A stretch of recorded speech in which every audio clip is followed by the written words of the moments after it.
Hello, good morning, Backgammon fans. Bill Riles, Tar Mendocino, Ace Point Backgammon, broadcasting from Chicago, Illinois. Rory Pascar's Chicago Open Tournament. It's day 4, I guess it is. Starting with round 6 of the main tournament. We have 2 good matches here. Got a wee bit, Alex, thank you. Here on Stream 1, we're going to have what should be a rather, I think, exciting and entertaining match. David Todd versus Ian Terry. They're both 4-1.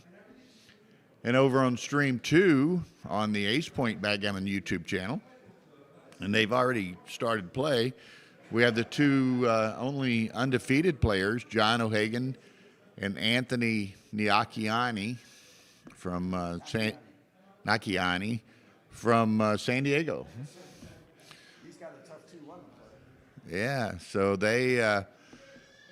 they're playing, and we're waiting on Ian and David Todd to enter the arena, as it were, here on Stream 1.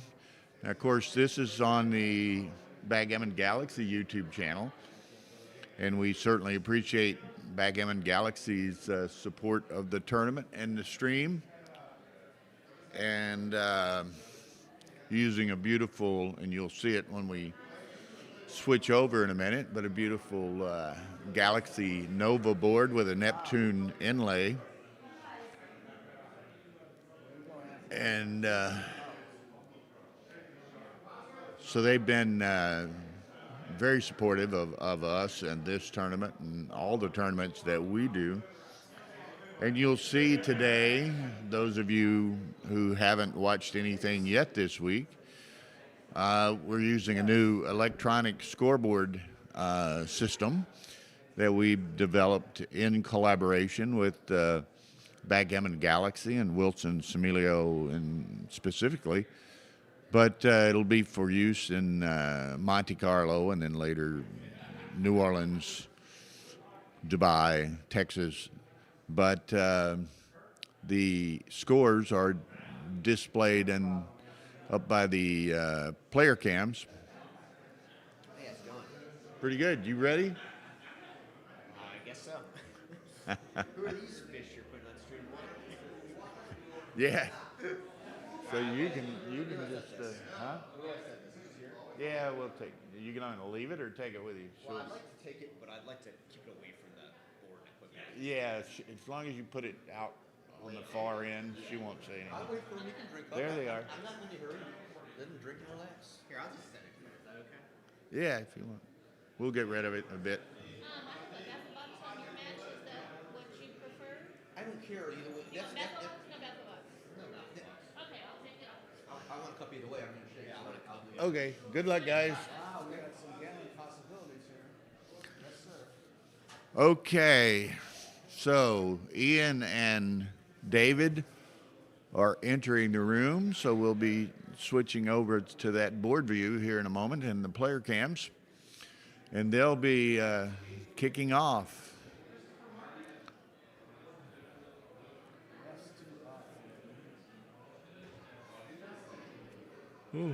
Pardon me. So we'll have 5 rounds today, as you can see. 10 a.m., noon, 2 p.m., 4 p.m., and then 9 p.m.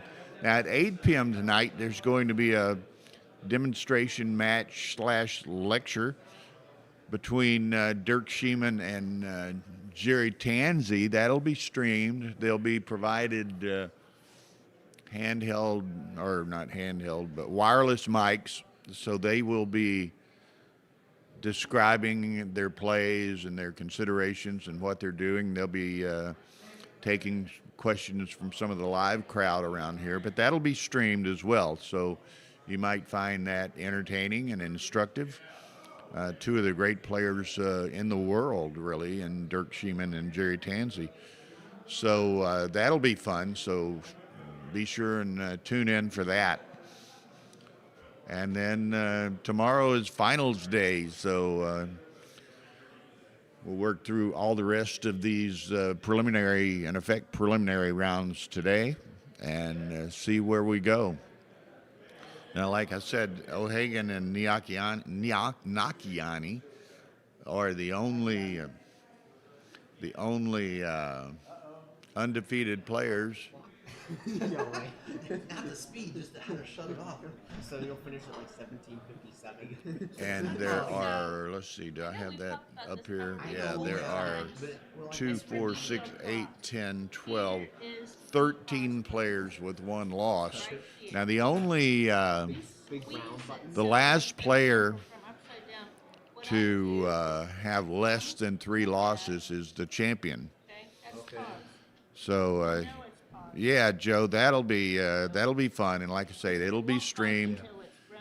They'll have well, it's these same wireless mics like we're using here at the commentary table. Won't be any commentary, obviously, because they'll be talking about their own match. So these mics will be in there, and so it'll be a neat experience, I think. Oh, I see. Okay, so that. Mason, good to see you again. There's no unpause.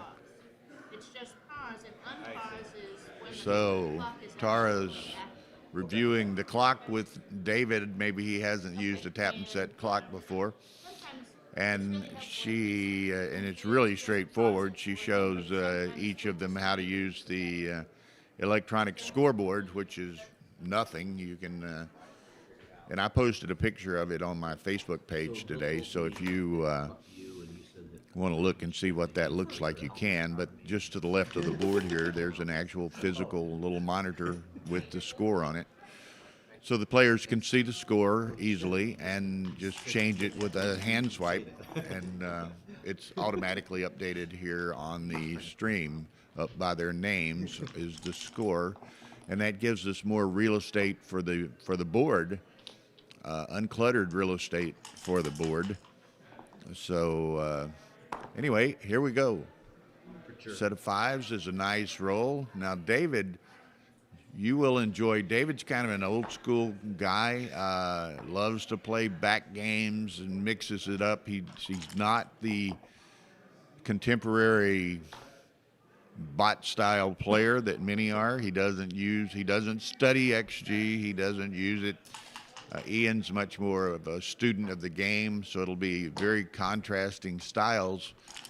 And it'll be most interesting part, we'll see how Ian adapts to David's style of play. David's also a very fast player, so Ian has to be careful not to, fall into David's preferred pace of play. So Ian's going to have to play in a disciplined fashion here. MCG's in the room, and I know he's doubtlessly played David Todd innumerable times, and it's for some quite a new experience to play his style of or to play against his style of backgammon. You're not going to play his style of backgammon, but you're certainly going to play against his style of backgammon. So that'll be fun. We thought, yeah, Matt, this is a great first match. We thought it would be, and they're both 4-1, so they're in the hunt. But we thought it would be exciting and entertaining match. It would only be better if, and we don't hear, but if we had an open board mic loud, such people could actually hear what they're saying. But that would, maybe you can if you turn up the, but there'll be a lot of banter. And Chris Trencher, good morning. Got you a nice, entertaining match here this morning. It's cocked, okay.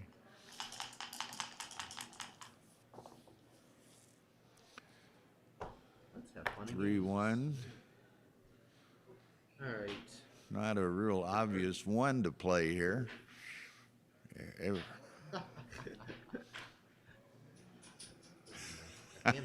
David's already having fun kidding around with squirrely moves. Okay. Ian, I wouldn't advise dancing. He doesn't. Has to come out. He doesn't want to give up the mid.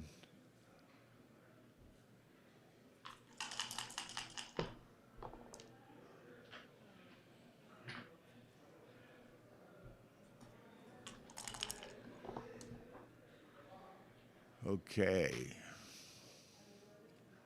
6-1. I guess he goes around to the 8 and maybe makes the deuce and just begins buttoning up a little bit. David stripped on all his outside points, so perhaps not a lot of flexibility of play, so perhaps Ian can anticipate maybe getting a shot soon. So those are really his only ones, so that's constructive. He doesn't mind having the bar anyway. 5-4 for Ian. Now this is a little interesting for Ian. He doesn't have much flexibility either, so he's going to just go 2 blots inside, which will maybe allow David to pay now with a roll with Ian having those 2 blots in his home board. And here's his option to make that decision. Does he clear the mid? He's going to clear the 7.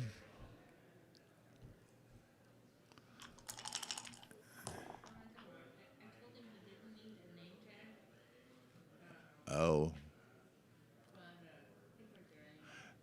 Yeah, Tara was just mentioning that. Chris Trencher just said, why has he got a homemade name tag? You make it. You got 3 checkers on. That's just David clowning around a little bit.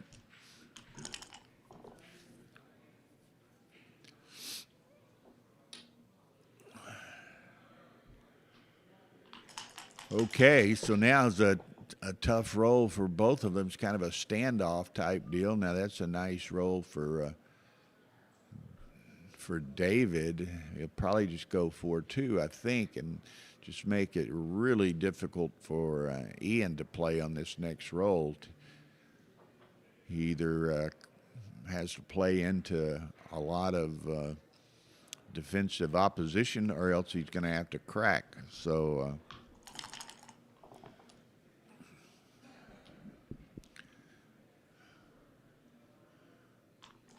Okay, so Ian was fortunate to roll the 2-1. Okay, now David's gonna, gives up. So now it's a real standoff game here. Who blinks first? Yeah, they're having a good time, and that's what's great about this game at times. That was a nice shake, the 7 to come out to the mid. So now the heat's on David to perform 6-3, so he'll have to just leave the mid, play with 1 blot rather than 2.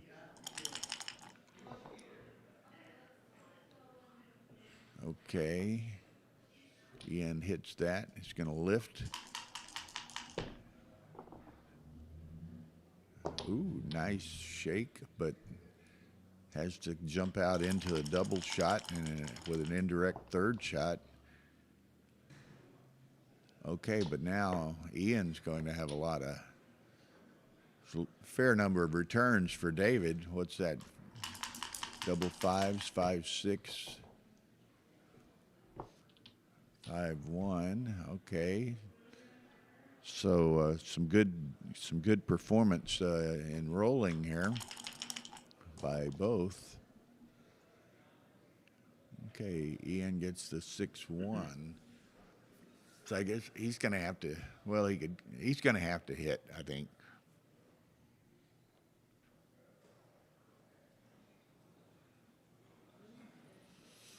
Yeah, Stefan, good to see you. Good luck in Tbilisi starting tomorrow, I guess. It's end of the evening, Sunday in Tbilisi, so get some good rest and play well tomorrow. I think he's got to hit it, doesn't he?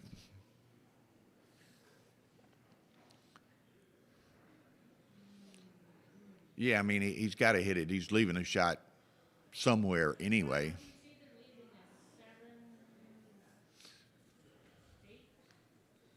Oh, he's leaving a 5 or 6 anyway, so he's got to hit it.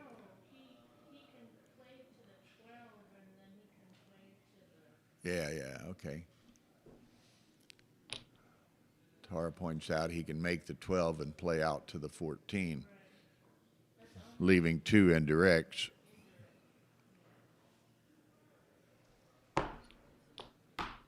Mark Emmerich. Hello, Mark. Yeah, everyone feels that way about David Todd. He's a pleasure around a tournament. Always good-natured. Okay, Ian's going to cash this. I guess that's right. He's only got the 1 direct cover, so he could be tempted to play on, but decides to cash. What? Better off making me do it then. Okay. Okay, now it's funny with this electronic scoreboard. I think these are the first 2 guys I've seen also recording their score on the score sheets. I saw them both write it down. That's being good. Now, of course, with a stream match, there's always a video record anyway. But for whatever reason, everyone in the streaming room before this match seemingly has not used a paper scorecard.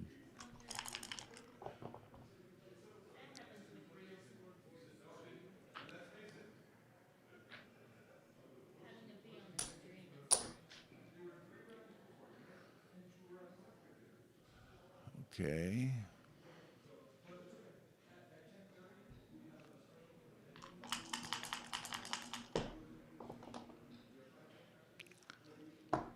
Here's a hitter.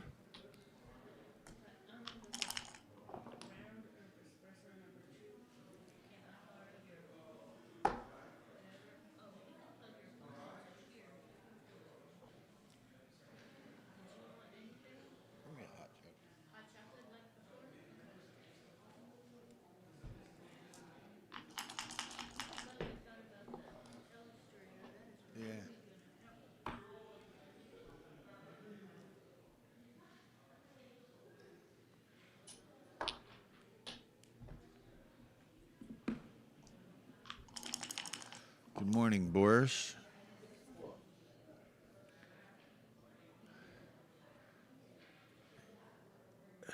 It was interesting. I told Ian this morning that he was going to be streamed on 1, and he goes, "Oh my God, who am I playing? Neil or Tansy or Saba or O'Hagan or something?" I said, "No, it's you and DT." And he said, "Oh, that'll be fun. I'll enjoy that." He said, "But it's brutal on your running PR average for your BMAB rankings and so forth." He said, "It'll set me back a ways playing DT."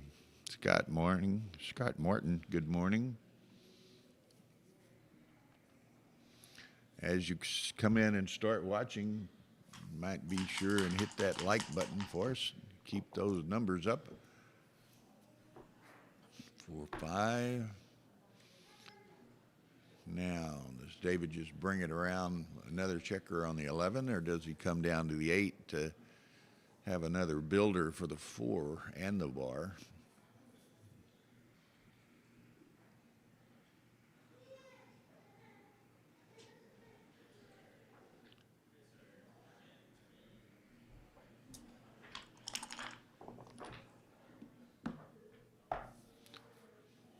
Okay, 1-5. So Ian's got kind of a disjointed structure here. Not to say that David's is much better, but David has a better board. 5-2. And for those of you not familiar with it, we're playing standard USBGF rules here. So obviously, as you see on this roll, die on checker is valid. And we're playing legal moves. So if either player notes an illegal move, they are obligated to bring it to the attention of both and it be corrected.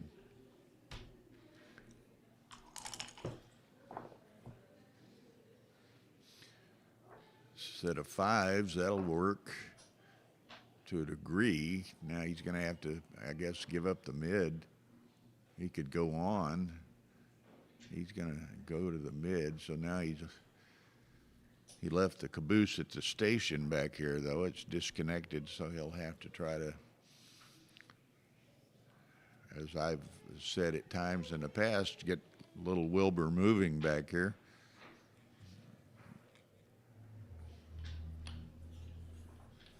Might be easier to escape him from this position than from the other, because then you end up perhaps with 3 on the 18. Okay, now this is going to be interesting. David's going to make the bar and then carry it on to the 1. His other option, of course, would be make the bar and the 18. He's going to look at it both ways, apparently.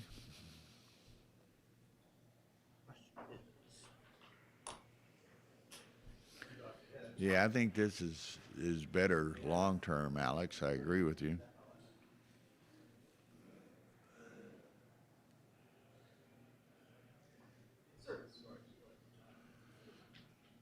Yeah, well, that's John's responsibility to police if he wants to, and certainly rather than just saying something directly, he could have just asked for the director. But that is, you know, we don't interject ourselves into the tournaments, into the matches. You know, if they do ask us, since these are streamed, if they do ask us to, you know, back a video up to check what an original position was or what a dice roll was, we're obviously more than happy to do so. Okay, Ian lets that one go, so 1-1 David and Ian. Now glancing over at Stream 2, which on the Ace Point YouTube channel, the only undefeated players, John O'Hagan and Anthony Nyakiani. 3-2 Anthony at the moment, so a good match over there.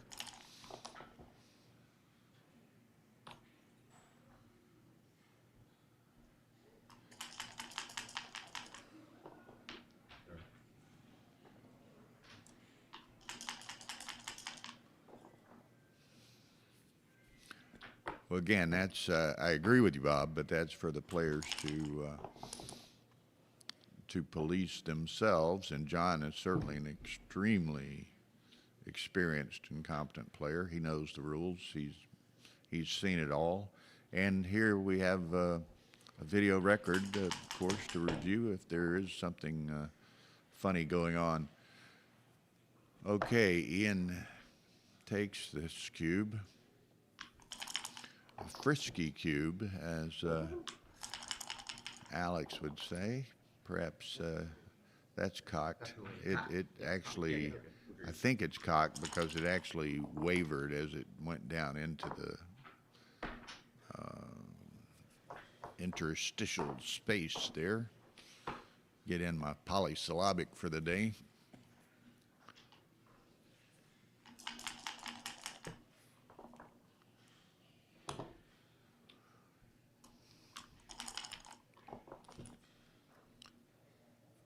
Okay, 4-1. Now Ian's obviously, now maybe this is the double hit.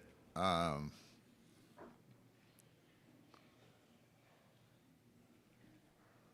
think he's certainly got to hit something, although he's outboarded significantly.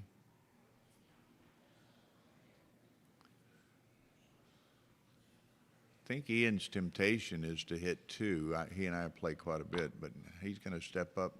Not hit either. I'm a bit surprised. Okay. 6-4 is a hitter.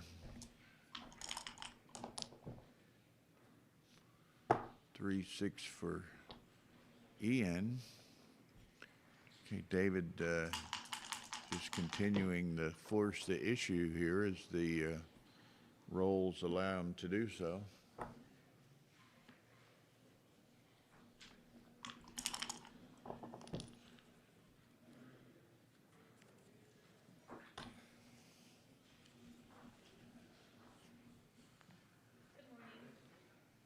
East Point Dream Team.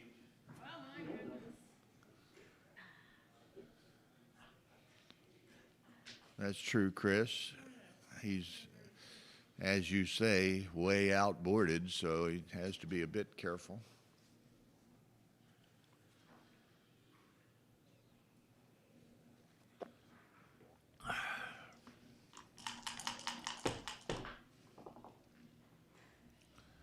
Six-two. Hits twice. He doesn't have a immediate direct cover though. Okay, let's see. David's going to be attacking. Again, as we can see, Ian has moved nothing other than the two back checkers. The original position is static for him.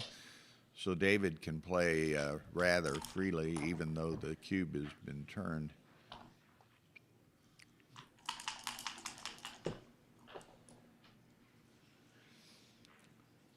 Okay, he can make the 5.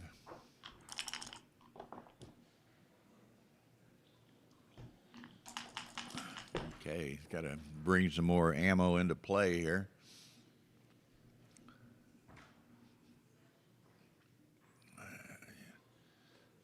Now this is kind of an interesting role for me. You could make the 8-point. You could bring 2 down, such as this.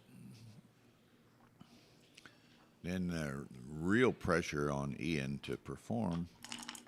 This is a Todd-esque play there. He's going for the jugular.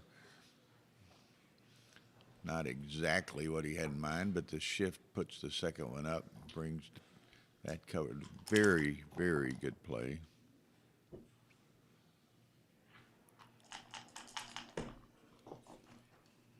I didn't see that, Bob, but Ian may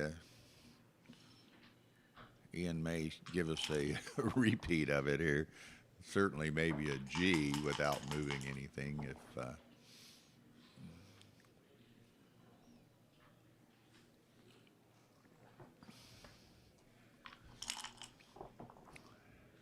to me, as you know, if playing, I would be sitting here thinking, how in the world did I get in this position where I've never moved a single checker? It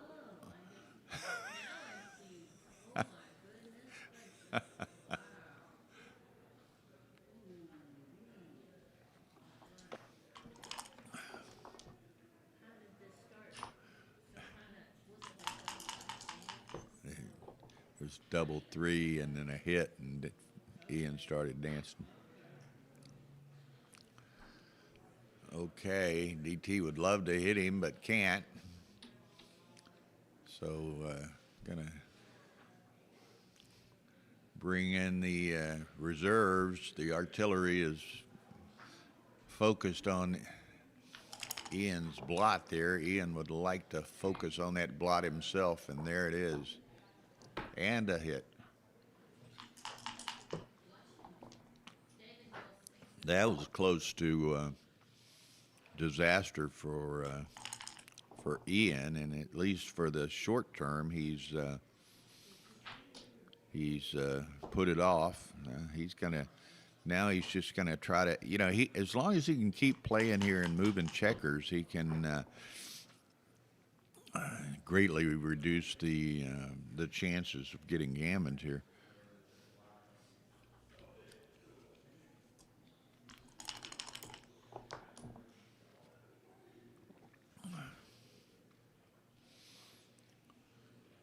Okay, look at this. Now he can take it all. He can take it to the 8 or 9 and hit that both. He could point on it, but then, Ian could get hit. But if not hit, then Ian would be in a really commanding position. I'm kind of like Chris, make the 9 and pray. That would be my inclination. Because if your prayers are fulfilled, you're really in a pretty good position thereafter.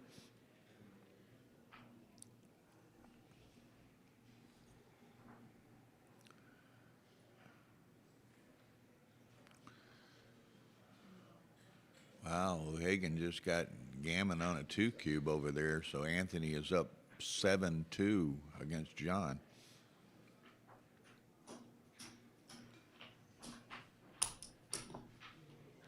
Okay, so Ian is going with us, at least tentatively.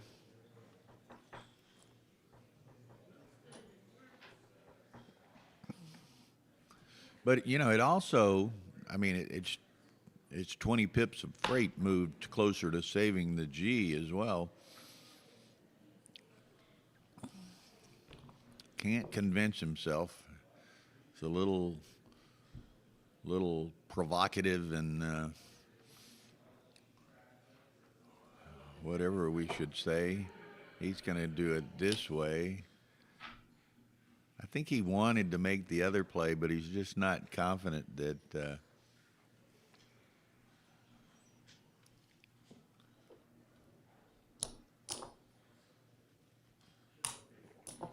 okay, he's going to do it. Hit the clock. Close your eyes.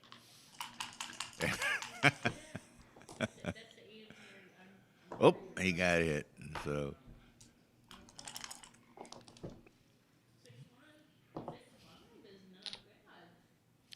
6-5 is not bad at all. Because 1, 2, 4, 6 block. He might. No, I think you got to come out and then just hope you're fortunate enough to contain that checker. And then it's open season if David can't get by. Okay, now it's open season.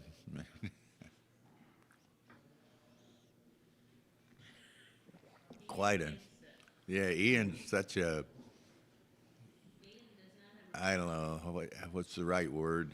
He's just so demonstrably emotional and excited and whatever. He's really expressive body language, expressive face. And, okay, so here we go. As long as he doesn't roll a 9 and double threes don't count. As long as he doesn't roll a 9, Ian's in pretty good shape. Double threes don't count. Did Bill say that? Okay, so now what? Not. Okay, he makes the 9. And then either the 7 or the 8. No, no. You don't want him to escape, so you got to make the 9.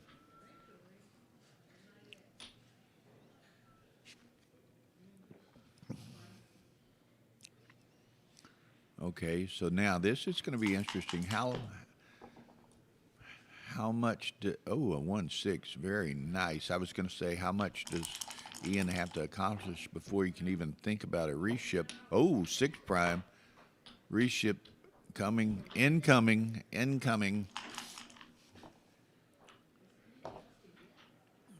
No, he just ships this.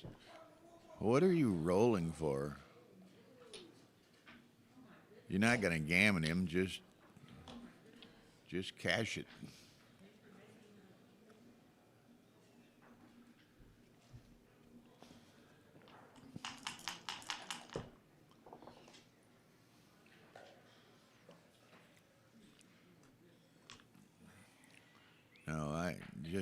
No, I don't try to get cute. I don't try to get fancy.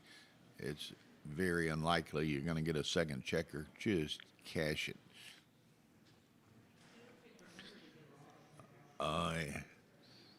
Alex says maybe Ian's trying to sell the recube here,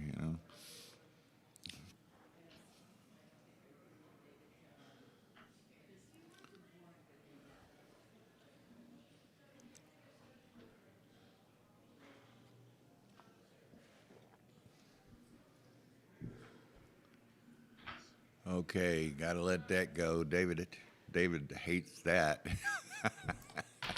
I mean, that was brutal.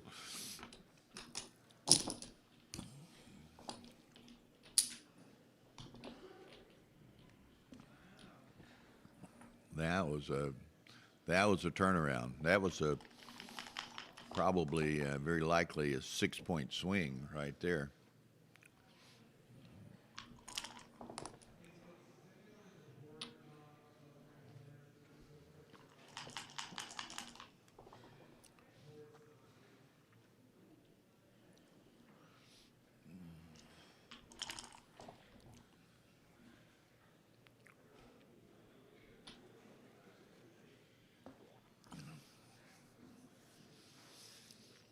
Okay. Now, David, in a good-natured sense, he didn't like that. He's going to try to make Ian pay for that one I did never use whenever that. he gets the That was an opportunity. Ian special. Okay, so Ian gets to button that up. David needs the bar. Maybe a step up in bar would See be how nice. You sucker, what the heck? I have to type my own self. There you go. Something to that.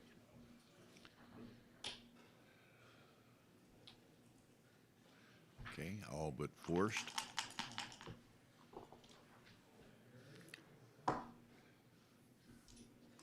You playing? Oh, you can talk if you want. Yeah, why not, Joey? Sure. Sorry, I'm biased here a little bit. Okay, we're calling this match, actually. Oh.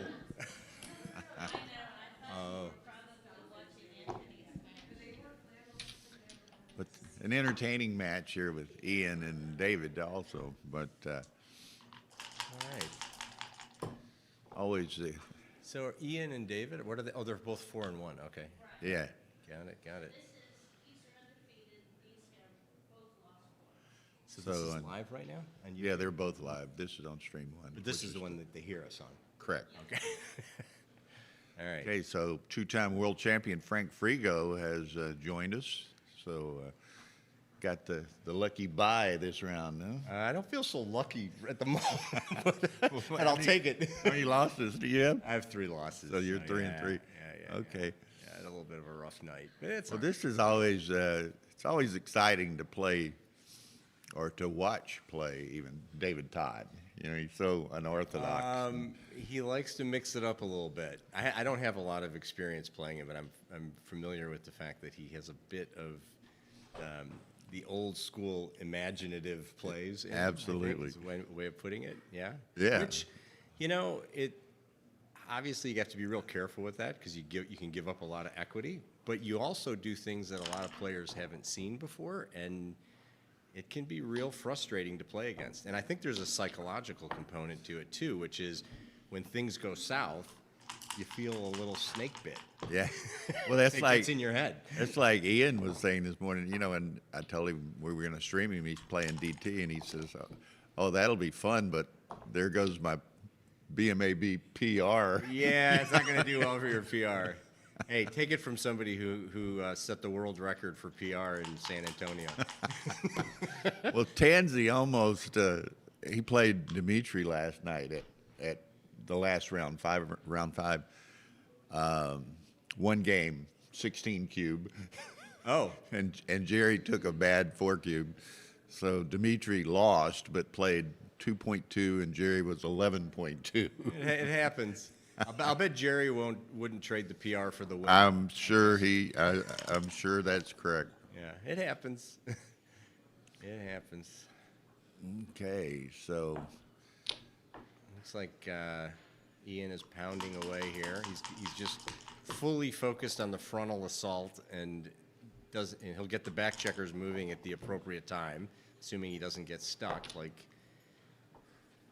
you know, it gets a little tricky. Now he'll want to get him moving. yeah, he's reaching the end of the line as far as sustaining other rolls. It's always a delicate balance when you're blitzing and you've still got some back checkers to take care of. It's like the right moment to get them moving while you're not losing focus And here you go. This is there you exactly go. what starts to happen. And now I'm not saying he did anything wrong, but you have to be really conscious of it. dictated by the dice. Yeah. And now this He's is a roll away, a bad he's a five roll away. From roll away. There you There it go. is. Yeah. Now And he stole one. Okay, so from, David should really be looking at this. He rolled kind of quick. The cube is accessible. I mean, Ian is not going to be thrilled about a cube here. This is it's certainly worth a pause. and David is typically Unless very he thinks he's too very, good or very something, which he's aggressive. not. Yeah, Very there you go. Oh, there it goes. Ian, that was not a no-brainer for him there, by any means. Yeah. Oh. Oh, Never mind. okay. What do you do with this? I think Hit with the loose ace, slot, huh? you got a point. Yep. Yep. And then hope to pick up the second. And All right. Is he going to continue to play on here? I don't think he should. No. he kind of shrugs his shoulders and All right. I suspect something might have been missed in there somewhere, but it's hard to say. okay. So For anybody wondering what's going on, well, they can see it on the other stream, but I was going to. well, they can open both tabs Yeah, and right, see it if right. they want. But Sounds like that. Anthony leads John 7-3. But Oh, and John just left a double shot. Good. oh, he missed that. You Oh, at your point now, or are you? Yeah. Wow, this is critical. This could be the match. okay. There it is. Wow, that's amazing. But that's backgammon. Yes, it is. Anthony was my doubles partner this week. We had a nice run. We got to the semifinals. He's having a good tournament. We'll get there. Don't worry. It's coming to a theater near you soon. All right. You know, there's several people having some pretty good runs. Anthony's having a good run. And then, what's his name? Alexander Handon is in the final of the Masters and in the Faster Masters. Oh, fantastic. Wow. so Very nice. quite a Where is he from? Bay Area, I think, is where he lives. Oh, really? Yeah. Okay. Oh. Okay, this is the second set of fives that Ian's had to struggle with here in the last two games. Oh, interesting. Well, he can't. He has the whole thing to play. So, I mean, he's got to hit. Yeah. Yeah.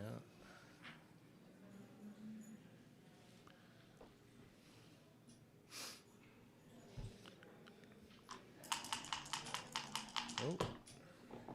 See this? 4-3. Like O'Hagan rolls well, they both have a one void, so it's So Ian is going to try to tighten up here a little bit, isn't he? Yeah. I mean, he could make the attacking play. He needs to think about that. But this seems like it's probably the right idea because he just doesn't have quite the ammo in position, and this is a very kind of stable. okay. Not This sure he's is got it. John needs a set to have any hope. That's curtains. Okay, Anthony. Anthony is Is it 6-1. Niakiani, is that how- Niakiani, correct. Niakiani, yeah. It's not Italian. It's not Persian. It's not Italian. It's not Japanese. It's Persian. I see. Okay, so he. Okay, Greek is another interpretation, yes, but So Anthony is 6-0, the only undefeated player. he is fantastic. Yeah, Yeah. it's over. So you might switch. Can you put one on both? Yeah. All right, what's going on here with? That's not what I meant in the This is rest. getting interesting. David needs Ooh, now not what's to going on dance. here? I mean, you I don't certainly- think Ian's quite there. is Well, there's a couple of things going on here. He's got the attacking possibilities and the racing possibilities. So the thing that's tricky about these positions is you tend to look at them and say, well, can I survive the blitz? And often what happens is you survive the blitz with an anchor, but you find yourself trailing in the race. So even if you kind of stabilize it, you haven't really gotten yourself completely out of the woods. So these are kind of tricky positions. So what are you going to do here? Ian's leading 3-2 and shipped the cube. David's got to make a decision, lets it go. I think he should let it go. Yeah, it looks a little too dangerous. And Matt agrees with you. Maybe just pass it. Who agrees? Matt Kungar. Oh, okay. Hey, Matt. Long eight, this match. Yeah, if Orkan, I guess your name is, if you go just below the streaming video, you'll see a description tab, and click on that description tab, and then the information provided there are links to the brackets and standings and pairings and what have you. Boy, these guys are playing fast, aren't they? They are playing fast. Although it seems that, right? But Ian's used more than half his time. So David immediately jumps to the 4-point board, but he leaves the heavy stack on the midpoint. I'm not sure that's right. It just seems a little bit stiff, where the 5-point might have been a bit better, and keep a few more checkers, a little more flexibility. It's not always best to trade that 8-point for an inner board point when you can take the checkers off of the midpoint. It's kind of a common theme in backgammon, is trading the 8-point for an inner board point when it's, it's not always right. Blowing trees, they call them. Okay, absolutely. I know you do. There's some threats here, but I don't think it's enough. Ouch. Ouch. There's an example of the stiffness. Boy, they're just playing lightning fast, aren't they? They are. And again, I'd mentioned before you arrived even that's one thing Ian's going to have to be careful of, is not falling into David's game. Even Ian oftentimes plays a little bit more deliberately, Yeah. but he's kind of falling into David's It game. can happen subconsciously. So this is an interesting decision here. Normally you want to slot the back of the prime, especially when you've got a cover. Here he's got escaping sixes and covering sixes. This is probably the right idea, I think. Ooh, Wow, what a one roll. for sure. What a roll. That is a gem. You've got to split and make the bar. Absolutely, you got to split and make the bar. Force Ian to have to hit or do something. I mean, Ian's going to have, he might have to attack with the 6. I don't think this is. Wow. Why would you do that? This makes. Yeah. Well, he's just looking at it. I don't want to. Well, withhold judgment until he makes his final decision. He's just thinking it through. He's giving there. I think he's giving you Ian don't a want little to hope. don't look this gift horse in the mouth. I can't imagine this play isn't right. Give him a little. You get to the edge of the prime and you make your own prime. I mean, Ian's going to have to perform here, because even if Ian makes the 3-point and points, David could fan, in which case Ian's in big trouble. Yeah, Ian's got to keep playing. This is a very critical moment.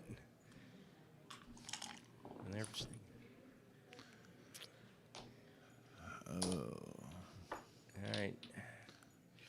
Now what? David is trailing. But does David? 5 away.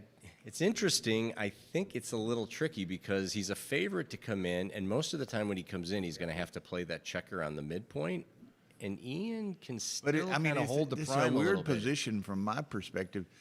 Is David almost? He could think about sending this, but he's almost too good, isn't he? I don't think he's too good. I don't know if he's good enough. I mean, these prime versus primes are really, really tricky. I mean, he could easily end up picking up another checker at some point if things go his way. I mean, imagine David rolls any ace with a middle kind of a number. All of a sudden, Ian's got a 5 prime, 2 checkers that aren't on the edge of it. I mean, this would have to be. I'd be shocked if this wasn't a take. I mean, it's probably in David's best interest to fan here, actually. Yeah. Matt's making some of the same points. He said would have been a cube on a bad roll. Coming in with a 1 makes DT an underdog, and fanning is a market loss. So, yeah, it's interesting. He took it out of midair. Okay, good for the fans. That's a very good result. Now, Ian is going to have some interesting decisions here. He's going to have to slot the deuce point.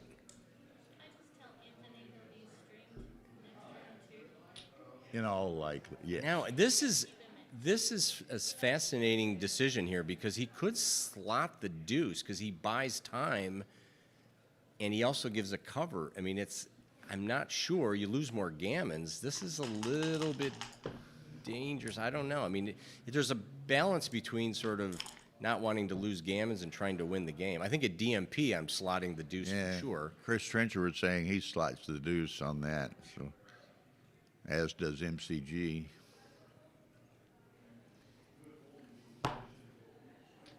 Now, David is extremely happy that he cubed. I don't know what else to do here.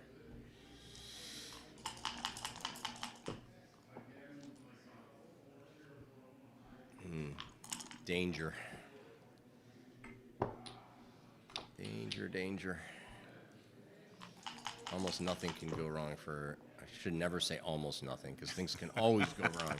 Yeah, but it's pretty dangerous. That's the right idea. He just wants to not get another checker picked up. Okay, so, well, at least we don't have to sit through. Although, ironically, this might improve his winning chances because now at least he might be able to hold the ace-point game and keep the board for a little while. Yeah. But his gammon chances just went way up, which is much more significant.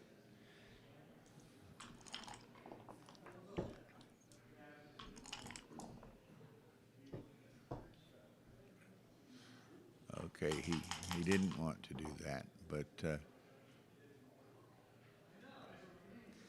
David is he wants Ian to break down, and he just wants to make sure he's not leaving any kind of a awkward set, most likely. He'd like to get those checkers in on the 5 and 4 points so he can bear off efficiently and holds. I'm not sure about this. Ian holds the 5-point board for the moment, probably not for very long. that was probably the last roll. He holds it, but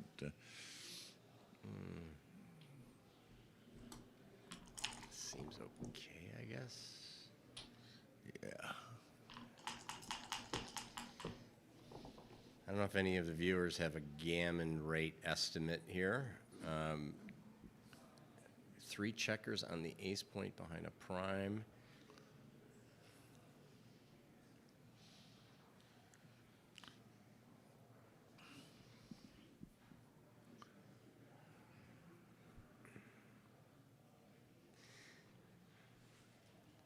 Not sure David's bear-in technique was, shifting that checker to the 4-point earlier was probably a mistake. You generally don't really want to do that. Yeah, you want to keep them as high as possible. Yeah, but it's probably not a huge issue. Now he's got bad double 5s. He's got a 6-4, 6-5, 5-4. There's all kinds of numbers that leave shots in this variation. I don't think you want. Matt says I normally guess around 40% for the ace point. With a third checker?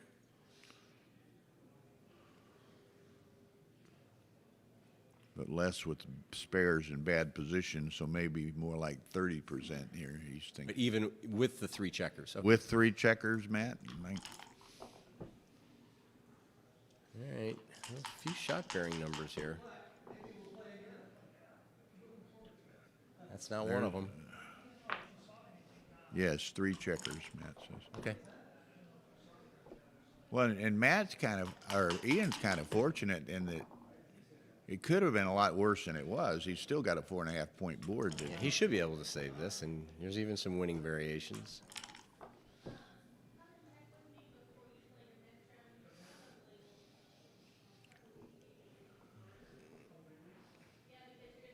Seems reasonable. That's good. He didn't want to give up the opportunity to make that 5. That's right. Baby.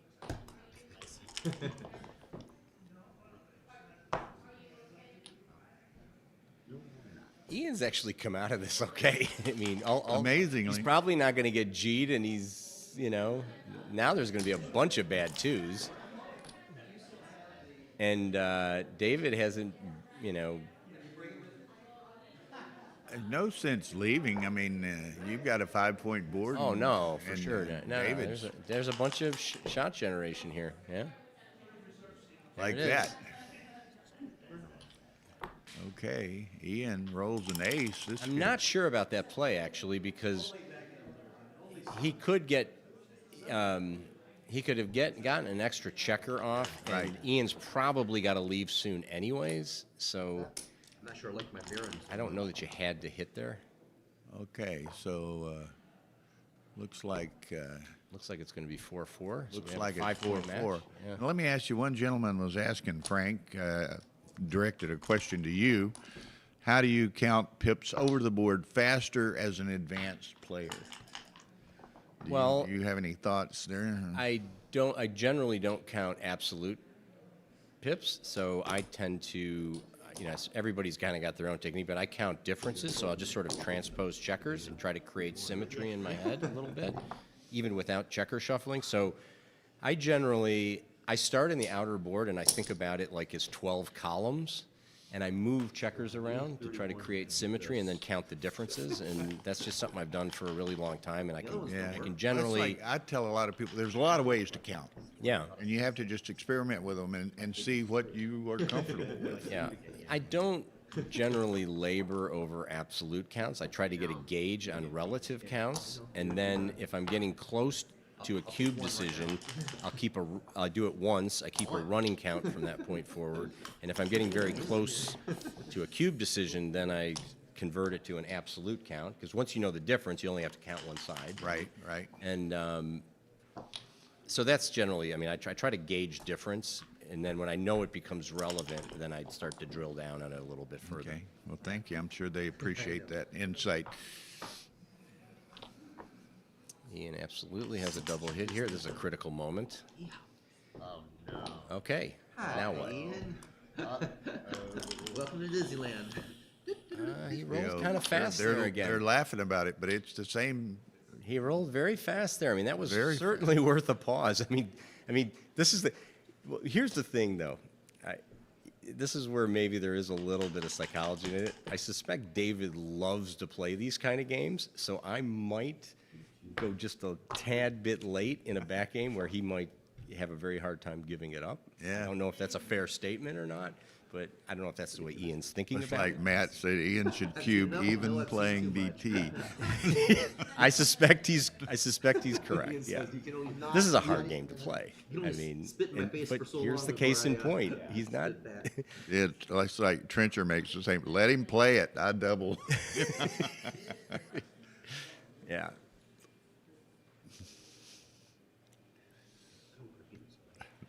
They're both grinning and laughing. I think it's not in David's DNA to give this up. It's just like he's like, Alex can I really differ? says, "What's the deal? David takes too good." So David's going to walk out of the room and ask, "How many viewers do we have?" And then he'll make his decision. Might be too good. and they're both chatting and laughing as he's thinking about it. The thing about these ace-deuce games, now, Ian hasn't made the prime yet, but they're hard games to play even with good timing. You have to have extraordinary timing on the ace-deuce games, because if the defender, if they know how to play it, once they get the prime, they can kill a lot of numbers very quickly and slow down. And you can see, David's got a spare on the ace, but if Ian makes the bar, this is just a hard game to play, and there's so many gammons. Well, yeah, Alex says he wants to take. Well, David always wants to take. He has to convince himself. That's the default position, is take. He has to convince himself not Got to almost take. 9 minutes to think about it.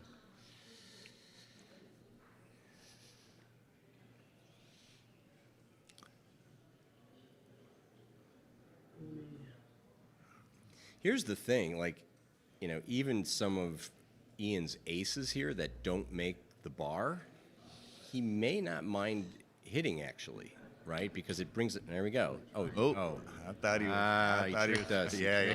All right. Okay, never mind. I was close.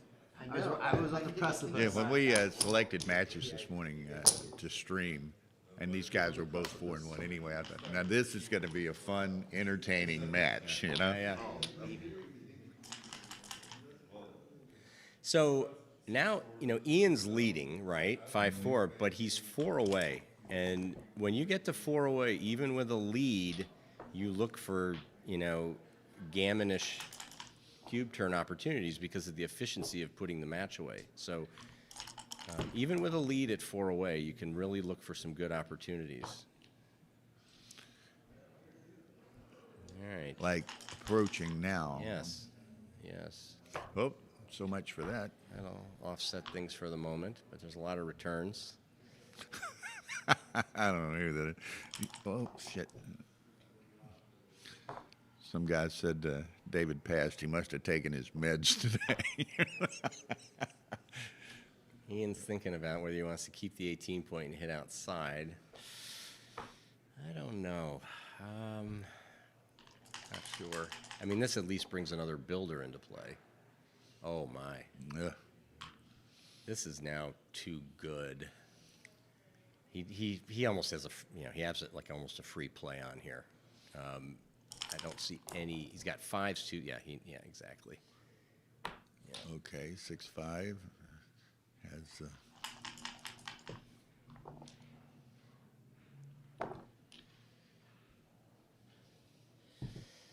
Yeah, I guess. Okay.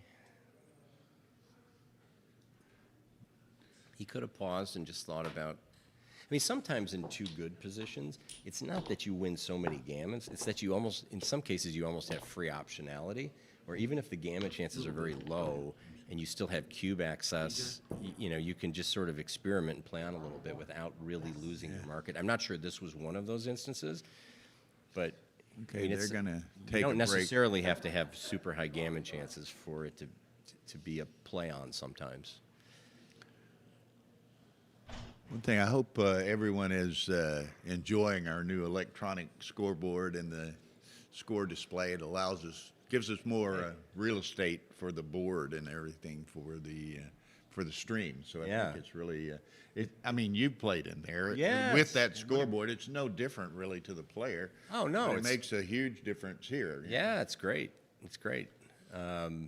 I think the playing room and the streaming is fantastic. You guys are just doing such an amazing job. I mean, I don't know how you get all this equipment here every time. I have no idea how you do it, but I'm glad you do it. Well, we kind of developed some of this in collaboration with Backgammon Galaxy and them for the World Championship. So actually at Monte Carlo this year, we'll take the clock off too. We'll use a Tempest clock.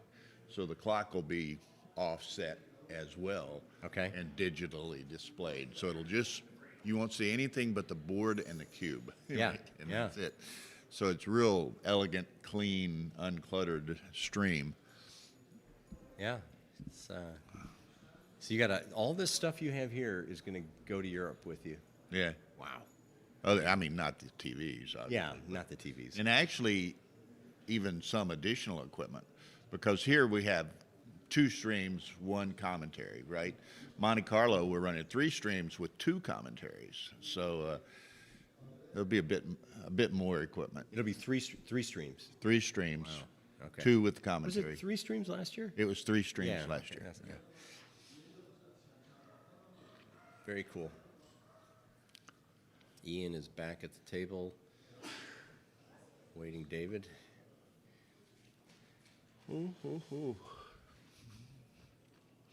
I might mention real quickly for everyone, just review that over the next 2 or 3, 4 months here, quite a few ABT tournaments coming up. In 2 weeks, there's the Denver tournament, the Wild West Shootout, or whatever they call it. Yeah. 2 weeks after that is the St. Louis tournament, which David helps organize and direct. 2 weeks after that is Novi in Michigan. Yeah. And then mid-August is Wisconsin. Labor Day is Viking Classic in Minneapolis. Our Gammon Go is the week after that in New Orleans. And then Rory has the new Music City, In whatever they Nashville. call it, Yeah. in Nashville. Nashville's really an emerging backgammon area. There's Yeah. quite a bit going on there. That's great. Good to see. So it's going to be an exciting summer, and then That's a just lot the- of that's just the ju- American That's tournament. what I was going to say, and then there's a lot of international stuff going on too. Yeah. So Yes, there is, which you will be partaking in. we'll be partaking in a lot of that. Okay, so one guy, Mo Abbasian, he says, the way Frank talks makes me think he is from a strong academic background. Does Well, I don't know about that. I've attended some school in my life, but I'm not. I guess he's thinking almost like maybe as a prof or a teacher in any way. Well, I mean, I've done some coaching and some lecturing. Did you win or So I, did John you know, win? I used to Congratulations.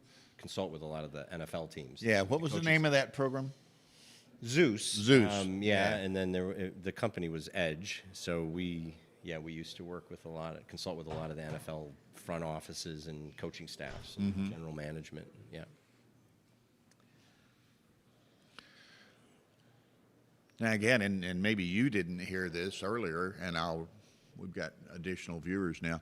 At 8 p.m. tonight, we're going to have a demonstration match between Jerry Tanzi, or exhibition match, I guess you would say, between Jerry Tanzi and Dirk Sheeman. Oh, great. And that'll be streamed. Oh, very cool.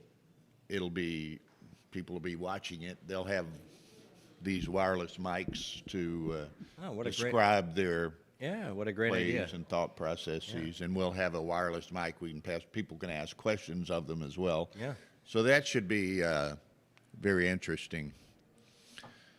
Yes, Ed, Ani, they were really big into football analytics, the Zeus program, which I guess helped. Not only, I guess they learned from it. They couldn't use it during the game. They couldn't use it during the game, but we would produce pregame reports and we would do hypotheticals for them and so forth. So we would do literally, because they couldn't run simulations live, we would construct books for them.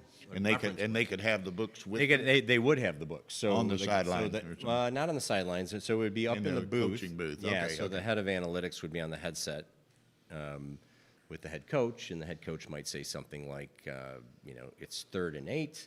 If we pick up 5 yards on the 3rd down, would this be a go on 4th? And then they would sort of go into the book, Yeah. score difference, time on the clock, and they would do some interpolation. But then what they did is they used a lot of our model to sort of build some of their internal systems. Mm-hmm. Yeah. They're on break? They are on break. Mr.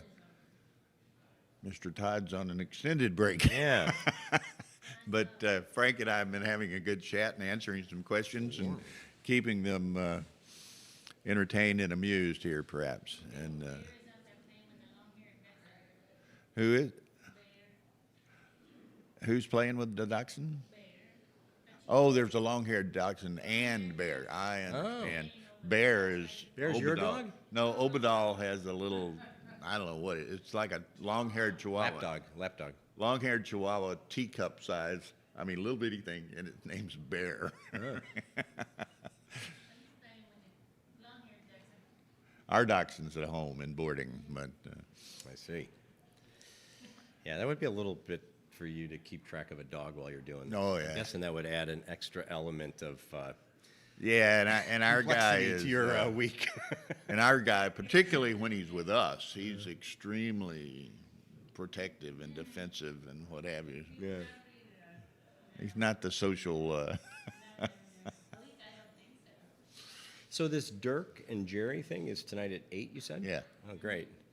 I had the good fortune at the New York tournament. I stayed in a house with Dirk and Oh, Michi yeah, and Duran and Massimo. Massimo, and it was so much fun. And I didn't really know Dirk very well before then. We had met, but I didn't really know him. But spending time with him, I really developed an appreciation for his approach to the game, not just from a technical standpoint, but from a very practical standpoint. I mean, everything from mindset and thinking about the opponent and Yeah, and he displays a great humility about the game as well, which Well, I really had an appreciation. You know, and it for must have been a his good approach. group too, because and it's just within the last year or so he's kind of come onto the scene. But Deron Claxton's a really neat guy too. He's what I refer to as an energy giver. You know, when you're around him, you just feel good. Yeah. Yeah, he's a really nice guy, and of course Michi's great and Massimo's great. It was And Matt's got some football question real quick. Well, how much equity do you gain by going for it on fourth down spots that are reasonably close?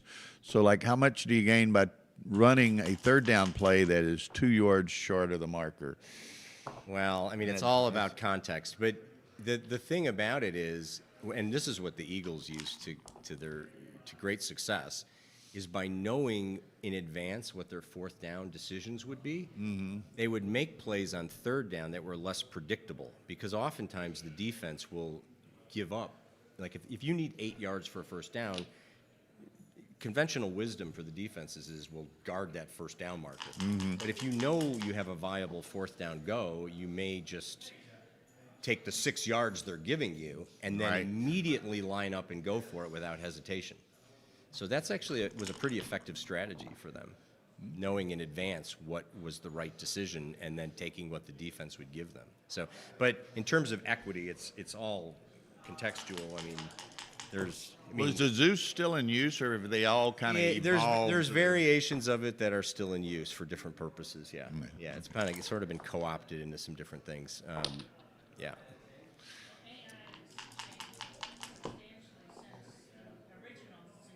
It has, yeah. Yeah. Okay, so what are our boys up to here? Looks as though Ian's got a nice Ian has position. extricated both of his checkers. And, He's leading. So much for that advantage. I was going to say, if he just did that and hit his clock, I was going to say David is one fast counter. But I think he's up 19 pips after this double five, if I'm counting it correctly. So this is a clear play. And Ian if Ian rolls something really small, he could be looking at a cube. If he rolls something average, it's going to be interesting. okay, so maybe the cube, huh? It's 13, I think 14 maybe. 14. You'd said 19. Yeah, here's Bear over here behind you. 77, 85, 18, 103, and 14, 170. So it looks like 117 to 131, maybe, if I'm counting it right. I don't know if I'm counting it right, but.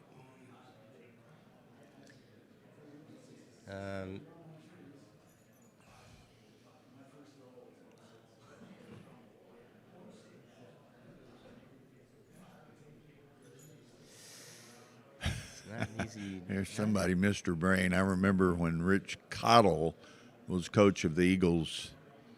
Worst coach ever. His play selection was so predictable. Yeah. Well, sometimes what some of us think is predictable is not necessarily that. You Yeah. know? I don't know if anybody in the chat has put this in.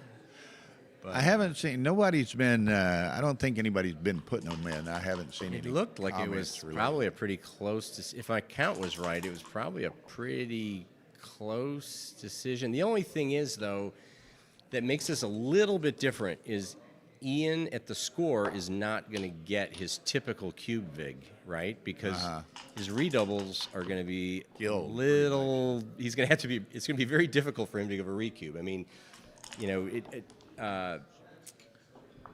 David's take point is going to be somewhere down around, what, 16% or something like that, I think? 16, 17%. So Ian's not going to get a lot of value out of the cube, as he typically would in a long race. If somebody did put it in, I would love to know. It was 116, 130? Okay, I was off. It was 14 pips, but it was 116, 130. Yeah, so probably very close, I think.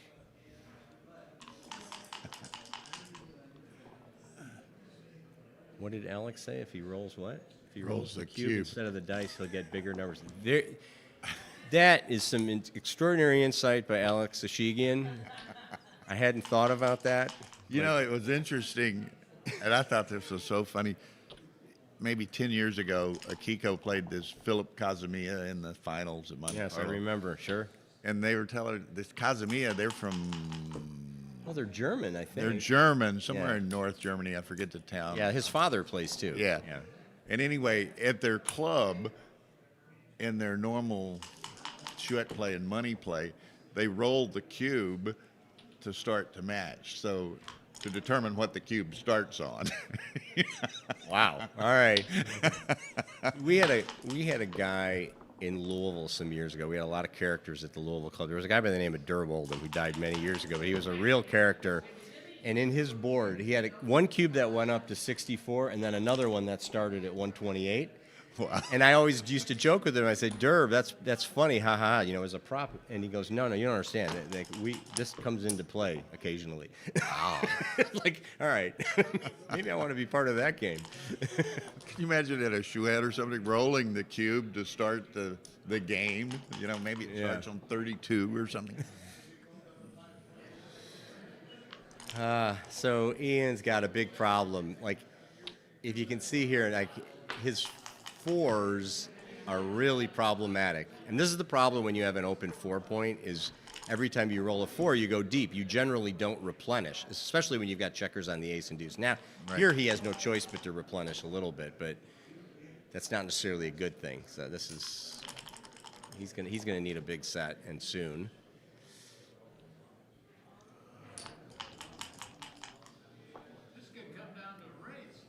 It looks like it.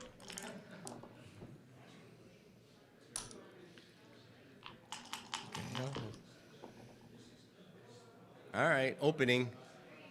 There's an opening.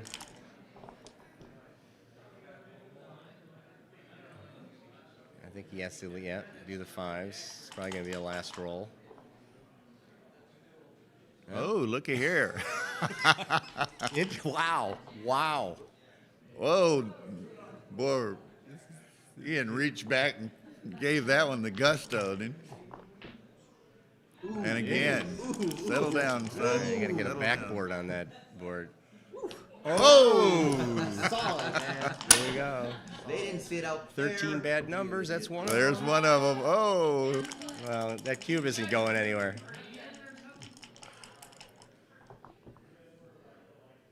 Oh!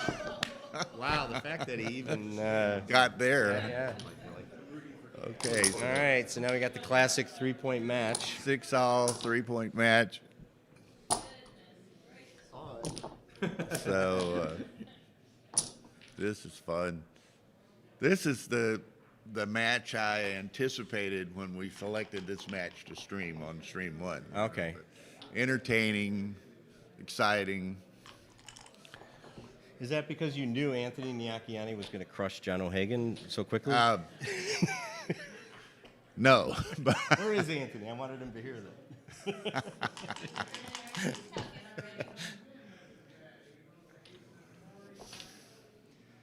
All right. This has potential to be the last game of the match. This has to be a ship. Now, he's got... he didn't passed let it it very go. quickly. Yeah, probably so. Okay, so now this is kind of fun because now Ian's got a little bit of one of those gammon go scores. So he will be quick to the trigger if he gets even a sniff of a gammon threat and a bit of an advantage. there's your buddy here. Well, because I I knew. was boasting on you, Anthony. Good with this. All right. Things are Okay, about to so- get very so it's, interesting. Yes. If he doesn't get hit here, well, I'd say that's qualifies as getting hit, but This is going to be interesting even with that. do you split here or you bring the builder in? Yeah. Does a little bit of duplication. Okay. Even now, I mean, if David doesn't Doesn't- perform really well, this could, yeah.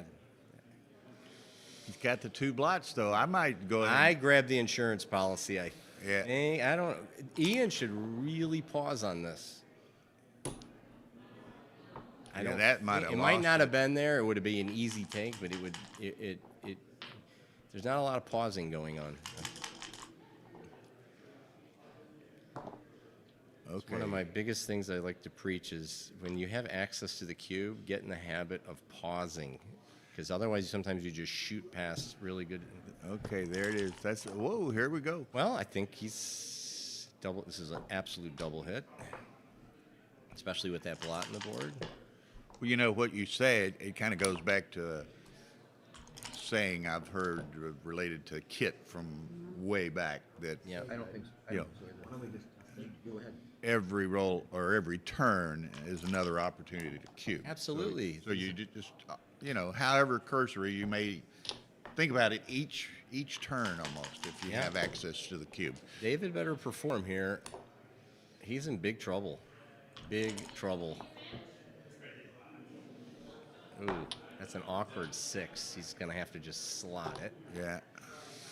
David has the. If David anchors, he's really stabilized the position. This is absolutely critical right here. Not good. It was critical failure. Wow. Okay.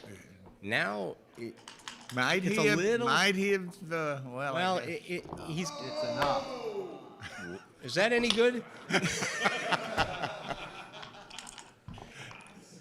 Oh my God! That's like that'll. Well, that don't just touch it, don't touch he it. just You're not touching performed surgery on his intestines.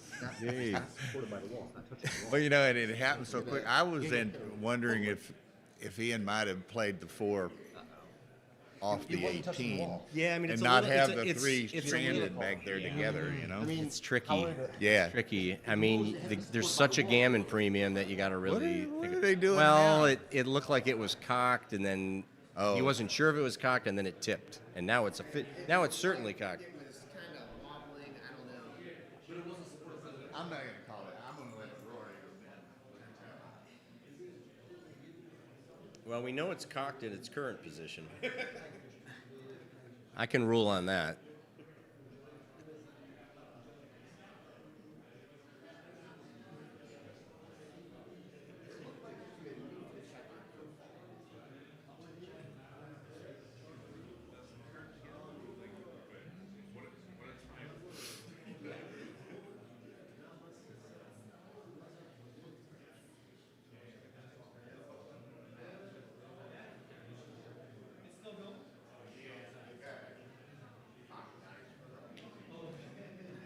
Oh, the clock is running.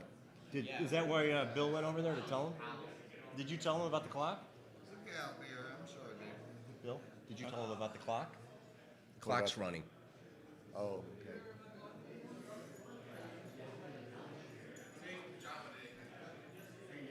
Anthony, 6-0. I didn't see your match. I just saw the very end when you got the double shot and hit. Good idea. I thought the way you hit that checker after you left the Oh. double shot was perfect. Okay. Looks like So, a cocked eye. I would have done well, the same thing. piece of shit.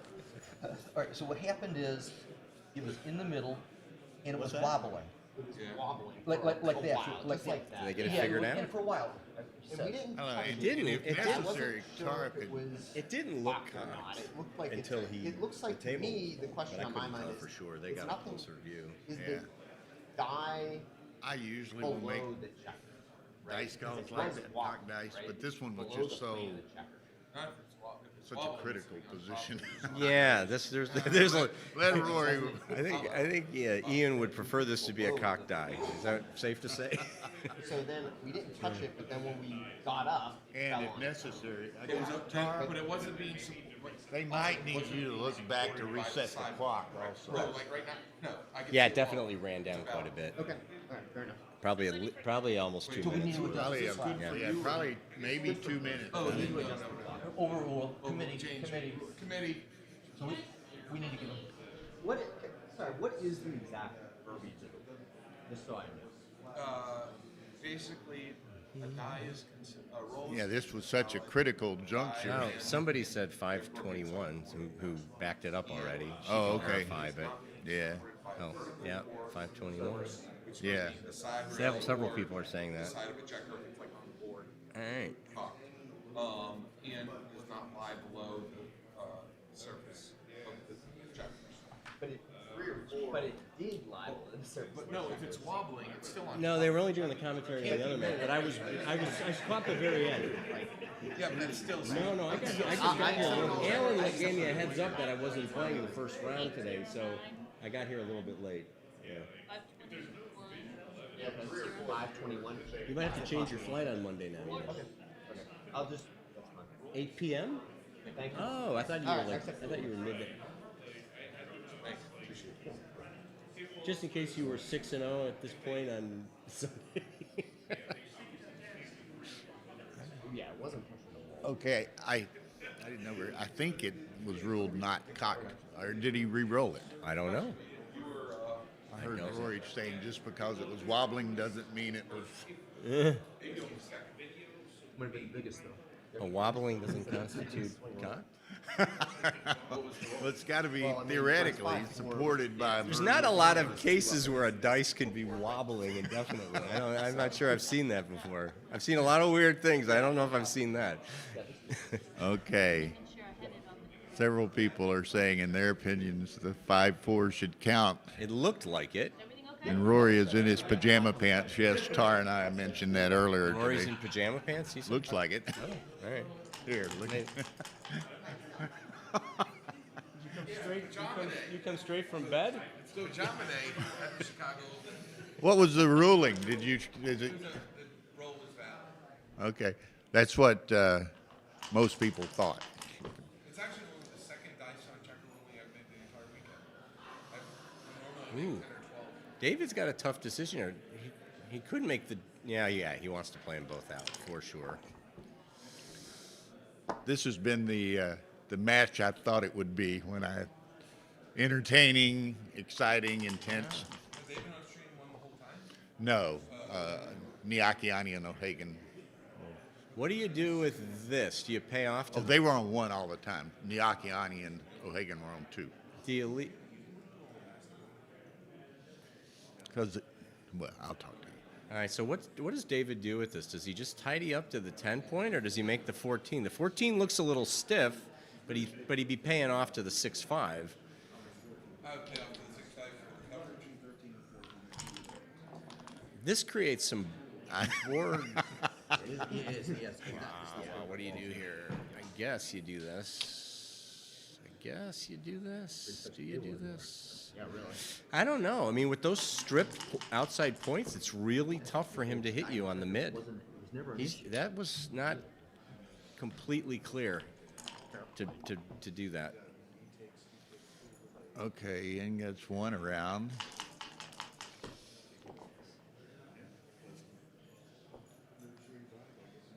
Just bring it in, yeah.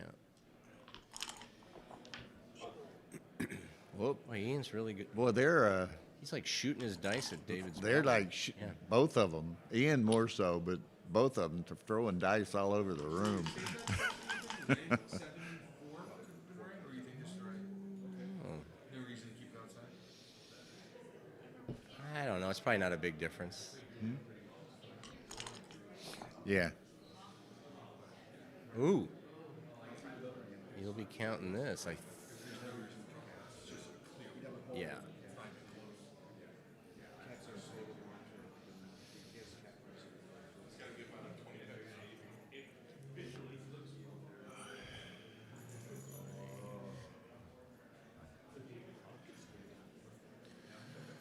Yeah, he's way Hey. up. Yeah. Like 23 or something. Oh my God. You run this. Yeah. Okay. Yeah, he knows it. Okay. Okay. Very nice roll, by the way. This will has potential to get him to Crawford. He'd be very happy about that. Now he'll save the 6. Got to save a 6. Yeah. There you go. And a 5 for that matter. I like that. Well, it's just better. I mean, a small technique. Yeah.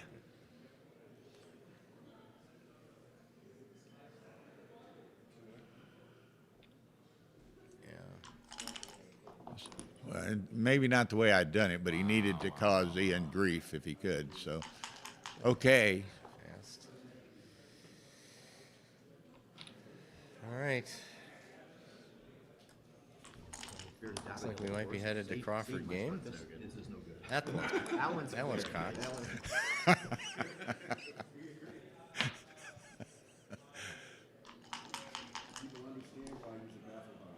Exactly. It's the biggest reason I use a baffle box is to avoid that kind of stuff. Yeah. That one is just. That's it one of the was, reasons, yes. Such a critical position a while ago, and I'm friends with both of them. I didn't want to screw with that. Just. Well, I don't like getting caught up.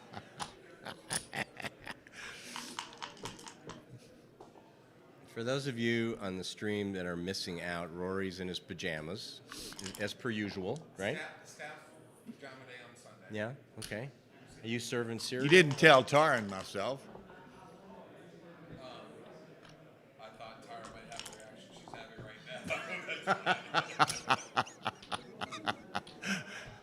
I thought you had the pajamas with the built-in footies, no? I used to have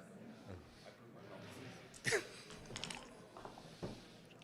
Mine's good for you. I know where you can get them when we have them. We're our inventory on everything is this extremely low right now because of This one's not over yet. supply problems. But okay, Ian, you should pick up the pace here.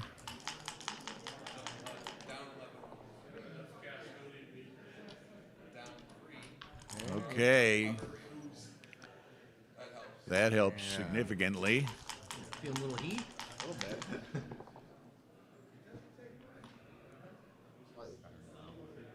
No guarantee. No guarantees.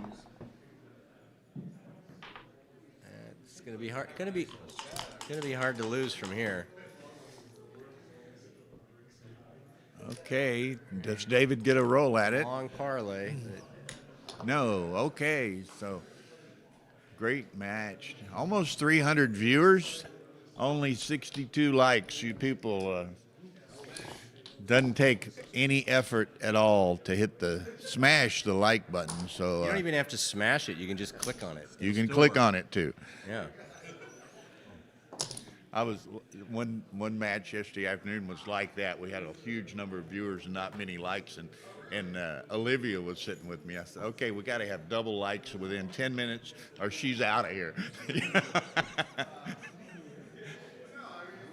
All right. Okay. So there are definitely gammon premiums for David. But he also wants to win the game. So he's got to be careful not to overextend his gammon ambitions. Do you know, somebody asked Frank, will the San Diego ABT be Swiss? We are not running it or producing it, directing or producing it. But my understanding is, I don't think the official announcement has gone out, but I think it will be. Okay. But Ben Friesen will be the guy to confirm that, I believe. All right. Okay. Wow. Now it's getting interesting. The class. Whoa, look at this. Whoa. Ouch. Ouch. All hands on deck. All hands on deck.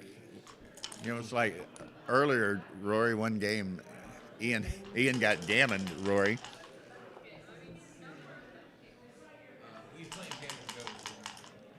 Ian got gammoned earlier. I think he got, was that the one he turned around? But he had two checkers closed out and had never. I don't know. David's going, well, it looks pretty good now. Oh. Playing with two hands. Okay. All right. Safe to say David will try to hit here if he has the opportunity. David's only going to hit if it's legal. Is that legal? Which one do you hit? The back checker. I don't think It's a hit and it's not that one. Yeah. Hit the back checker. Leave the one. Leave the one. Oh, Close it, and it's going to be. okay, got to move them both into striking position, covering position. I think. Oof. You bring him to the 5 and 4 because you don't have good 5-5. No, you do have good 5 on Yeah, this. I don't know if I'd pay off to the 1-6 or 1-1.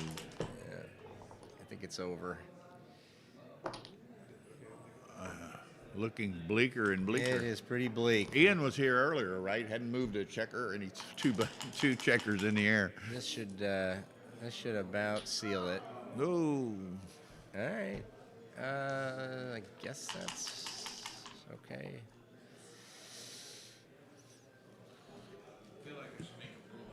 What Sunday? If anybody has taken notice, Ian has not moved any of his other checkers. Yeah. You got to move your checkers to Split win. and never moved again. And that was the second time. Oh, that's right. Yeah. He played the It's the two down. second time he was in this position in this match. Two in the air, no other checker moved. All right. Opening. Yeah. He doesn't want to come in though. Here it is. Three numbers. That's not one of them. Oh. No, just clear the 5. Yeah, I don't think he needs to do this, but it's probably very small. But yeah, it doesn't. It's not gonna matter. Oh man, That's a lot of crossover. what a match! All Thank right. you so much for Thank sitting you. in, That was Frank. fun. Yeah. I guess you don't get a bye next round, so you're gonna have to go back I'll to take work. 'em. If they want to give me a continue, I'll take them. If they're there, I'll take them. I'm not shy. Thank you very much for sitting in. All right. Thank you, Bill. Great work. You and Tara, as always. Okay, so we have another match starting at noon, so 30 minutes. 30 minutes. All right. Huh? I had a fun match like this. I had a fun match Oh, I don't know. 15, 20 years ago in this one. I was down 8-0 Crawford. I clawed it back to 8-8. And when I could move again, it was behind bowling.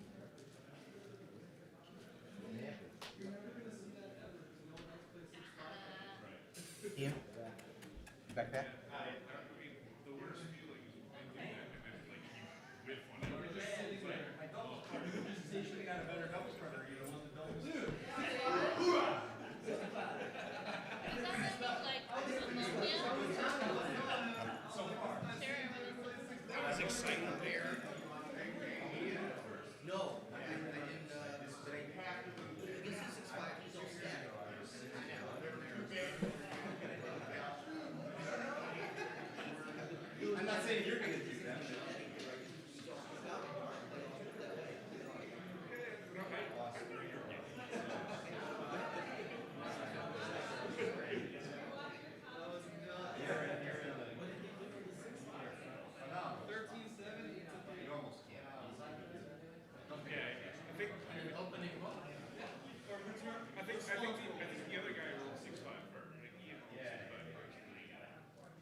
what's up?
right at 300 on that one.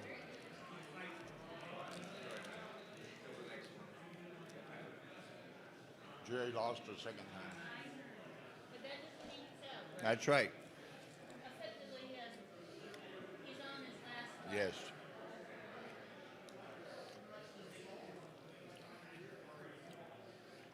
Oh, and his second loss came from What? she bought Jerry Tansey in Calcutta. Are you funny?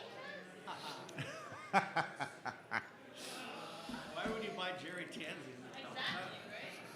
Bad choice. Bad choice. I should have known better.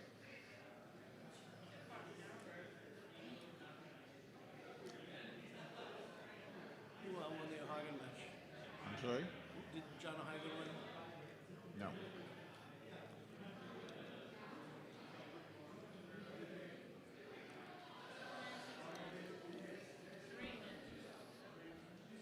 So we'll probably stream Niakiani on one.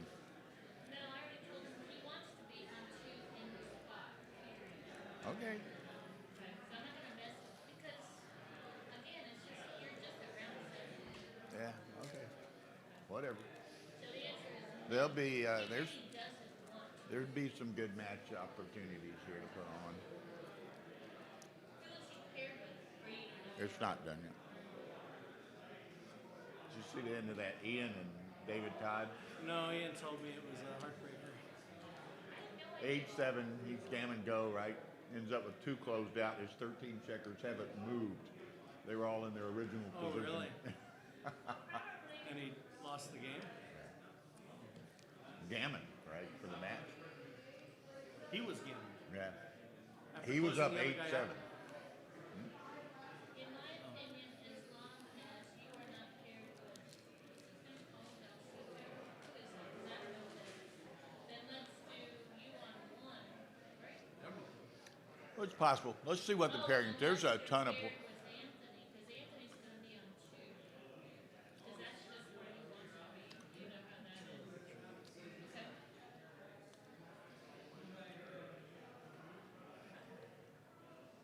Because you haven't ever, that's what I thought. So let's do, that sounds like a good plan. Yeah, we'll see what the pairings are. But that's definite possibility. Yep.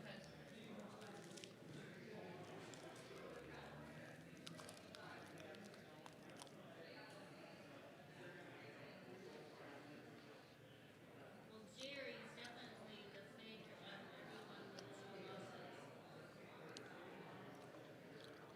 Whatever happened to Boyd? Who?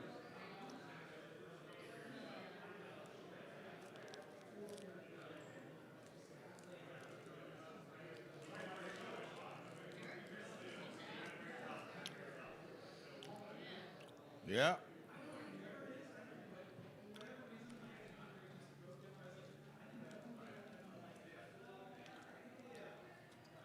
Roberto, 3 losses. At least he got that. How many matches are left?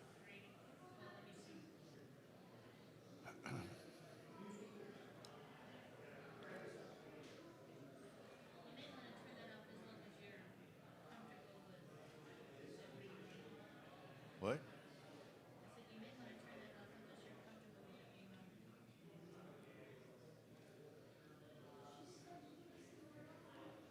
Still 3.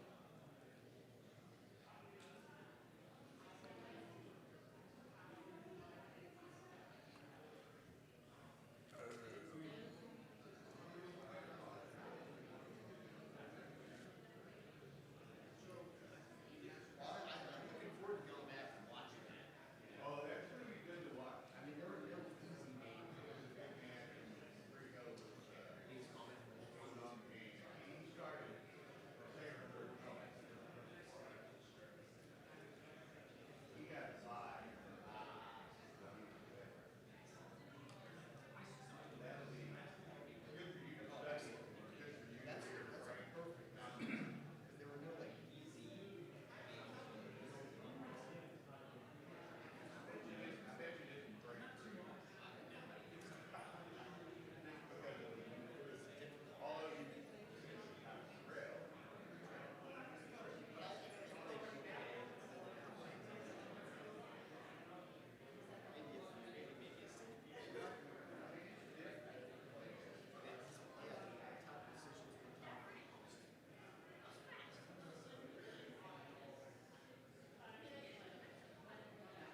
guys are good to go.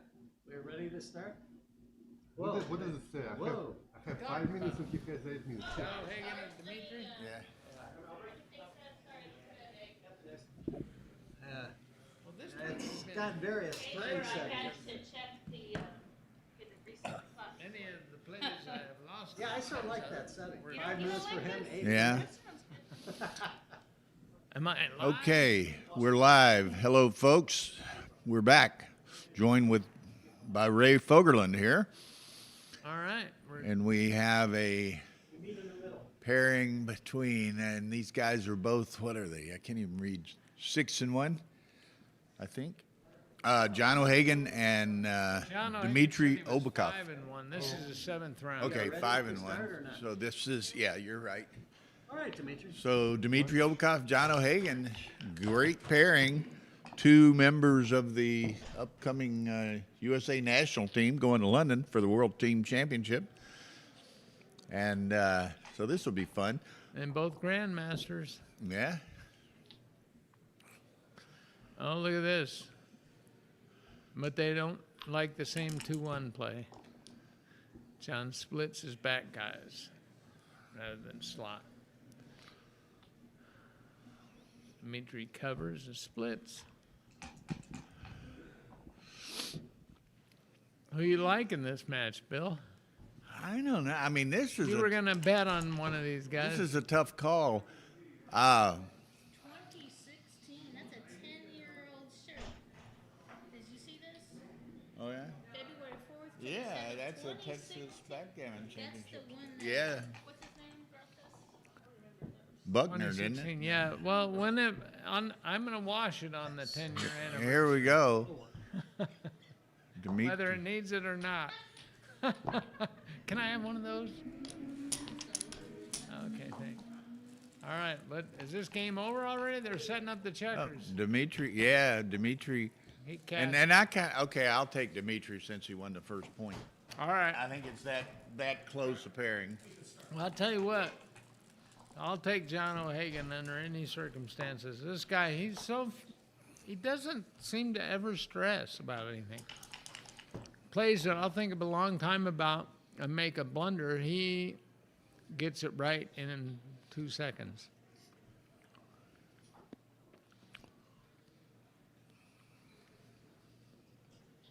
One of the most impressive showing that I ever saw John O'Hagan was when he lost in the finals in Monte Carlo.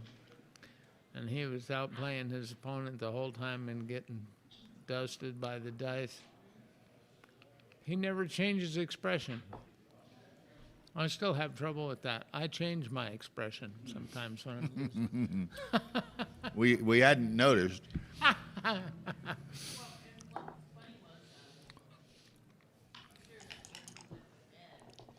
it's like, they were so opposite from an emotional standpoint. Okay. Rest in peace, Ed. Yeah. I was sad to hear that. I probably argued with him more than anybody in Backgammon, but I was sad to see him go.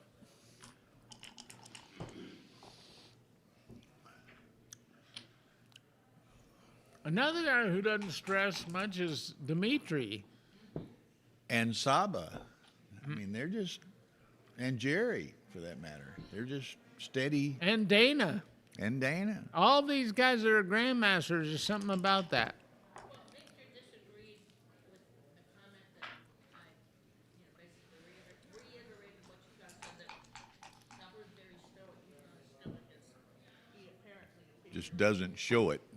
But I was at a tournament one time when Saba played me and he missed a play, so he played bad and he was submitting it for the BMAB and he was mad yeah. after that. He wanted to, but anyway. Yes, Petco's another Shagan's talking about. Petco, that no good, low down, dirty scoundrel. I hope he's out there.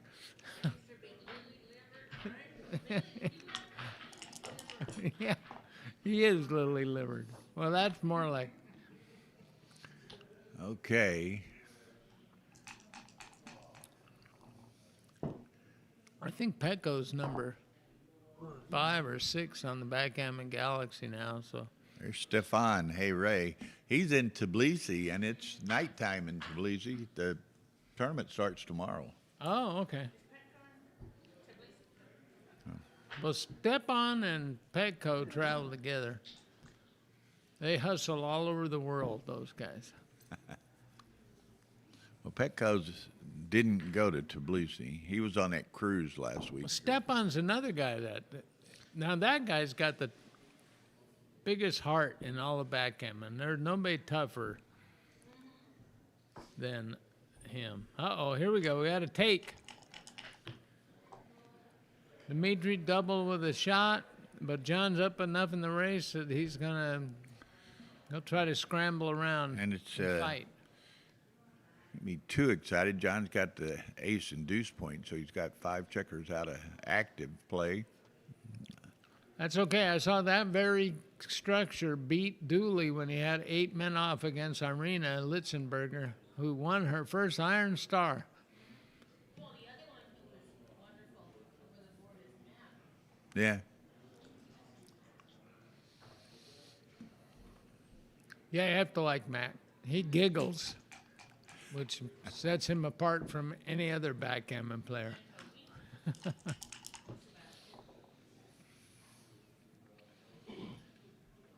That's why I know I'll never be a grandmaster, because I can't do that stuff. Okay.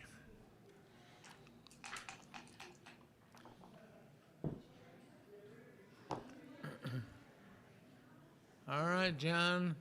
Oh, this could go bad. Dimitri's going to take dead aim at those guys. There it is. Ouch. Boom. Oh, that's going to leave a mark. That right there. That one's going to have to be stitched up, you know? That's not a scratch. That's a wound. Oh, there may be more bloodletting. Put on your hard hat, John. Uh-oh. This could get dangerous. Would you come down with the 4? I would. Yeah, Just why not? load it up. Rhino BG from South Africa. 2-1. See, John, that's how you take these cubes. You come in with 2 men on a 4-point board.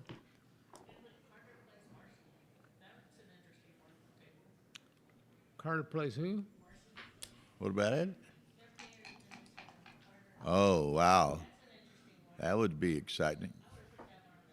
Oh, look at this. 1, 2, 3. There's 2 guys up. John is fighting back hard. Okay.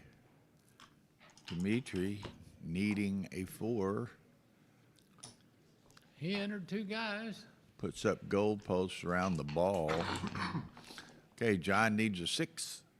John gets a 6. Well, what's he supposed to do with his 6? He's coming I right guess out. he's got to come out. But what do you do now, though? Jeez.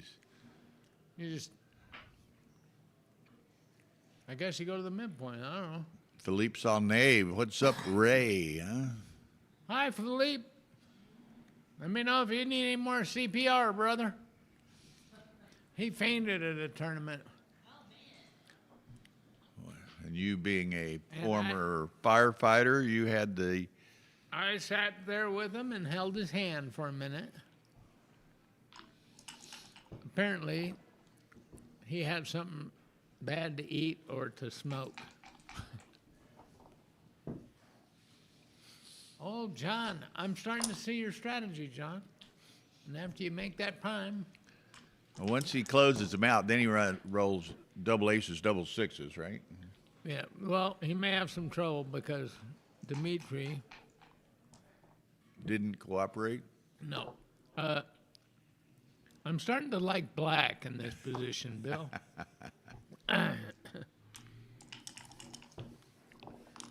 But many of my opponents have won from John's position this weekend. Well, I took Dmitri. What were we in for? A grand? You want to have them check it out? Yeah.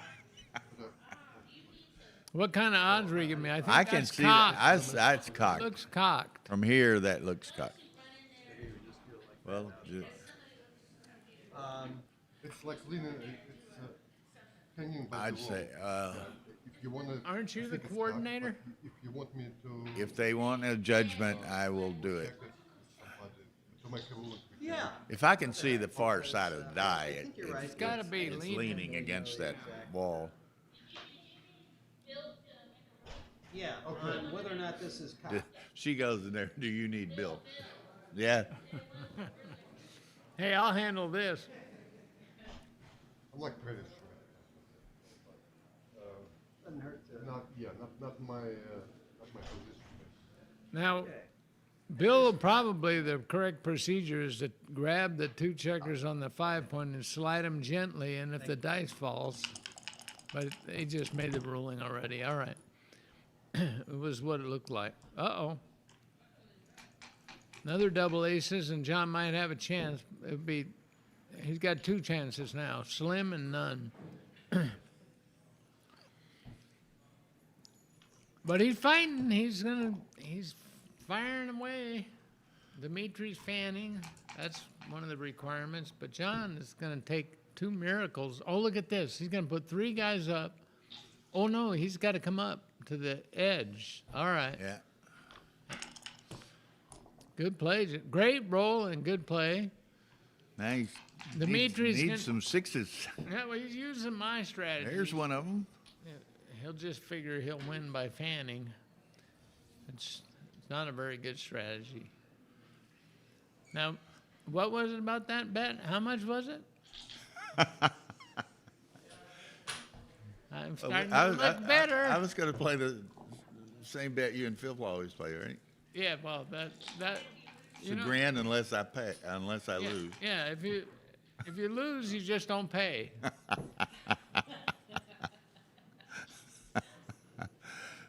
It got, like, okay, so you can only win. And then you can double you can make bets as an underdog. Uh-oh, crunch. There we go. I think I would go, well, I would go 5-4 with 2. Now, John's not doing that, and he's not doing it fast. Done 2. No, I'm good. Steak sandwich. No, we'll wait till next match. Just kidding. Could you whip me up some veal cordon bleu or something? What has he got? 2 left? I think Why is so. he not going 5-4 real quick? I don't know. It wouldn't be bad. I mean, he could he could go 6-5 with 2, but he would, reduce the size of his board. So he wants the 5-point board. Yeah, this was my reaction to go 2-1 and to the 9 and not give up the double 4. Well, might be right. I don't know. If John could get a 6.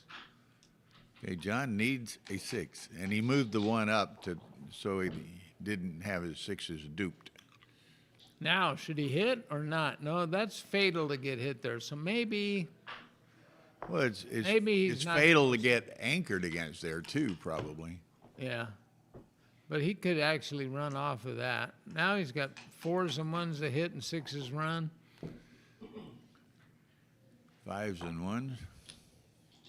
And he's choosing not to hit there. Well, getting hit in this position gets you gammon, and he might be able to win without doing that. So he's holding off on that risk. He wants to get a 6, and he gets one, but not the kind Wrong that one. leads. You got to be more specific, Ray. A natural 6, not a combo 6. One like that, John. Or the other side of 6s. Oh, look at this. Is he double? He's got to hit that, doesn't he? He might not. Maybe not. I mean, you just got one of them out. Do you want to get another one sent back? But if you hit and he misses, you might have a re-whip here. Is he already down 1-0? What's the score? Yeah, he's down 1-0. 1-0. This is why he's got some cube leverage here with this play. Boom. Well, I don't think he's going to be Okay. able to re-whip that. If he would Got fan. to have a 6. Boom. Oh, he wishes he Okay. could clean that up. Let's see. Is he going to leave 3 blots around the board or go I'm to going the 8? 5-1. I've got a feeling it's probably right to leave the 3 blots. And John does it. He Well, he's hasn't hit the considering clock it. yet. He's considering it. I'm going to leave it back there and roll. sort of have to I'm going to play do to that win. and roll a set, you know? Are you? Okay. Well, I do that, and then I roll a set of fives. Okay. Uh, Okay, John has it. Grandmasters play to win. Oh, he might get to send it now. He's got 9s and aces to cover, and 13s. He didn't send it. Okay. Well, he gets the lift.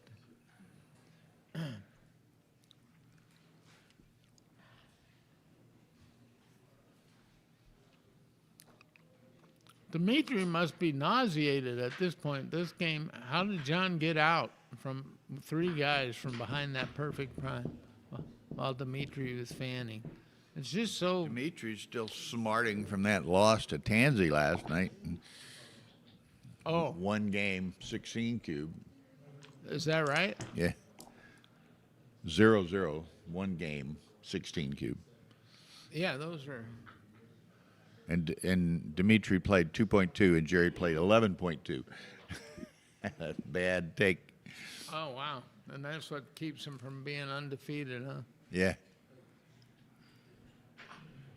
Well, that Jerry, they call him Houdini in St. Louis. Look at John. Unbelievable. I would like to double our bet, Bill. Look at this. He gets to re-whip him out of here, or is it too good? It's not too good, is it? Nope, there it No, goes. because he's got some dangerous rolls in a cup. 6-2, 6-4, double 6, double 5.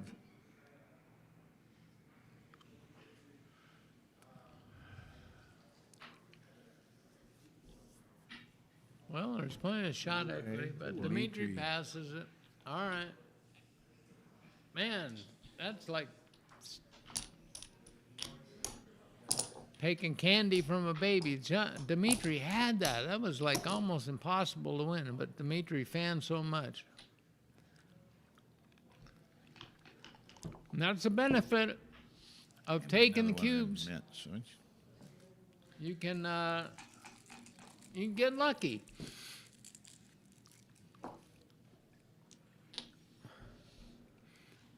And you want your opponent to think that you're lucky. That might slow them down on a cube later. Play their mind. Dmitri refuses to hit loose on the ace point. He's playing pure. Nice grandmaster backgammon. John makes an anchor. Dmitri hopes to roll 6. He gets 2 of them. Oh, man. A little bit of These guys know overkill there. what they're doing. They didn't get here by not rolling good. Uh-huh. You get here by not rolling good. You get right behind the microphone.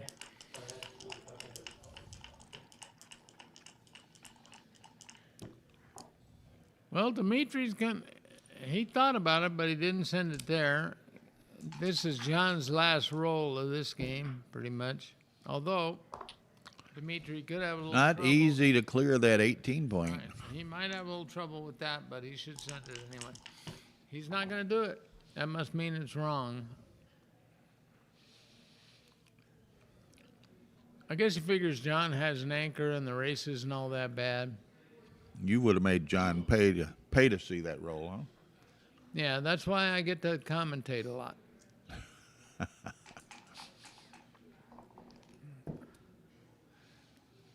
Whenever I'm commenting on matches between grandmasters, it's a pretty good idea to do what they do and not what I say. But I would have been comfortable with that position. But I think it must have been a race. John would have had a take on the race. He's got the anchor and all that kind of stuff. So Dimitri's going to make it a little more sure. I don't think he's tentative because John took the last one and won it. Do you? I don't think that's going to affect him. But that was pretty salty. That was a bad beat, that last game. Now John stripped. If he exposes himself, then it'll be double pass. Now he's giving up the 6 points, so Dmitri's still not thinking about it, though. Uh-oh.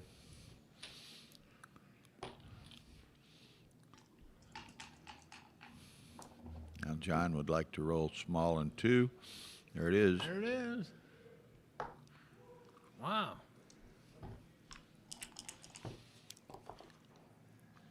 Now we're playing at this tournament standard USBGF rules, so down on a checker is valid, and it's also a legal moves tournament.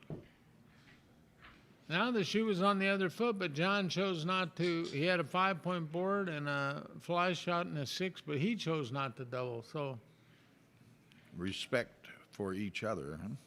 yeah.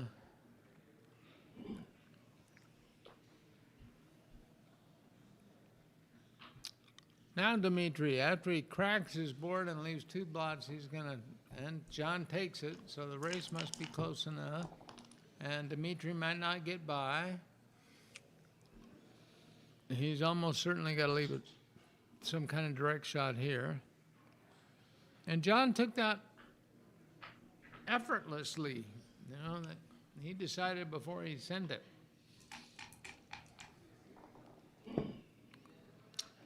Oh my God, John is allowing himself to get lucky, and boy is he. 2 hits, 3 covers. And the momentum has shifted. John hasn't stopped to think about throwing the cube yet, but Uh-oh, here we go. I guess he's going out. Yeah, I think he's got to come out. It's sort of interesting whether he should slot the 12-point or not, because he's going to lose if Dmitri rolls double 6s anyway. But he needs another builder to close him out. So if you know you're going to lose on a double 6s, you can sometimes just ignore the danger of it. However, getting hit in this situation could cause him to have gammonitis. So he's not doing that. Apparently, he's not considering These a clever these play. strains of gammonitis are fatal. Yeah, yeah. No treatment. And look, Dmitri says, I don't need an extra shot. I'll just hit the 6-5. Now John's got a double shot if he can get a 3, but no. Hey, you still want to double that bet? Oh, man. You're a front runner.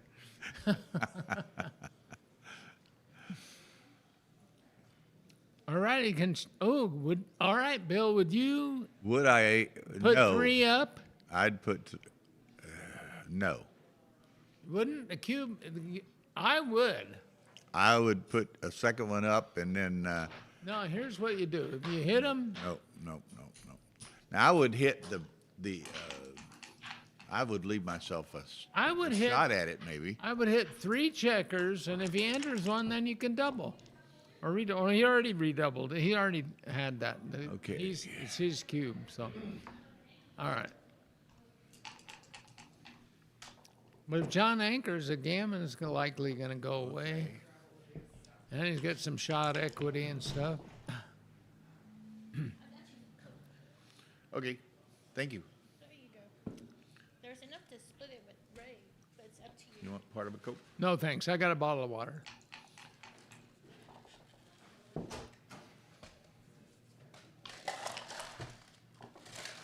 You're all right, Tara. I don't care what Bill was saying. 4-1 Albert, they're taking a break, and I happen to know that because Albert just walked out behind us. Uh-oh. Dmitri leaves another shot. John's still got a 5-point board. Yeah. He took this cube. Man, is this guy rolling like he's 5-1 or what? They're like I said, they didn't get here by rolling bad. I've been playing guys like this all weekend. I heard that Albert Stegg's been rolling some numbers. Is that true, Albert? Doing all right. Okay, brother. Albert, what are you were Stringing also together some wins for in- change. What? How far are you in the Masters? Is it I'm in the finals. He's in the final of one of them. Watch out for that Alex Handgen guy. That guy's really good. Yeah, that's right. I played him once. You guys want to hear? Look the here, beat but story? that's a 6 or a 3 to hit. 6-3. Here we go. Or John could send this. nines, Oh, tens. That does it. Look at that. That boom. my opponent's It's always. always the trailer that Yeah. you're thinking about, the ones that hit you Never. direct, and it's the trailer. It's never the direct shots. It's always the fly in the ointment.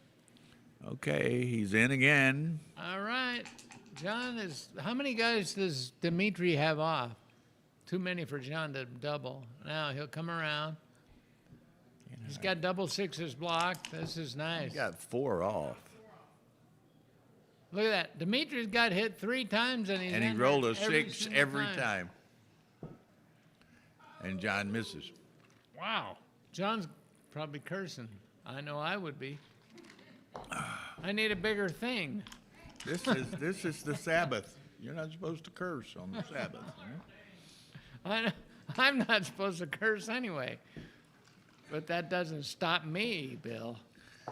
Okay, well, the good news, depending on one's perspective, is John didn't get G'd, nor did Dmitri get G'd. Yeah, well, you can take cubes when you're gammon proof. Those are a couple of the ugliest games I've ever seen, and John only lost one of them. And he hasn't even lost this one yet. I think it's I pretty think much. he has. All right. Well, he'll concede now, I guess. Yeah. Okay, so 3-2. I mean, everyone is really, they got that electronic scoreboard down. They never miss a beat. How many people we got watching? 280. 280? And is this the Backgammon Galaxy channel This or is what? Backgammon Galaxy. And they sponsored this? Did they provide the dice or anything? No, they're our dice. You guys got to do all the work? They provide the channel Okay. board. This is a Nova board with a Neptune inlay. Do they want people to hit the like button? Mark actually prefers them to smash the like button. I see. Well, Mark, he's Look, you're Demonstrative. getting your fan club is coming out here. Hi, Ray from for Catherine, and then Gigi, Ray. yeah. When you know they like you if they use your name twice. Hi, Gigi. And Catherine, Catherine. K4 Catherine, whatever it Is is, that Catherine from Kansas? from the old days in Ace Point. Okay. I knew it. Oh, Here we go, John. John's feeling a little frisky. Thinks he got something going here. Yeah, because he just blocked 2-6 from the bar. So this is a very treacherous cube to take from Dmitri. But he snaps it up like it was a steak sandwich. Here we John go. will cover Ooh, the- look. no, he's gonna hit. He's gonna hit. Oh, the double spanky. The He didn't want to let him have it. 2 up with 2 blots. This is That's because of the blot on the bar point. He's got extra shots at that. And Dmitri actually fixed John's biggest problem right there.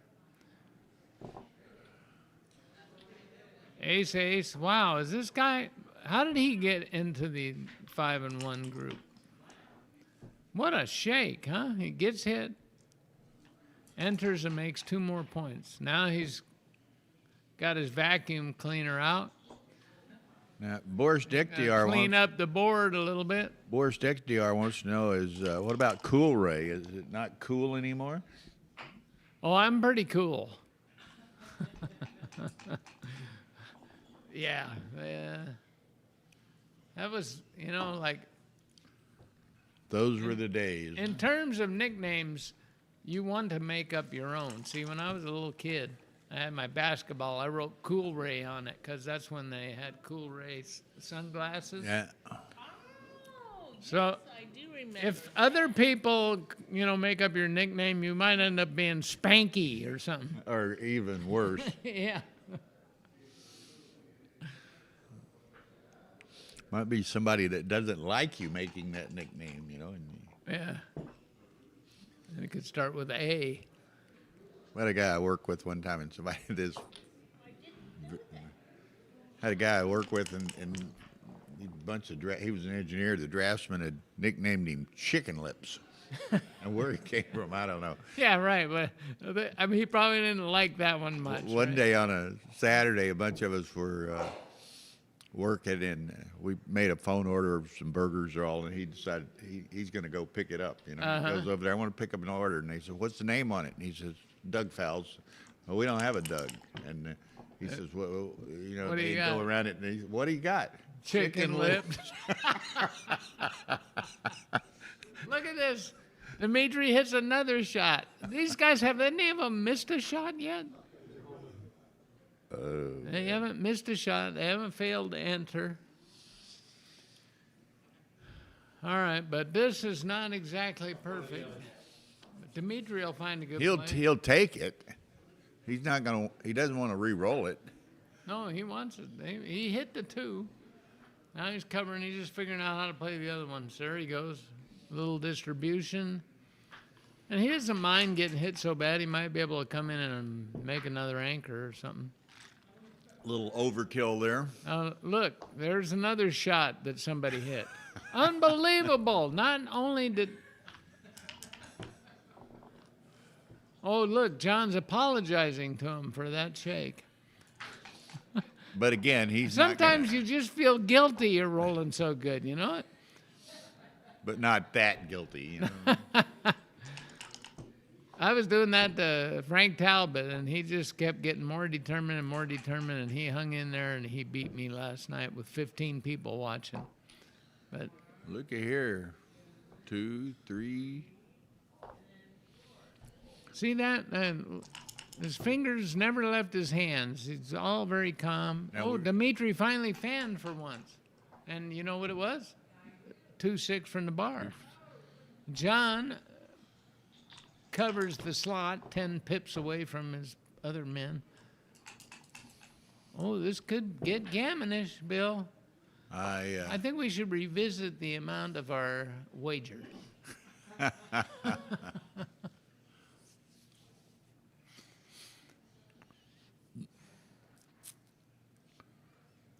Well, Dmitri has had the worst of the luck so far. I can guarantee that. John is literally, he's walking on water.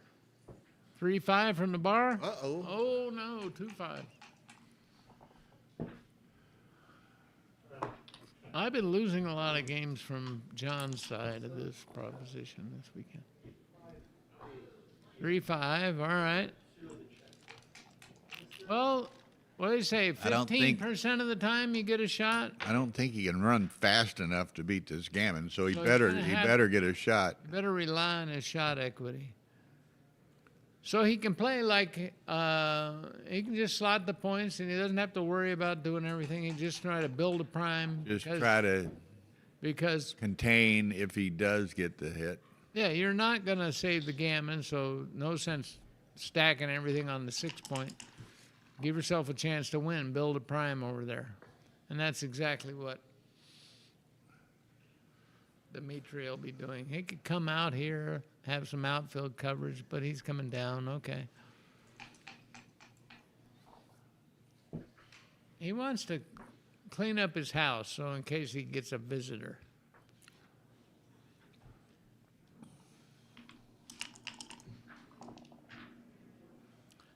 If he doesn't, then he'll just mark up 4 points for John, and they'll play some more backgammon. These guys are just matter of fact about their business.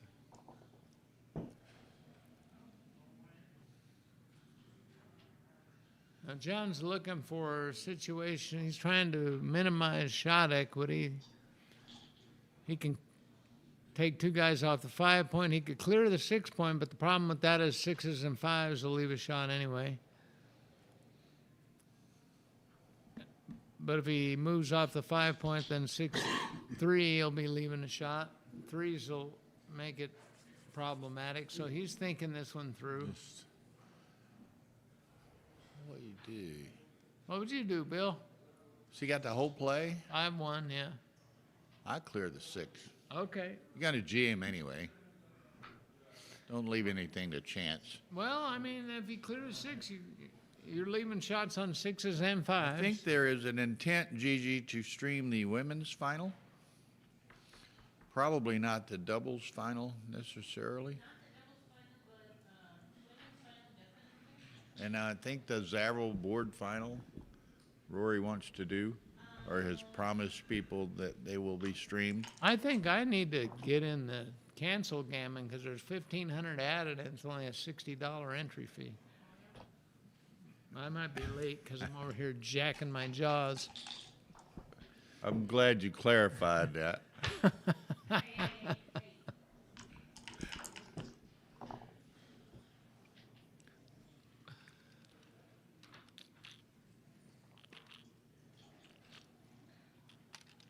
Oh, by the way, you said this is like Mark Olson's site is Backgammon Galaxy, and I would like to recognize him for it because he's a recent addition to the top 10 on the Backgammon Galaxy. Yeah, and he won the UBC Contender Tournament in Istanbul. And he was excited about being able to play, I guess, do the Final Four in Monte Carlo. Yeah.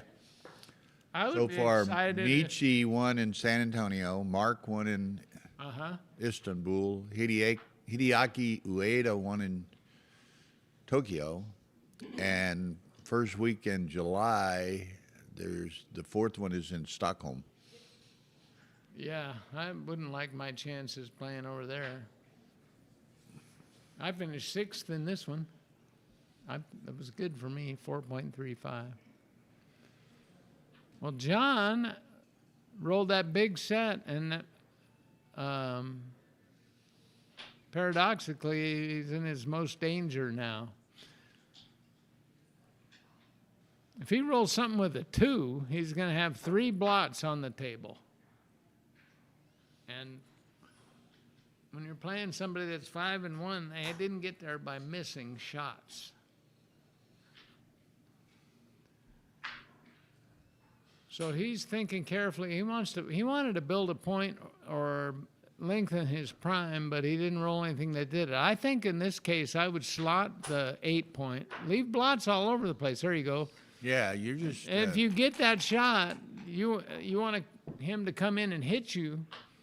Oh, there's a 2. John rolls the only 2 that doesn't expose more blots. I think it's right to make the ace point here, so that eliminate the extra blot scenarios.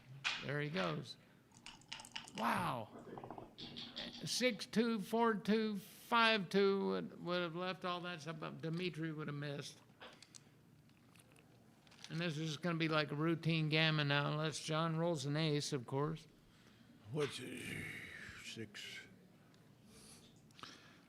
I don't know. You just got to leave. Take your medicine.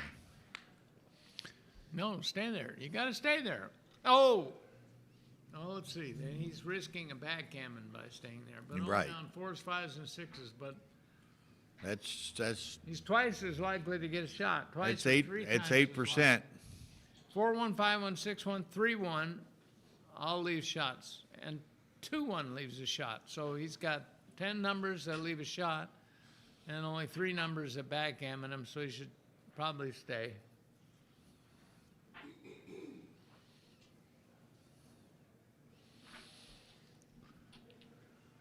Dimitri's going to stay, but this is a Yep. Well, there's high risk, high reward. There's some risk. There's the 3-1. shot. Just that's it. You're going to find this hard to believe, Bill, but I am smarter than I look. That's easy to believe. Ace! Oh, what a reward for Dmitri. He demands play and did that. But John's clever covering the ace point is going to protect him from some real disastrous shots. Now, there I would have tried for a 2-6 from the bar.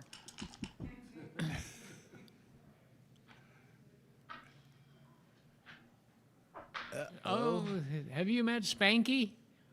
Yeah, you got to hit it. Yeah, there we go.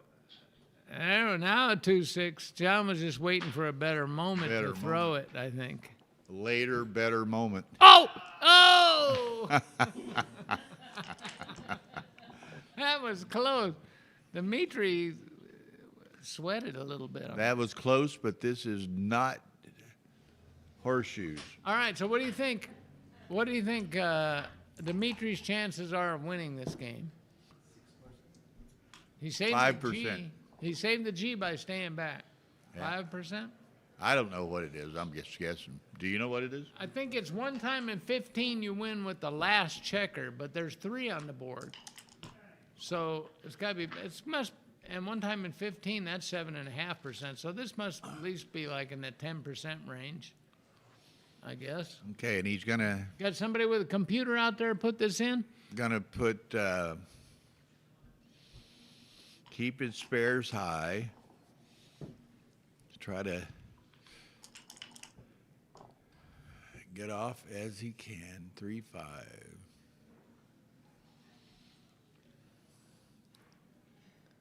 Yeah, he wants to have the best distribution possible. So that's a good play.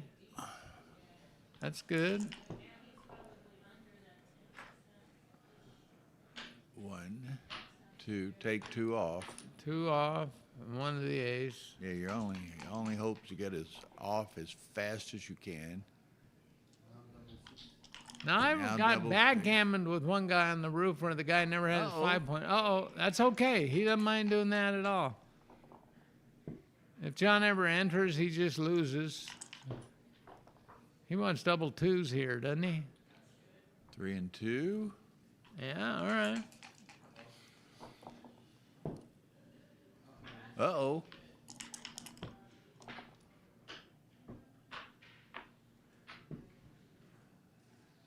What's the question? Okay. He decided to do the forced move. All right, here we go. I'd have to have 2 sets. I feel sorry for you, Bill, so I'm going to root for Dmitri to get a set here. Oh, John knows how to play this position. 2 sets. Whoa, wrong 10. Curtains. All right. But Dmitri is feels fortunate not to have gotten gammon there. Yeah, but that was because he played it like a man and stayed back. Because he was getting 10 to 3 odds on the backgammon shake. And, you know, like if you get gammon, you're down 6-3. 6 to 3 anyway to John O'Hagan. That's not exactly a, picnic. Speaking of 6-3, Albert is ahead 6-3 over Anthony Niakiani Yeah. over on stream 2. Niakiani is the only undefeated player. Oh, is he? Yeah. All right. So that helps the field generally if Albert could beat him. Oh, my God. John O'Hagan was forced to make the ace point on Dmitri, and then Dmitri fanned. I think I would hit and step up, split up. John's going to. If he comes in, you want to have your back checkers split so it increases your chance of making the 5 anchor, because John is a little ahead. He wants more holding games, and Dmitri, the trailer, usually wants prime versus prime and blitz kind of positions. But John's thinking it over, so I'm sure he'll come up with a right idea here. He's decided he wants more leverage coverage over there. Okay, look at here. Yeah, it's nice. That's one thing Neil hates about backgammon is that people can roll doubles from the bar. Otherwise, he'd never lose.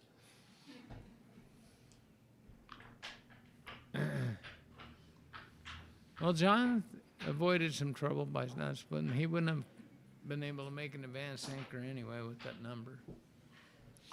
Look at here.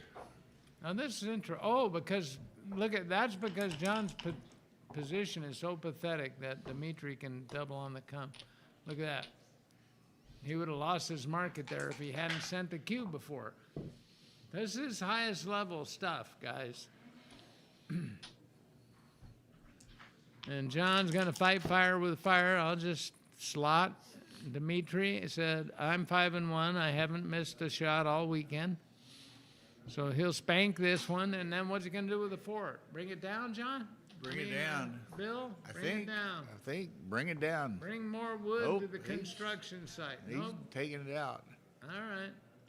hoping for a dance. We're always hoping for a dance. John said, I don't like to dance. And I'd prefer to get I'm more of an a anchor while I'm at it. wallflower.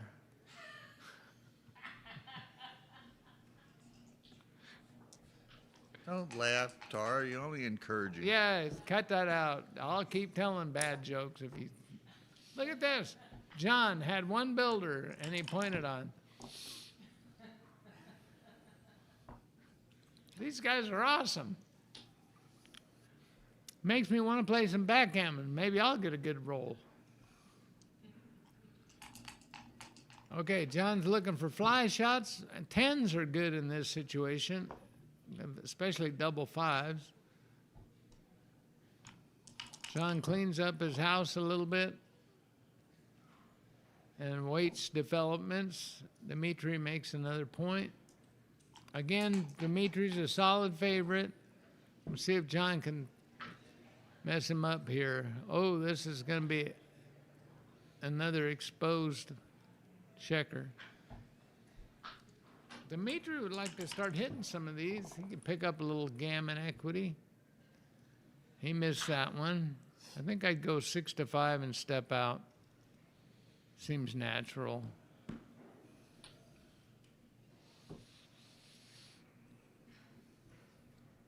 Yeah, I'm glad Dmitri followed my advice.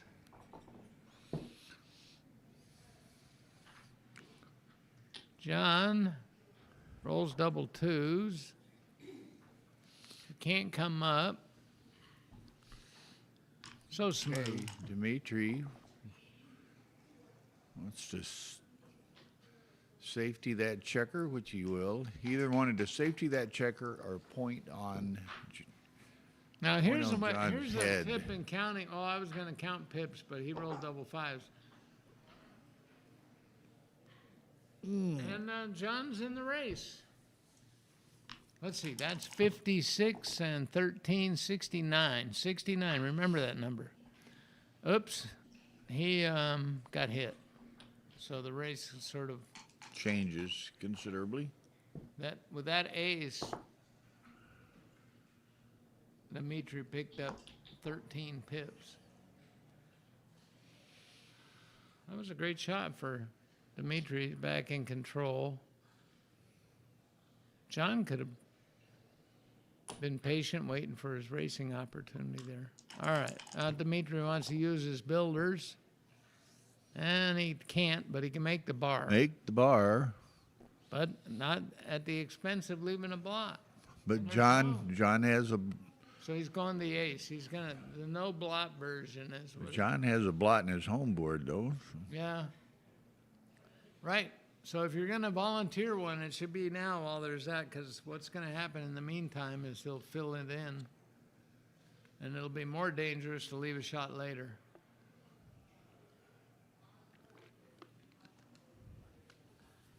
But I don't know. The computers just kind of play the safest play a lot. And when they do leave a blot, it's usually when humans won't refuse to.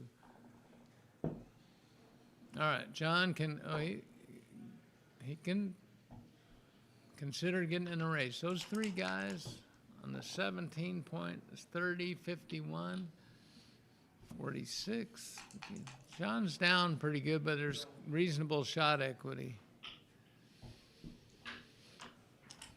Dmitri doesn't necessarily want to roll a 6, although some of them are his best shake. 6-3 he would like. 6-6 he would really like. Double 2s he Okay, likes. double quite a bit. 2s is very nice. He'll just come and make the 9 point. I think he has enough of There's not enough potential contact. and he's not enough of a, if he's even ahead, He's way up. not going to be a cube. He's already, yeah, he's not. Oh, it's cubed anyway, but Yeah, it's been doubled a long time ago. When John had a bad position with a guy on the 2 and 2 on the ace. Dimitri's thinking this over. If John's checkers on the 7 and 10 points were inside of his board, then Dmitri could think about making the 2-point and provoke some contact, which would give him some gammon equity. But I think he should do this. See, he's thinking about that now. But John will play. See, I would have just come down. Because John can play a couple of turns without leaving a shot, and Dmitri may leave one right away. Now, that was interesting, 6-4, John preserving some timing in the outfield. Oh, Dmitri figured I could just roll double twos again. That's when you know that you made a mistake, and the dice give you the same give number. you the opportunity to Yeah. correct it. Yeah, here you go. Try that again, pal.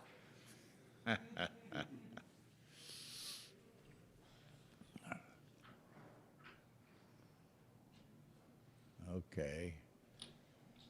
I'm going to bring it down. I'm going to make it easier to clear. Well, I don't know. He's afraid of John's racing equity, I guess. And he blocked that 6-3. Blocked at 6-3. But two guys on a 17 point is 34, and Dimitri's got 42 on the outside. But he left a shot because of There's that. the shot.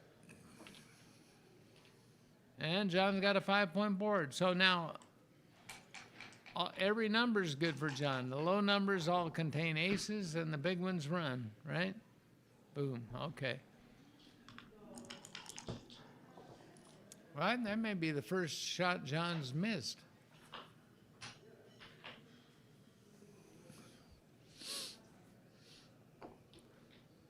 Yep, 2 and the 6 point. Okay, 301 viewers. That's great. Wow. Smash that like button. They must have heard I was doing this. Yeah, that's the deal there. They heard Ray was on commentary.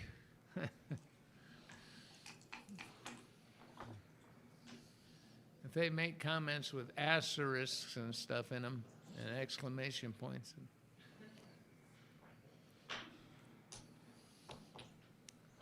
Okay, well, John's a big dog, but that hasn't stopped him from winning some other games.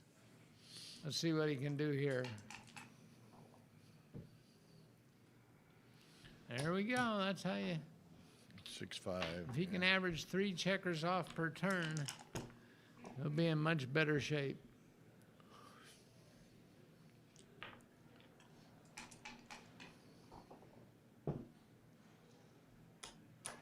Well, there's 3 on that turn. It's going to be hard. This Working next so one. far. He needs double 2s or double 6s to do that again. Do that to me one more time. You get it with double 3s also. Once is never enough. Who's winning the race now? This is John's down 6. He's up 6. He's up 3. He's down 3. He's down 1 pip on shake. Oh, man. And the positions are similar. We need Art Benjamin to give us an EPC on this. Quick, Art. This will be no double, no redouble. And big take. John's got a problem. That gap on the 4-point is bad. Dimitri's not going to miss with 4. But I think John's also just down a pip. And he decides not to, but he took off 8 checkers in 3 turns. He must want to get in the finals. Okay, 4, 2, 6, 3. So John is now ahead in the pip count. Let's see, he's up 4, even. He's up 2 pips on shake. He's got 3, 4, 7 checkers, and Dimitri's got 8 checkers. 2 pips in a 12, 17, 26 pip race. That's not quite 10%. But Art Benjamin would be able to figure this out. He would be playing with his fingers and putting his hands under the table and doing all that kind of stuff, and he would come up with the exact right thing. And he would be figuring out Dmitri's point of last take and all that stuff that I don't even know what it means. But he would do the right thing here because his count is like 98.5%. And the Keith count and those kind of things are more like on the 60-70% realm.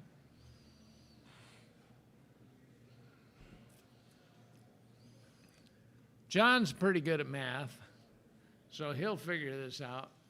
We can expect whatever he does here to be right, but he's got a little this lead. is right in his wheelhouse Yeah. of some of his strengths. And he's rubbing his chin, so it must not be easy. Now he's scratching his neck.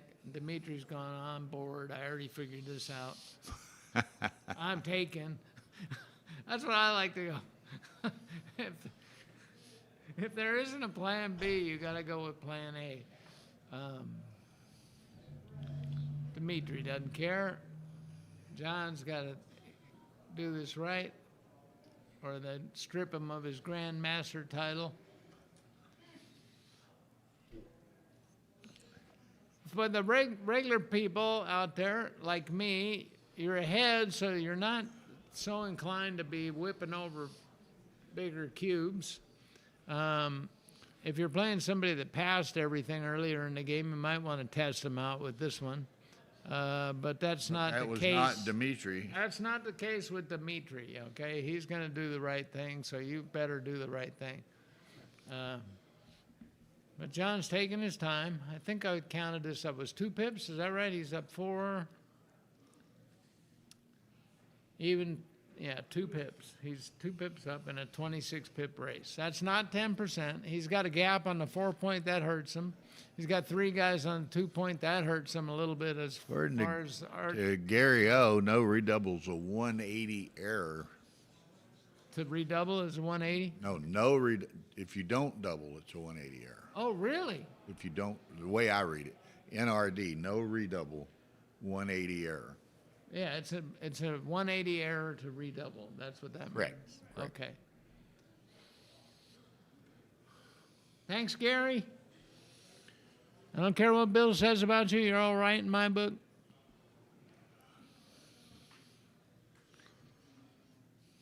Gary Olison, is it? Yeah, you know Gary Olson, Yeah, I know. long-haired boy. He's another one of those guys I've Houston. never beat. Look at John. He seems to think this is significant. And How that's, much time has he got on his clock? Because he's at 6:48. All right. Dimitri's outplaying him by 4 minutes. Oh, here it comes this spanky 4 cube. John did all the math. Dmitri already had done it. And let's see if John pays for this blunder of 180. He's 6'1", that's not bad. He didn't get a 4. He's happy about that. Dmitri thinking about re-whipping. No misses here. Well, wait a minute, but he wasn't risking much to re-whip. John may have handed him the weapon that he's going to use to win this match. There's the 4. Club himself. He didn't gain any pips, so he can't re-whip this. He'll just try to roll good. Both with 5 checkers. Yeah. But John's on shake. That's a significant advantage. You need twins, Dmitri, and you deserve them. Okay, at least he got it down. If he gets a shake, any set will work. Dimitri's up 1 pip in the race. Any set will work. Yeah. Now this is the time where I say, hold on, Sue. I want to get down on my knees and pray. Oh, 2-6. Oh, Dmitri. This is the bad beat match of his tournament. John O'Hagan 1-1 with 2 guys not to the edge of a 5 prime. I want to remind everyone, tonight at 8 p.m., we have an exhibition match between Jerry Tanzi and Dirk Sheeman. It'll be streamed. It'll be you can view it live here, the players that are here, but it'll be streamed. They'll have wireless mics explaining their plays and their thought process and what have you. So that should be a lot of fun. And they'll also take questions as they go along as well. So, Well, I wouldn't have sent that one, and Gary said it was a blunder, but John said, well, now he "Take says redouble correct by 180. Oh. I'm Oh. confused. Well, then, okay, then we don't have to revoke John's Grandmaster license. Maybe that's why I'm losing in this tournament, and John's 5-1. He gave all that thought. It was almost 10% in the. I guess he figured if he rolled a 4, that was actually a pretty good number in the position. Yeah, we had Olivia and Victor playing yesterday. We had Olivia and Hannah doing some stand-up comedy between rounds. I don't know what they were doing. I didn't listen, but they were having a good time. And so trying to keep y'all entertained. So what that meant was no redouble was a .180, huh? Okay. Yeah. It's hard to figure that stuff out.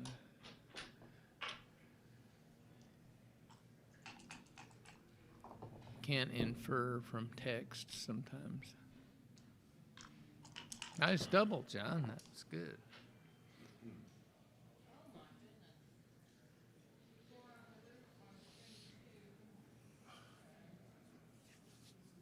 Yuck. Not good when you got 4 on the roof, of course. Makes you think it's Christmas and the reindeers up there.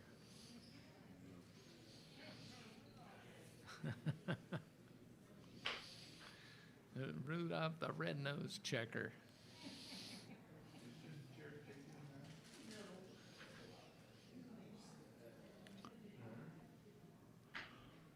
All right, Dmitri is down 8-3. What's his match equity from there, Bill?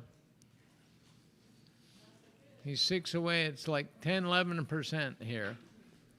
Yeah, because he would have to win 4 matches, 4 games, just to get to 4, and then he's got to get 5. Well, it depends on 4. if he can win any gammons in there. Right. But it's down around 50, 25, 13. No, it's 10%. Into He's 9, 6 9, away, 9, Crawford. 9, It's 10%. the Something. same as 6-0 to 7, which is 10 or 11 or whatever.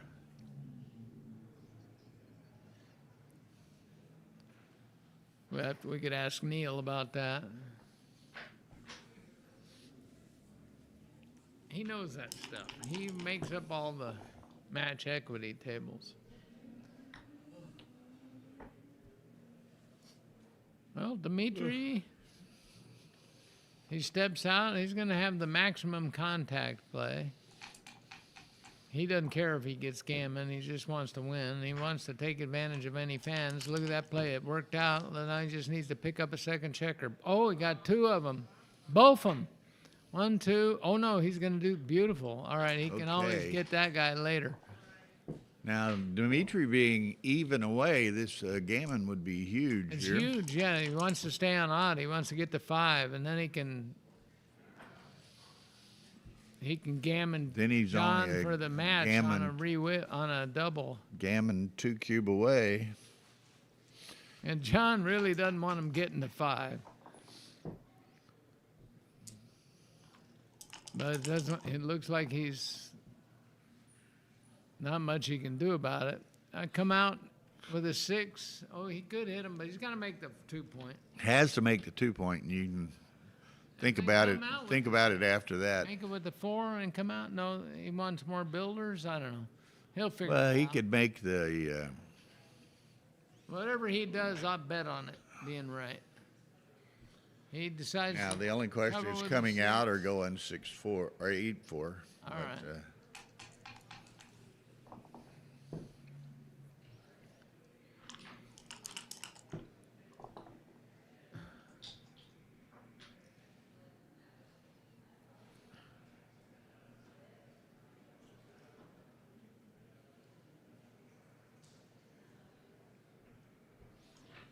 Dmitri's guarding against jokers. He could have split those back guys, but then he would have been vulnerable to a double hit on double aces. So he's at such a point here that he can Split that.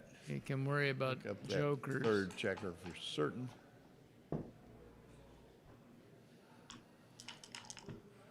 All right. Well, I think this is Dimitri's had enough bad luck that he deserves this right here. Little gammon action. Pick up the third one. Yeah. Come into the 4-point. Come into the 4-point and the other two down. Do whatever Or you one want. across and one. And what? We'll let him figure it out, and we'll all know that it was right. All right, there we go. You think John is thinking about aces? By the way, that doesn't help to do that. 3. Did you give it back?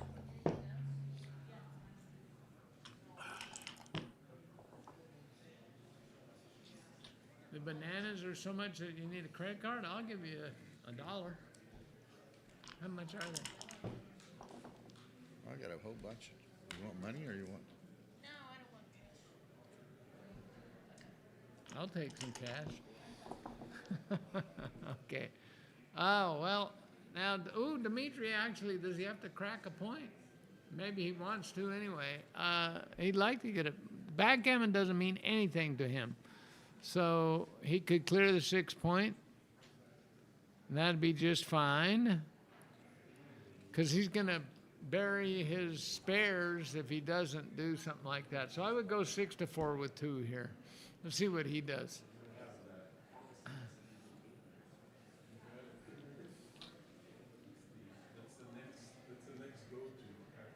It's kind of funny, but 3 points gets him to an even number, so he Yeah. only wants a gammon, so he doesn't care about a backgammon. 2-6 from the bar for John. He'd take it just for the emotional aspect. So it's kind of crushing, Well, it's not gonna. It doesn't matter to John if he gets backgammon. Yeah, he no doesn't. difference. I mean, He's been around the block so many times. it's not going to. He's not stressing about getting backgammon. He just didn't want to get and he's gammon. already accepted the fact that he's going to get gammon. Right. But, because of those aces, there's a chink in his armor, but John comes in and ends whatever threat he had, and it wasn't much to start with. Well, Niakiani is playing. Ace 3, good back game. Looks like. Well, he's made some progress. He had 4 in the air. Now he's only got 1 in the air. But his 2. timing is very questionable. He needs to keep. He probably wants to keep fanning in that position.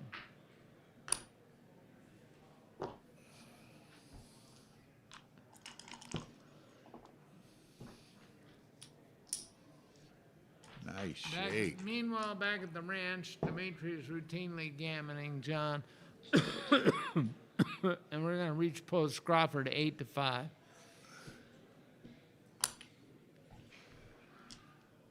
And at that score, John will probably pass any advantage that Dmitri has. And Dmitri might employ the trap play where you play on until you develop some kind of gammon threat and try to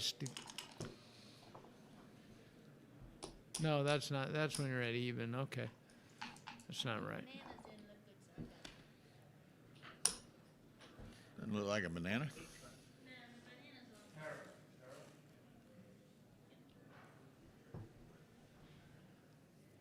Jeremy wants to order. Of course, you're gonna be dumb. Would she get mad if we took her fruit cup? Probably. Okay, here we go. So, His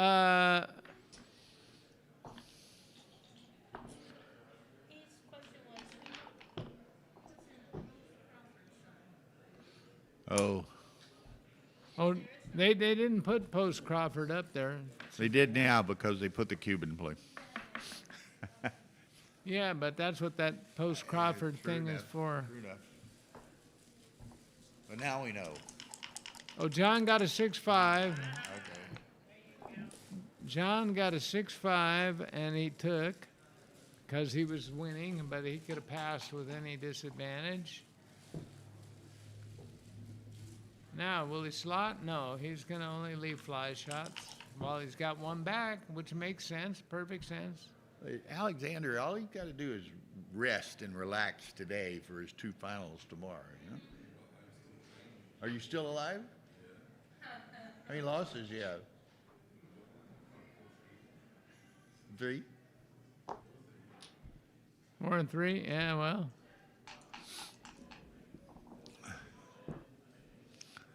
I talked to a couple of the guys that he beat. They were complimentary? Yeah, I told him he was pretty good because I played him once and I lost. Well, that's You may find that hard to a believe. small Bill, sample but- size, you know? Yeah, yeah, it is.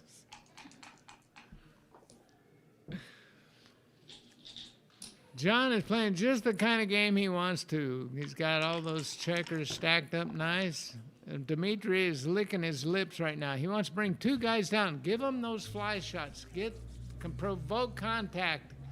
Because John has got the bananas, you know, the railroad tracks, they call them over there.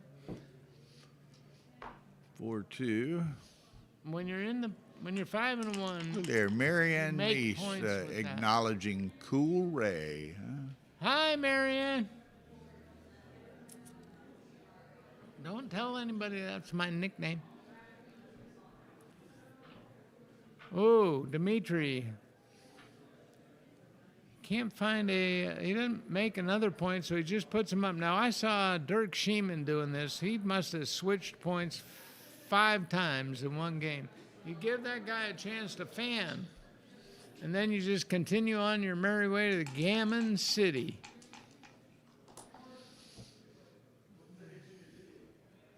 John hasn't fanned yet in the whole match, except for last game. He did it quite a few times, I guess. Look at this. It's just like he can't get. He's got 6 checkers stacked on the 8-point, 4. That's 2/3 of his men. So now, Dmitri, stay with it. Just point on him. There you go. Give him a chance to fan. He can't fan unless he's on the roof. Uh-oh. Best laid plans. Well, 3-number shot. But look, what's he going to do? Even if Dmitri fanned right now, he can sit there. There's hardly anything that's going to not leave a shot. John's going to need to roll 3-1, 5-3, but when you're going good, you do that. Double aces, 4-2. That would have done it. Look, it gets to stack another guy. That's pretty awkward, though. Oh, man. Inflexible. It stimulated my gag reflex. You don't have a gag reflex, right? Shh, Carter, keep it down, Carter. We beg your pardon? Oh, God, nothing quite like. Look at this. John, with all those stacks, he rolls double aces. Unbelievable. Yeah, you're a little slow on the upbeat. Little slow. Laura. Nearly as Ed Corey in the house. Hi, Ed. You need to have a board tournament. I'm getting short on boards. John is tiptoeing through the tulips. Dimitri's got a 5-3. What's he going to do? More like tiptoeing through the minefield. He's got to just bring 2 down. Stay back. You can only take advantage. That is 2, 4, 5, 6, 7 checkers on the 8-point. And if, Carter, will just roll double 6s from this position, but you just have to let him. Double 3s, I don't want to waste all my builders. Yeah, double 3s. That'd be nice. Double 4s would work. But if you're not rolling a set, you're in bad trouble. So this is the idea I do. I mean, you might as well. You can't punish the guy for Melanie Hughes. Hello, Melanie. 6-5. There we go. Felix Goikman. Hello. John takes 2 of his 7 checkers off the 8-point, and we're looking for a 2-6 from the bar, Dmitri. He'll come in on the ace. He would like to slot a point, but he can't.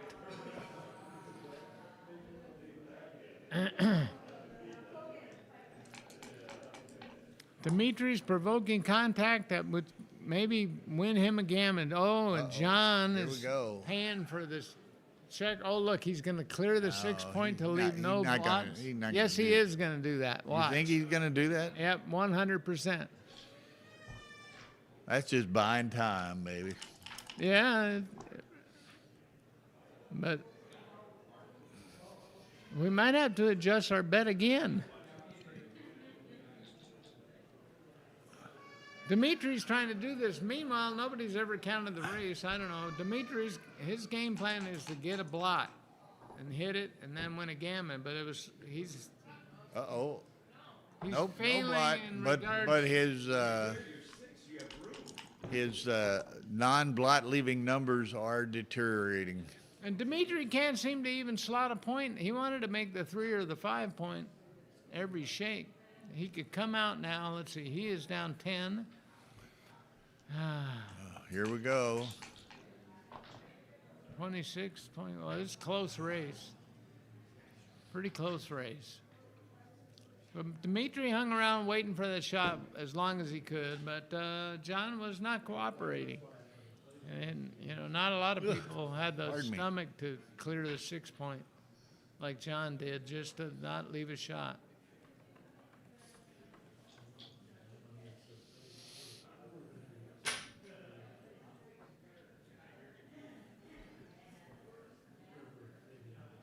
And I guess he's going to, oh, he did that. Saving a spare?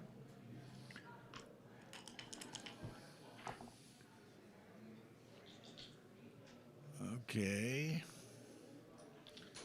Slots. Here we go. John needs to be careful. Uh-oh. Oh, he was trying to save a 6, so he would have less Was that chances. careful?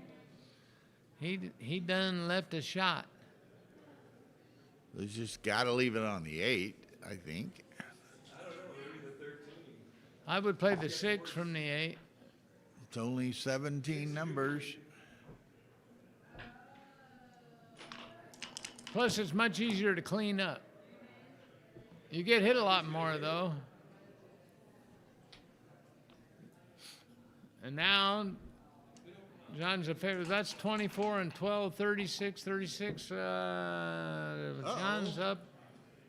Oh. Fortuitous roll. Deuces. Okay, Dmitri, you deserve it. Get a hit. 2. Boom. Fee, 5, foe. All right, here we go. Get Art in here. Give us the EPC on this. It's pretty close, actually. John filled up his gap. Dimitri's down some.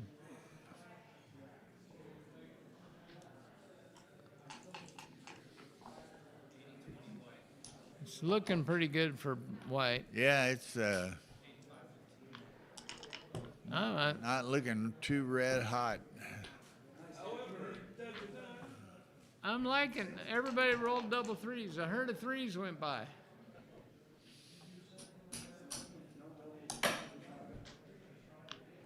Okay, Dmitri. Ugh. Not good. Well, I have a gentleman's bet with Bill. And he took We the- didn't shake hands, though. Oh. No, not the Phil Simborg excuse.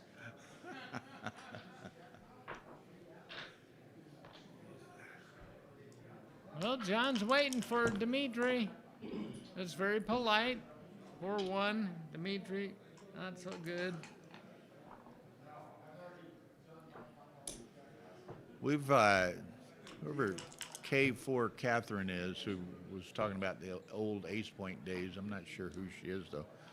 But she used talking about the layout and everything, we've used that, we've heard that term, adjective, elegant, from a number of people. That's kind of neat. Wilson, Samilio, Backgammon Galaxy collaboration. No. Dimitri's rolling the aces. He wanted John to do that. This is going to make it tough.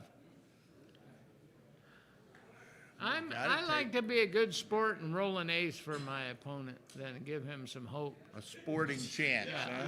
I like to do that, yeah. Carter has learned to expect it because he said the dice hate me. Okay. John says, if I don't roll an ace here, Whoa, look here. Deuces. Congratulations to John. Well Okay, we're done. going to switch stream 2 over here so y'all don't run away. It's Crawford game. Crawford game. Carter, or Albert Stegg, 8. Anthony Niakiani, 4. Anthony is the only undefeated player for perhaps a short period of time.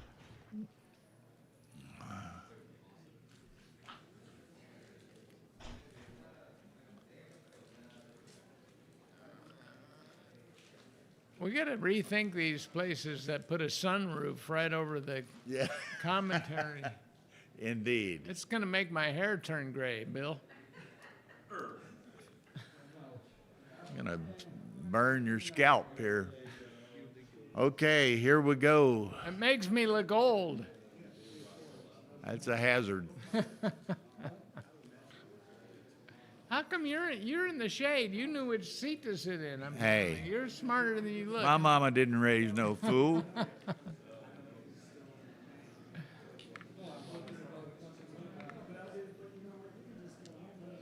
Now the remaining players are hoping that Albert is successful in completing this victory to give Anthony his first loss. Kind of brings. Boy, he just hit 2 more checkers. He's got the pedal down to the metal. Oh, Anthony shows why he's undefeated by bringing those 2 men in. Albert misses. That's a pretty bad. That was a bad parlay right there. Double fives, 3 ace. Okay, what do we have?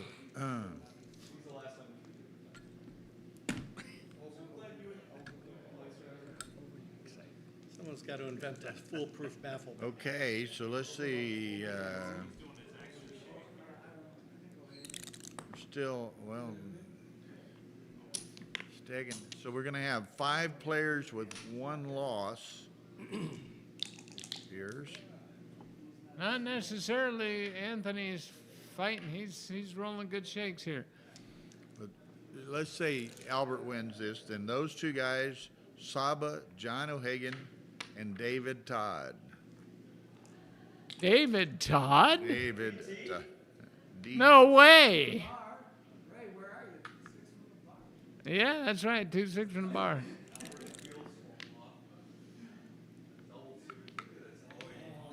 Wow. And you say this guy's undefeated, Bill? Yep. Okay. So if he can pull off a Backgammon, win, what's then his he's. score? Oh my God. 3 shakes ago, he had 2 guys on the roof, and he came in with double fives. Yeah. So if he can win this game, then he's 4 away, which has a certain beauty to it, to the trailer. Yeah. Dmitri just failed to bring that particular thing home, but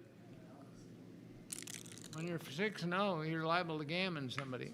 Oh, look at this. It's like it was nothing.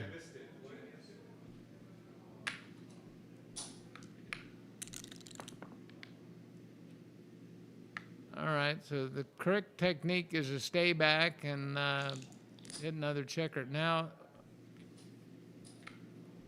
oh, Anthony, a backgammon would really be good for him, right? Yeah, I don't think there's many backgammons in the. The ace point is the most backgammoned point. You'd almost prefer to have those 2 guys on the ace point than on the roof.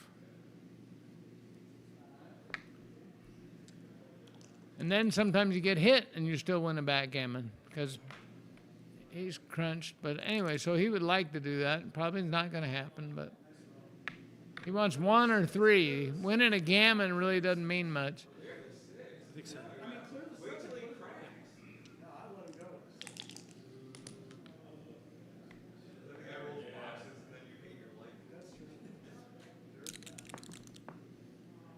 That's sometimes the risk you must run. Oh, trap play. Trap play with a blot on the other side. Generally wrong when the guy's got a 3-point board. But and especially since he doesn't want a gammon. He wants to win 1 point or 3 points.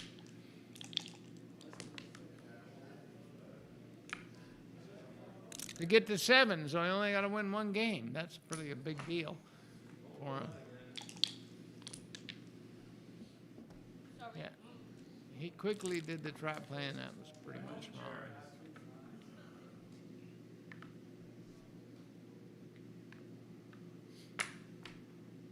That's the right. He got that right. Let the mistake making begin.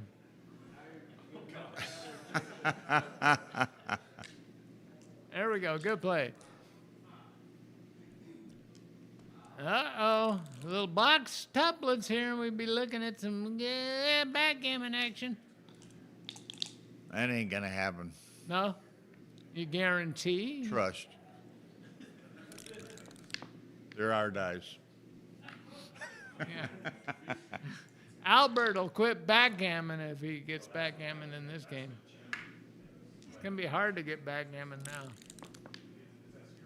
It can't be done. Whoa!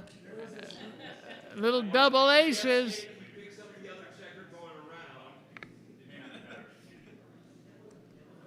All right.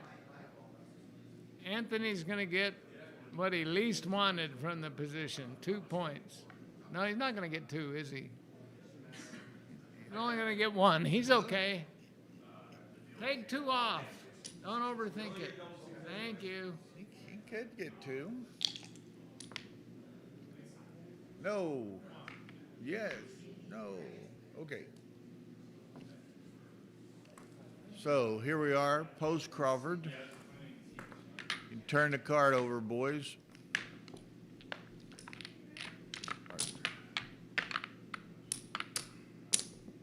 Ho, ho, ho.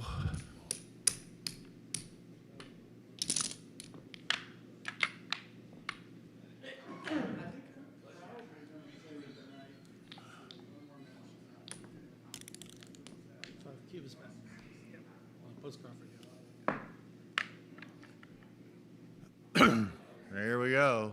Albert's right on top of things. He should make the 5 point here. I think you come up to the 20, don't you? Yeah. He wanted an anchor, but he chose to make a point. That's a little bit more offensive. But that would have Is it offensive or offensive? Yeah, offensive. He made a point. Anthony fires over the cube, and he's glad that Anthony's really glad that Albert didn't make the 20-point there. Now he'll just make. No doubt. No doubt. He's supposed to make an interboard point. He wants a gammon. You want points and you want primes. Okay, he's doing it this time. Yeah. So those dice gods, we were talking about that earlier. Try to get it right this time. Yeah. And Anthony, now he's got to slot points behind. Anyway, he should have. He makes a point. Okay, good. I'll leave that blot. And if you want to come on out, Ooh. the water's fine. Albeit Now, deep. I don't see. I mean, like Albert's playing really fast. That was. You could think about some plays. Maybe that was the right thing anyway. But might as well take your time while you're squeeze all the juice out of your orange. How much time does he get? He's got 8 minutes, and he took 1 second. At post Crawford, but he's got the nice anchor, so he's in pretty solid shape.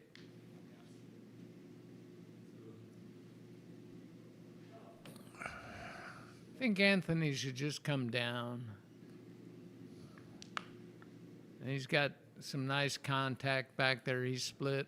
And Albert doesn't have that much ammo in the range.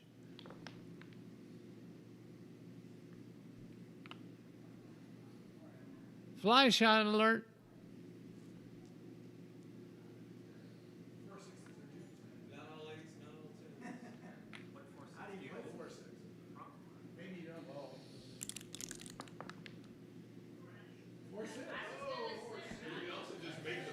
Man.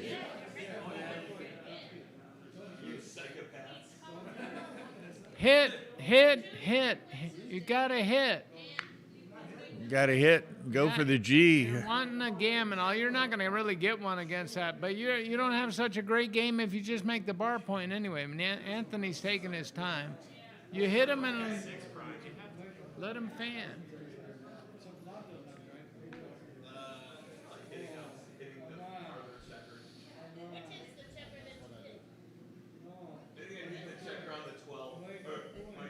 Generally speaking, you hit the one that goes back the furthest. If he hits that one and he gets a fan, he can shoot at the other guy. If he hits this one, he's got only a fly shot.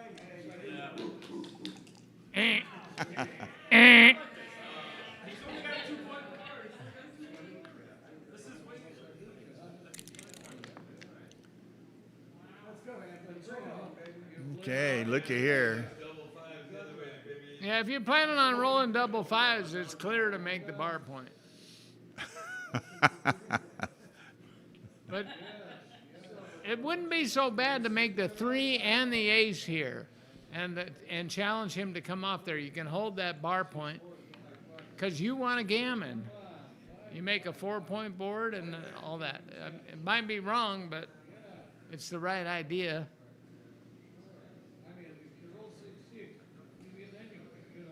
If he sits there on the bar, he could make the 3 and the ace.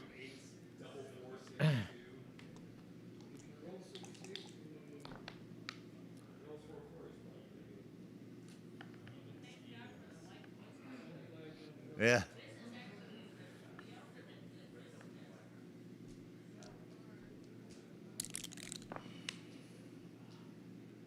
All right, well, Anthony chose the avenue that hardly ever loses, although he can lose the brace. I mean, The path most traveled, as it I were. mean, both these guys are kind of playing not to lose. That's 40 and that's 45, 50. 60. Albert's actually up in this race, I think, even though he's got 2 guys back. He's got 40. He's down 5, 13, 33, minus 9, 29.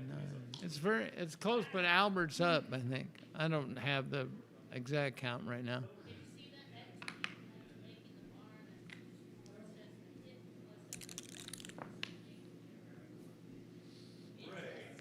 That's either it, I guess. To make the 2-point slot the ace.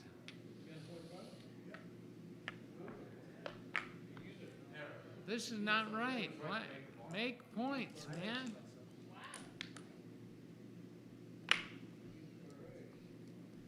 Okay, clearing that 10 may be problematic, but Not if you're 6-0. you're not supposed to embarrass the commentator in that. The rules sort themselves.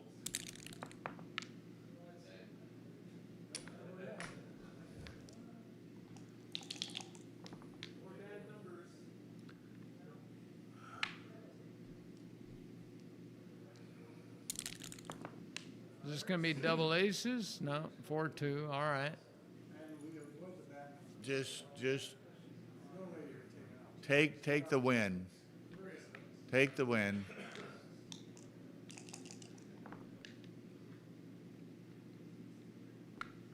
All right, there's going to be a DMP game. We might have a free drop in there.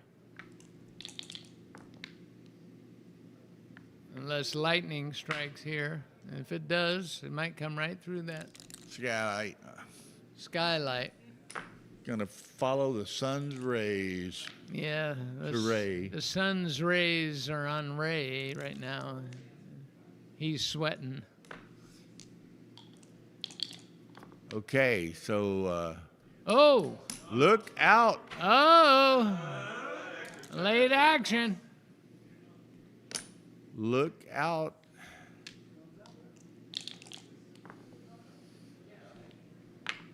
Oh, man.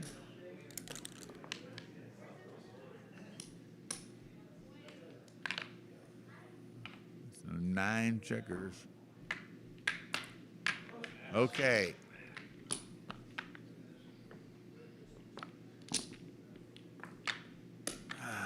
Post Crawford 2 away.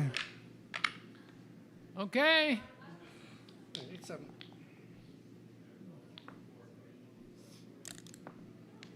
Are we going to have a free drop, Bill?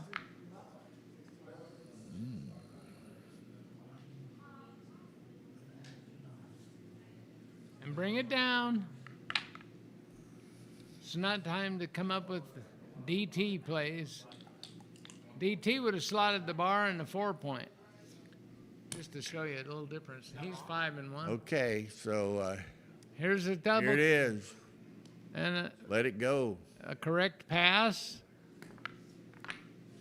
So, 'Cause 8. if you're on shape 8. in an even position, you're like 52 and a half. For your point, Anthony. There He's you got been it. winning You a got lot it. of these games at BMP, apparently. Albert 5-2. The normal routine play, double fives probably for Anthony. Nope. Okay.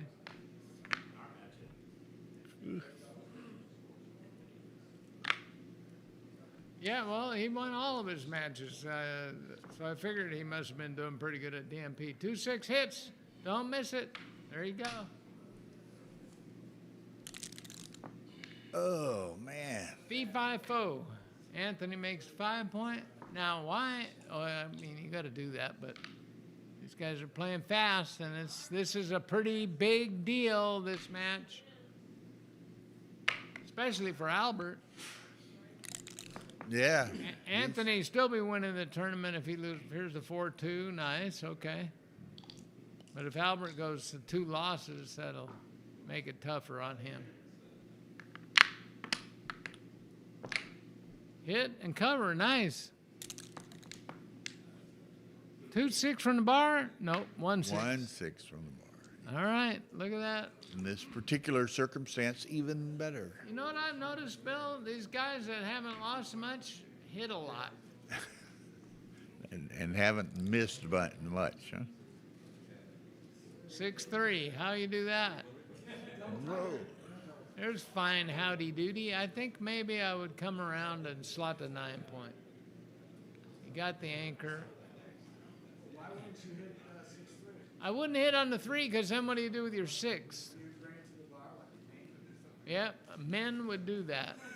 Alan's calling off for not being a man while he's holding that ball. I was gonna say you don't put manly questions to Ray. You know, I may not be a man, you don't want to embarrass him. but I'm quite effeminate. All right, Anthony, you made my play and it worked? Wow. How many people we got? We got a good crowd.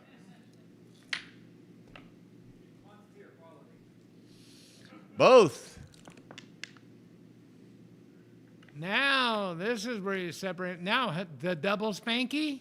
Are you guys that like hitting? Whoa. will probably do that. There we go. Buckle up. Here we go. If there's a blot in this board, do it, Anthony. Four. And, I mean, in this situation, you could play 6 to. That's the play, man. You got the 5 anchor. End his life 25% of the time. This is not it. You got to hit them both and take your chances. Found you another friend there? We got a young fan who showed up. Anthony's doing the right thing. He's taking his time here. Don't be afraid to win. Double hit is a 48 mistake. Oh, is it? According What's to the right Boomer, play? what's the right play? Best is hit on the 3 and come down. And go to the 6? I mean, the bar point, he did that. All right, great. It wasn't. No, Okay. It wasn't right. You don't have to go wild. You got a nice position. 2-6 from the bar. Look at it. 2-6 from the bar. Ray knows how to play that. All variations. So did Albert. Got to give him credit. 2-5. All right. Okay, here we go. 6 numbers hit. That ain't one of them. Yeah. Ooh, the Oh. double on the I other meant side. On the other side. 2-6 from the bar. 3-5. All right. His little brother. 3-5 from the bar. There you go. All right. That was a good play. Good roll. Bad response. Anthony's looking like he's Make it. undefeated. And the deuce. Yes.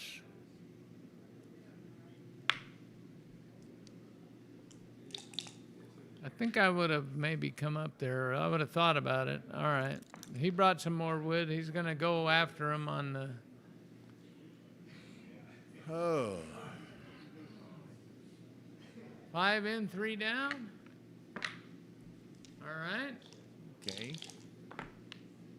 Preparing to spank Got off the- the ace. got the Okay. ace. Albert. Managed to Lives for another day. I would slot at the bar, but, you know.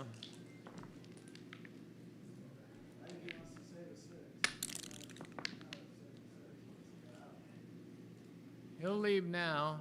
Double 2s. He can get 3 guys to the bar, but it's probably better to come on out. There you go.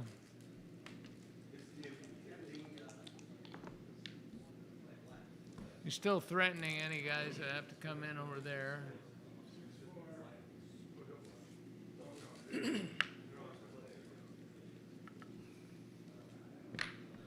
Come out. You don't want to. Now you end up rolling double 5s in these positions. You Okay, hate so life. He's down to 2 minutes, so he's playing a little bit fast. Oh, there's a 5. That's an awkward number. He didn't want that.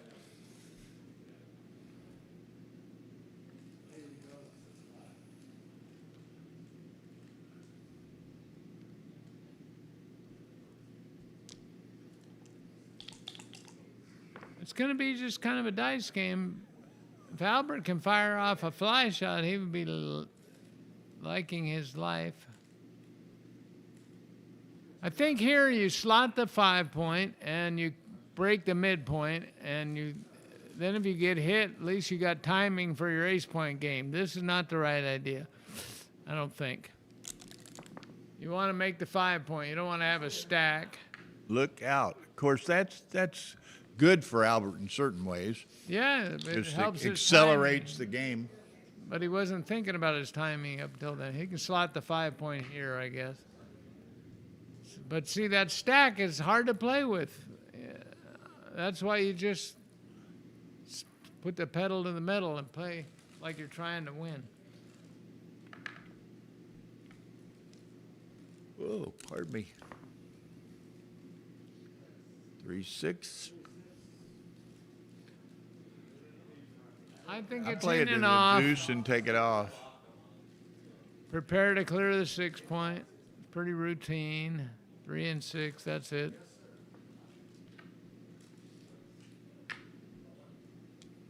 All right. Albert hopes he can use that stack to make points, and he did. He made one and started the next one. That was great.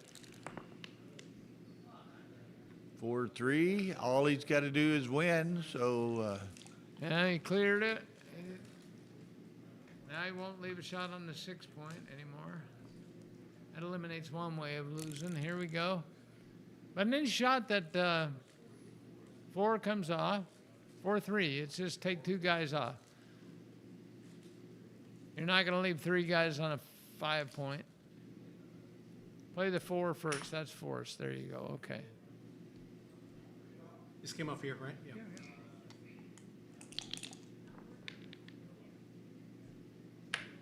Oh, look at Albert. He said, I cleaned up my house. Would you like to come over? Whoa.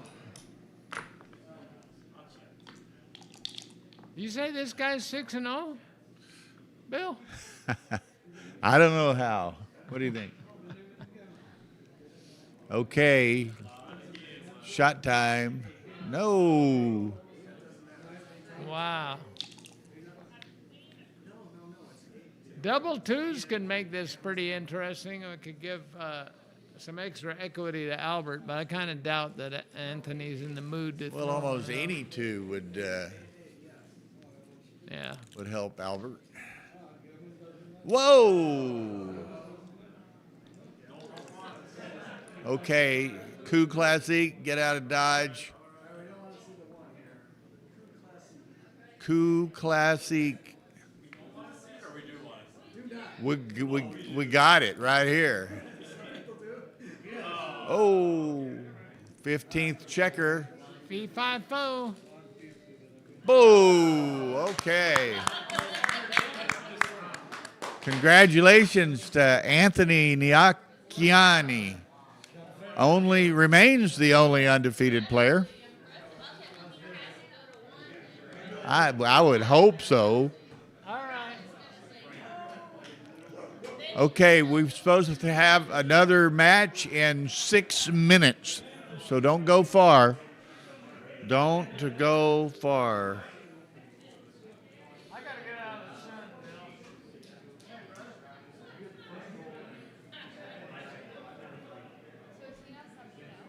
Huh? Yeah.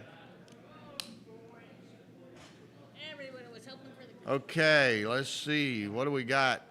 Pairings ought to be up any second.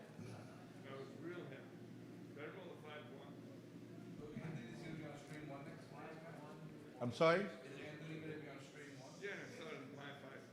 He's been declining.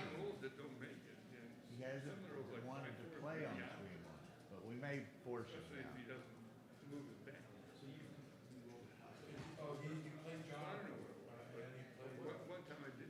So he's played. He hadn't played Saba and he hadn't played Todd. I don't think.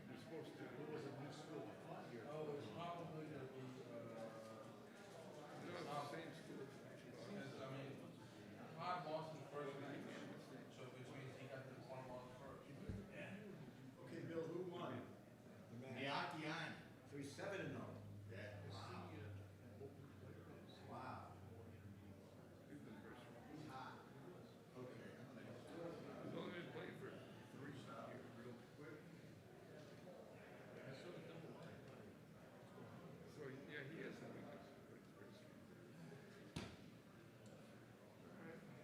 Yeah, so how did your match with DT go?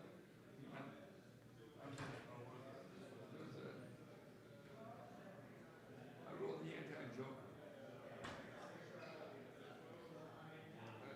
If I roll double 4s, I crack my position. At DMP, if I roll double 4s, I crack my position. Well, it was funny. He had 2 in the bottom. So I could leave him out the double 3s. I don't know. And if he rolls double 3s, then he hits. So I said, I'm not going to leave double 3s. But I said, if I do this other one, I crack my position with double 4. So it's a no-brainer. If he only has one thing,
DT know that?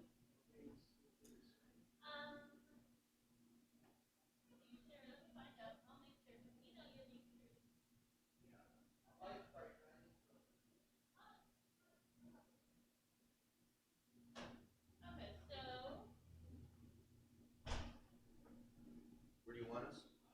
David, you're in your chair. John's placed in that chair, so. So you want me this way? Yeah, you're perfect. John versus John. Oh, that's right. That was John. Well, let me put this over here so they know it's me. Whoa, wait, you can't have that back. That's my good luck piece. I haven't lost without it. Well- You've been carrying me. But That's good. As long as we don't. Yeah, that's good. just so they know, but Well, they said they do it electronically. that's true. Yeah, the graphics are already there, I promise. So, Okay. and for some reason, most people don't get you too confused. All right. So are we ready? Have you added the kerplunk? You know, every time we hit a blot or a blot or I'm pushing for a cartoon. You like that? Yeah. Supposed to do 13765. I apologize. Soon, sir. Soon, but I have to. I'm capable. Let's see if I can just crush you going forward first, and then we'll worry about next things next.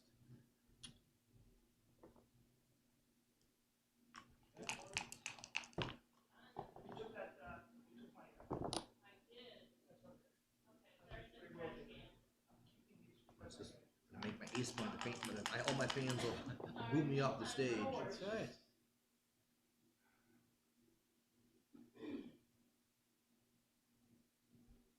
You're not a bad guy.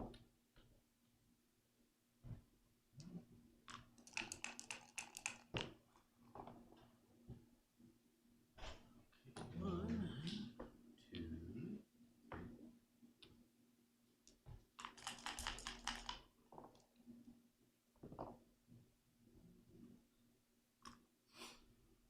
I'd turned myself off. I'm sorry. Okay, so anyway, they're at it, and over on Ace Point Backgammon YouTube channel will be Anthony Niakiani and Saba Bajanisvili. Niakiani keeps refusing to play on table 1. He wants to maintain his mojo in the same table, same chair. So we have, now I told him once it gets down to potentially being the final match, he's got to play on table 1. Next match. So John O'Hagan and David Todd, the total contrasts in styles.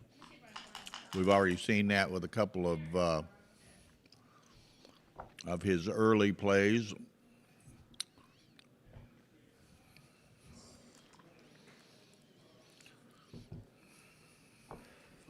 Okay, David lets that go. John takes a point.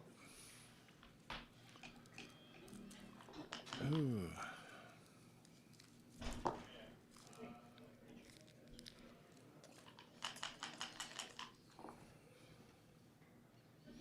Four one, double slot.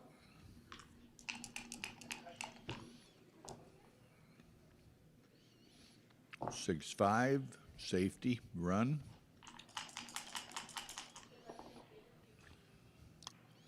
Set of boxes. 18 and 7. John needs to hit on that 4-point or 5-point. Does so.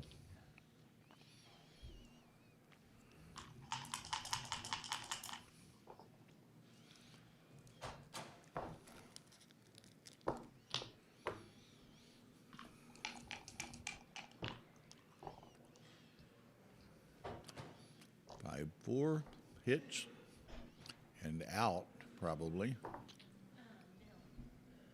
next time you know the thing that's holding the door, because I don't want to crush my fingers, because it's not. Okay, I'll fix it. Yeah, I thought it wasn't going to make any difference, but I will. I just don't know if it's gonna move, but so far it's looking, at least after dinner break. Well, we've still got another match before dinner break.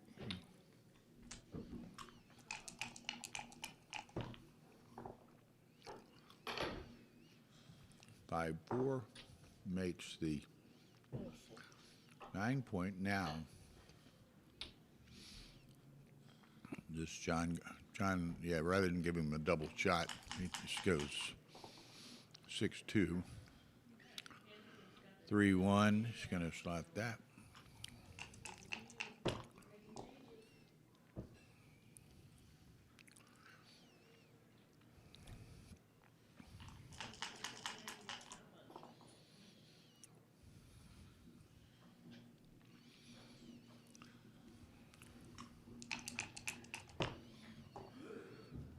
So Bill, the player that is undefeated, who's in a foursome, does he have a ranking, or is he just, A ranking?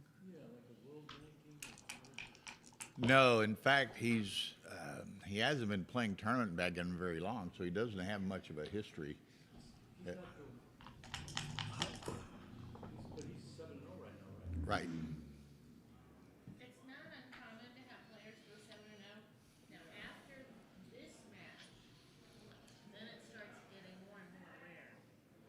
But this is the, basically, if you're still alive with no losses after dinner break, right, tonight, and you're doing really, really well, Well, anytime you win 7-0 is fantastic.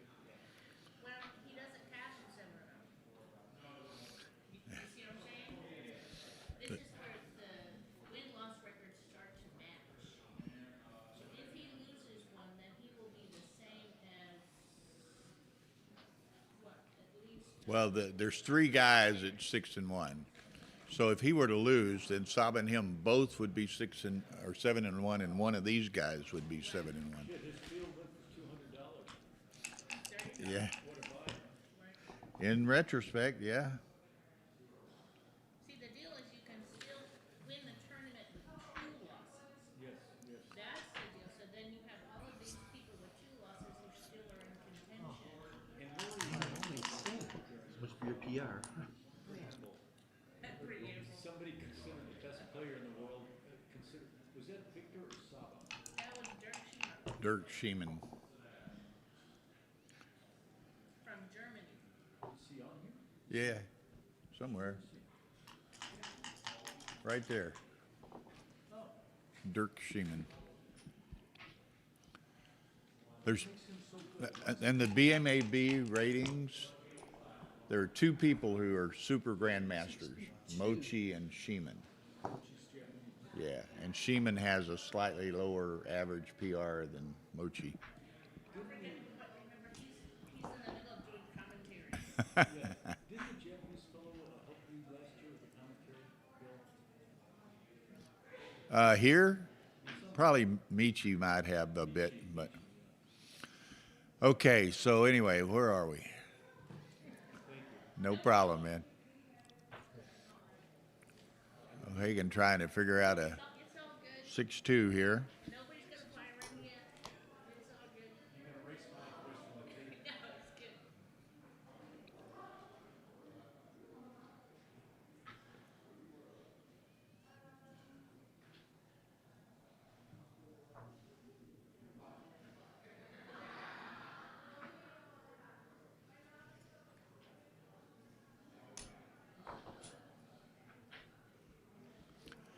Okay, John decides to, well, had temporarily decided perhaps to leave the mid, but he plays them inside. So David's probably behind an account, but positionally, I like it.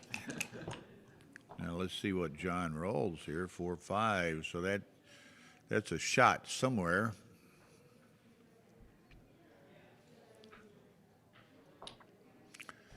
Now, I wouldn't be surprised to see David send this, but he's going to roll on. He's got the immediate shot. Andy had the potential of a shot off of the mid when John was forced to break. Oy!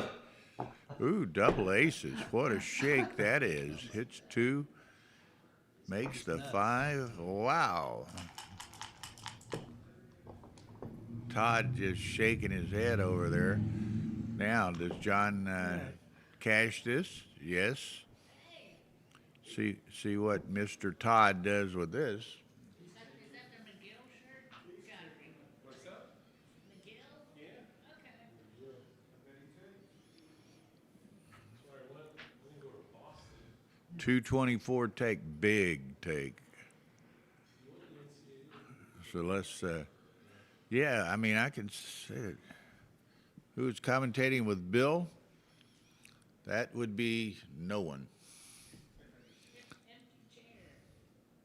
The empty chair. Might be Dana Nazarian. Dana could come over here if he wanted to. Sure.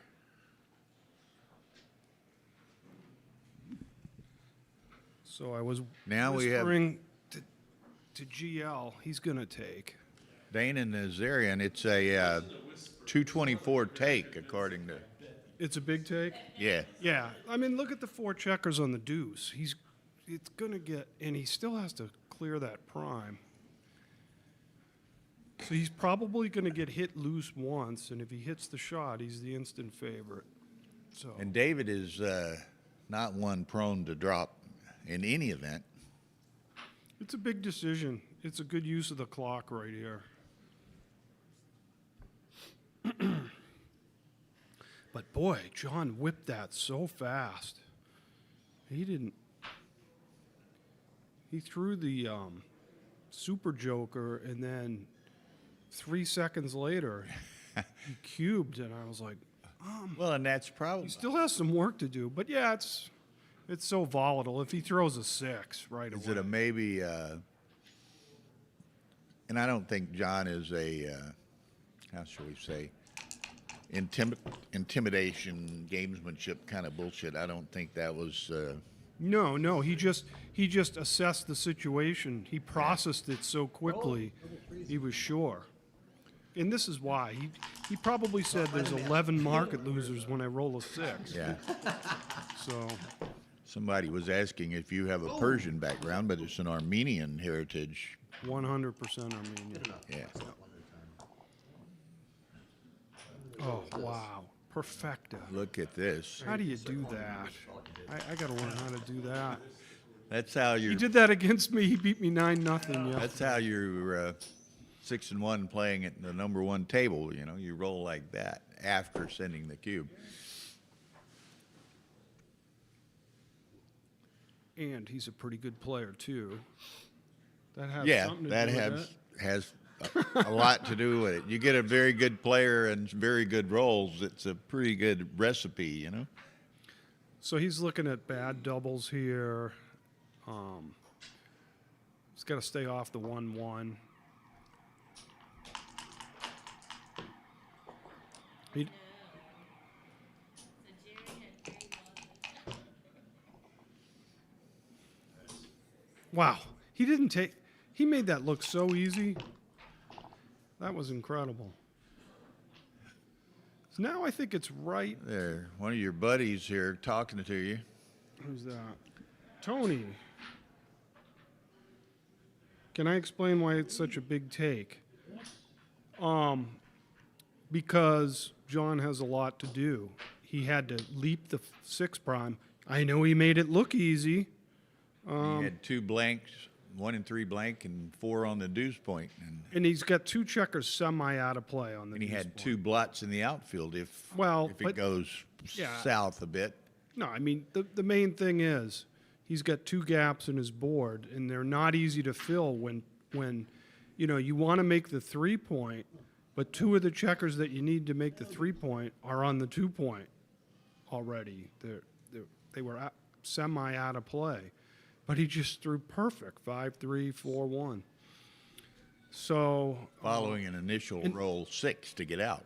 yeah, and then if David just hits one time, he's got a 5-point board. So I actually thought the double was. I would have thought longer about the double than the take, I think. But Okay, Melissa's at the airport thanking me and Tara. Okay, Melissa. Guess you caught a early flight after flushing out, but safe travels. Good to have seen you.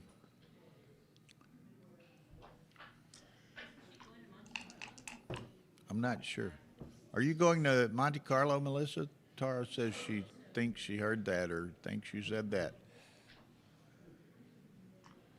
he can still get off the gammon here a little bit, but that Gonna hurts. have to come in That quickly. hurt. Yeah, that one hurt. Okay, he's got 16% chance to get a shot. So Yes, Melissa is. the gammon. no chance to get a shot, but he'll take that trade off. Every Yeah, day of the week and twice on Sunday. take that without And the today's Sunday. that's right. Oh. Now, this one gentleman who had asked about your heritage, he was saying Armenians are pretty good at long gammon as well. Did you ever play long gammon? Never played long gammon. No desire to play long gammon. Added money or not. That's kind of my. It just doesn't interest me. I watched it a bit in Dubai, the IBF tournament, and it just didn't do anything for me. So difficult for me is the opposing direction. Yeah. It's hard for me to watch that. Well, Okay. This is big. He doesn't want to miss with a 3.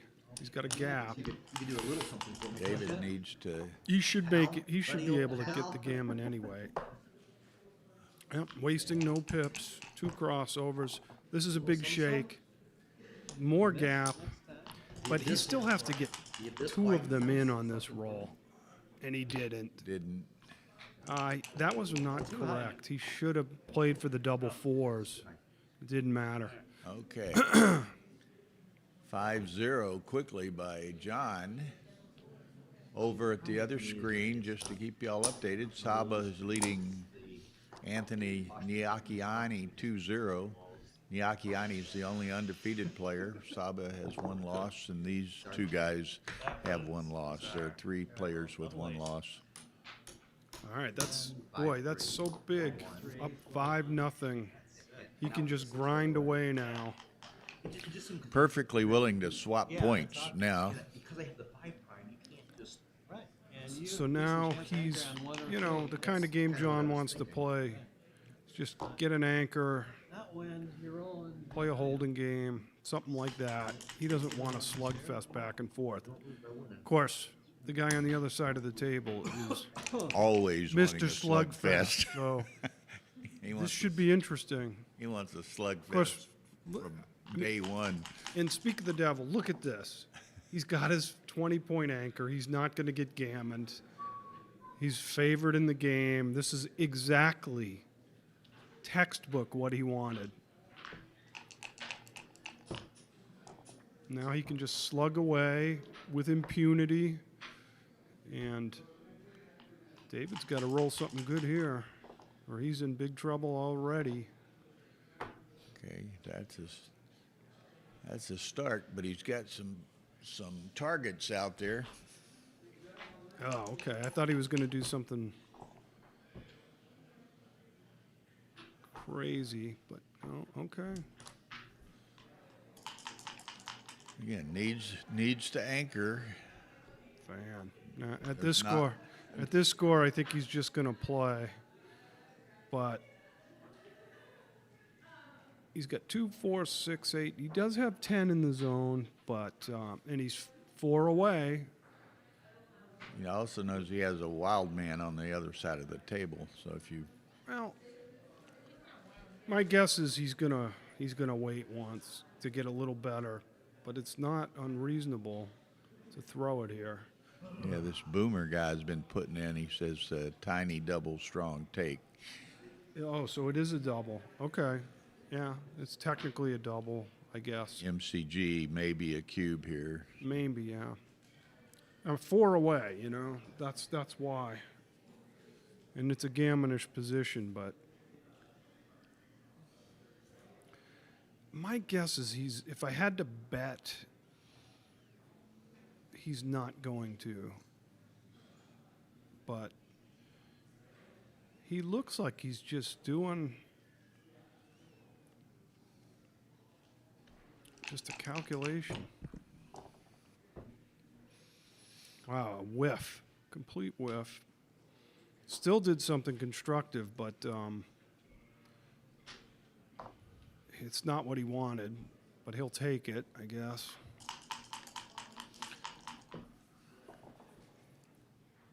Yeah, here's the problem. Okay, The now. problem is it may now be it's too good. Too good. Maybe, but he's cashing it. I don't think it's too good. And David, not even David can be tempted to take that. So now if David comes back in this match, John will be thinking about that. Okay. Boy, should I have doubled there? How close was the double? I don't know. He If didn't- anybody didn't- online, rolled that out, I'd love to know how close it was. If it was a double and how close. on the prior position, prior row. Wow, already a break? Quick timeout. Okay. Yeah, she can temporarily switch the other over to this stream, 035 double. Oh, so right on the edge. Tara, I heard a rumor that David Todd requested to switch to stream 2 position. 32 Okay, double, 303. We'll pass. .03 How'd I double. get this back, Okay. Tara? No, I said how to hit that. Okay, good. So now we're on the other stream now? Or no? Yeah. We're seeing Saba and even on this channel.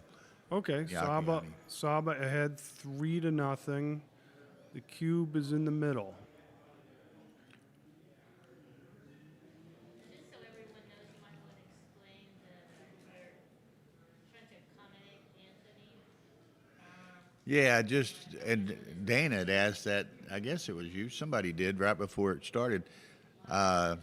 Anthony Niakiani is the only undefeated player and has been for a couple of rounds here. And we tried to move him to stream 1, which is the primary stream, and he deserves it, but he doesn't want to screw in with his mojo. He wants to stay on 2 in the same chair and same direction, same checkers, you name it.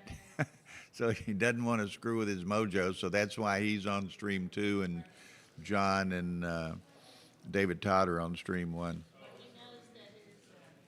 Well, he might be on stream 2, but he's got an awkward 4-2 to play, which he brought in. Left no shots. Now I think you got to just attack, and he doubled, so he's going for it with the decisive play. Big shake here. Nice. Well, but where is it? There it is. It's a beautiful shake, but he's got to survive this roll. You can actually see it bigger here if you want to look at it. 2-6 from the bar, 3 back. And now, if he can complete the mission here, he could be up 7-0 if things go his way here.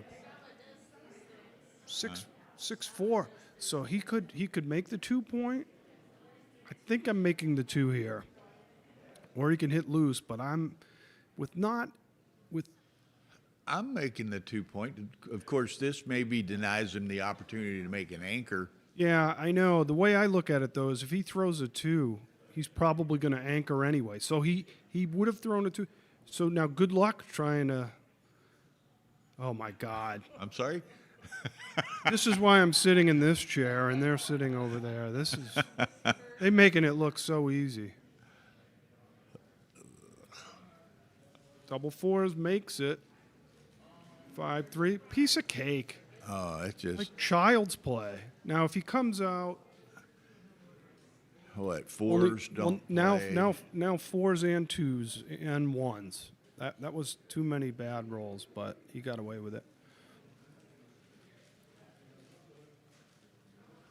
He looks like he's rushing. No need to rush here. So this is going to be a huge lead for Saba.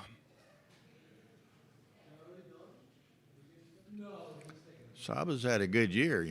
He was one roll from a three-peat in Texas. That's right. Right. And he made the right play, although he could have made a purely safe play and probably won, but he left the 17-1 shot and got hit. Now, this is not obvious. I mean, at DMP, I think you come off the back, but you could actually win more backgammons by clearing, but that's probably right. Okay, that's a good safe play. You got to play extra safe with 3 up. He's going to get the gammon anyway.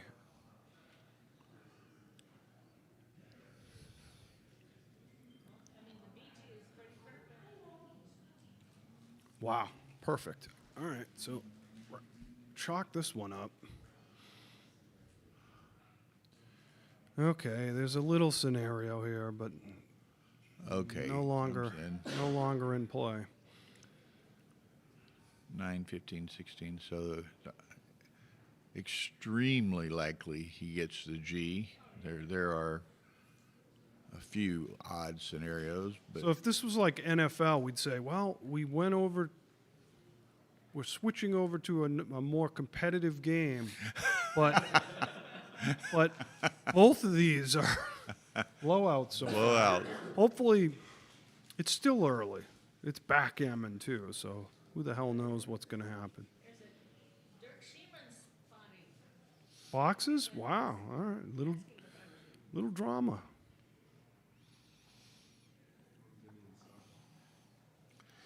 Well, somebody was asking about Dirk maybe doing commentary. Dirk will be doing commentary on his own exhibition match at 8 o'clock tonight. He's playing a 5-point match with Jerry Tanzi, streamed and live for people here with microphones where they can, wireless mics, so they can explain their thought processes and so forth. And Tar's even got the telestrator set up in there, so she'll have to give Dirk and Jerry a little instructional lesson, perhaps. Okay, so we've got 6-0 and 7-0 and timeouts on both games. So. Yeah. Here's one person, PR O'Hagan, 4.08, David 7.50, which certainly a bit high for John. He won't be happy with that, but the rest of the world most of the rest of the world would be overjoyed. Looks like they're coming back to the table now. Yep. Too loud in here. David took his steroid injection because I can see his bicep is bulging a little bit. And John appears to be mocking him, but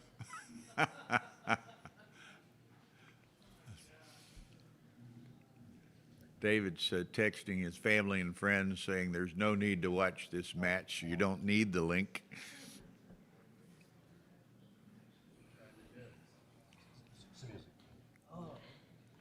Drown you out. Okay. Talk too much, talk loud. I did. Very annoying. Hoo-hoo. Everybody says that. we got a nice view here We of all the know that, Jack landing says. approach. Yeah. Some planes Coming right over us. in the pattern. Oh, he's gone to the headphones. Did he have those on? I don't. Did He he? had them Okay. on? Okay.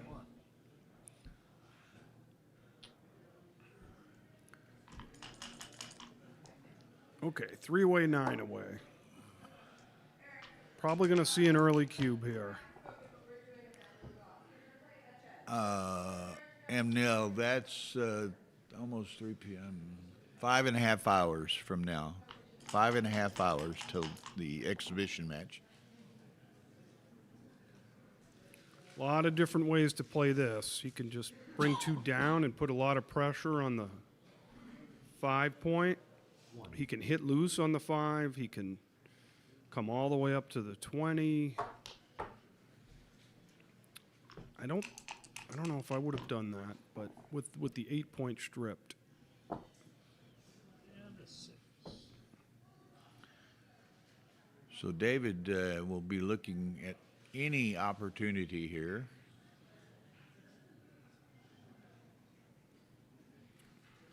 He might, if he had an extra on the 8, for sure he would send it. He might send it anyway. Yeah.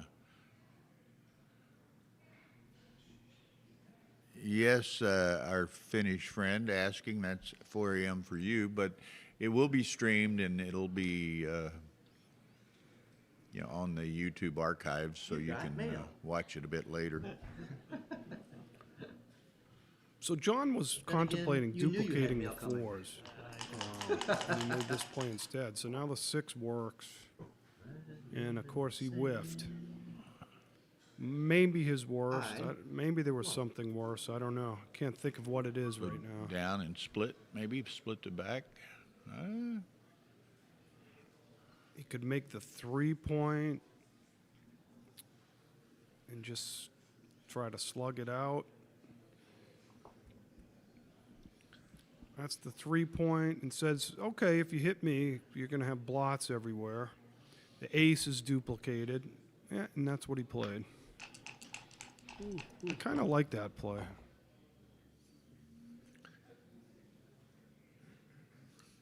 So that's very I like constructive. it even better now, but he'll make the 4.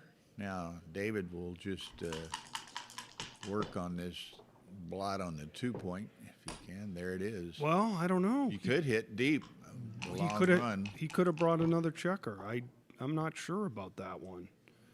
Okay, he hopes now that he sees it. Probably he gets another opportunity at one of those deep. Yeah, Boomer guy translating or transcribing says that was an error blunder to. Yeah. Yeah, I mean, playing with one checker back is very different. You had a chance. All right, now you could just make the 20 and put lots of pressure. Go ahead, try to clean this up, John. So he'll throw 6-2 or something like that. Clean it up. 4-1, 6-2, 6-1, almost. Almost. So now he's thinking, well, if I'm going to get hit, I'm going to make him break his 20-point to hit. Exactly, making give up his anchor to hit. He can do the other one. He can go 10-9, which is an easier cleanup if he's missed. I should say the next shake it's easier to clean up, but longer term it may be harder to clean up because now you still got to clear the 11. This is not clear to me at all. The problem with making the 10 is that when you get missed and then you throw a 6, what do? It's sort of awkward. But, seven rolls from now, when you're stuck back on the 11, you're going to be like, why didn't I shift it when I could? And I don't know the right answer. But that's what's going through his head right now.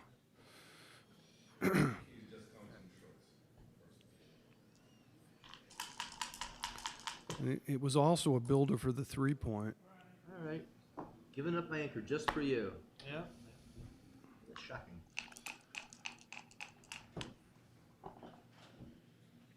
Oh my God. Wow. Monster. Sacrifice the lamb 2, 3, and 1. Well, on the virgin. now the ace is duplicated if you just stay back. And if you think about Dave's entering rolls, he's probably going to come around the corner. He's going to come in with one and come around the corner, and you can be just sitting there waiting for him on the 20. And John might want to spare on the 8 so he doesn't have to break the 8 to make an interior point.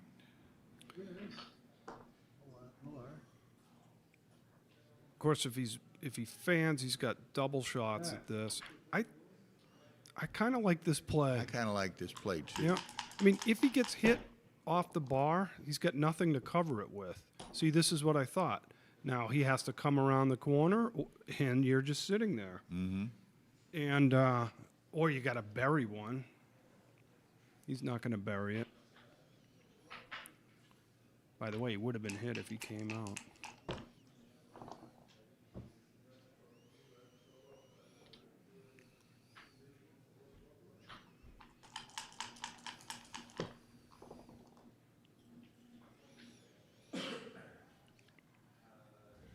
Slotted up.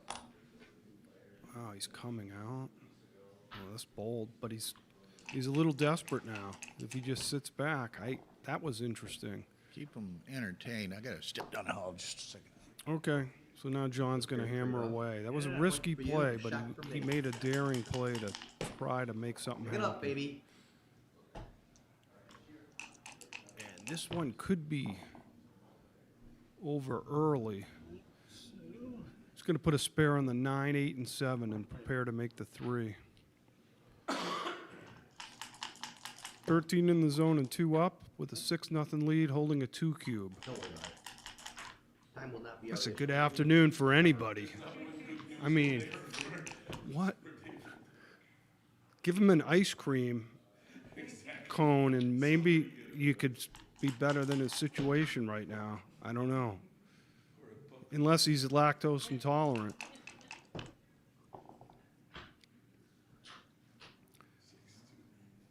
I think he's going to get it.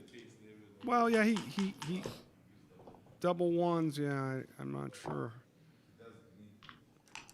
He's going to hit loose, I think, if he can. I mean, I wonder if he would have hit loose with a 6 and break the prime, but probably.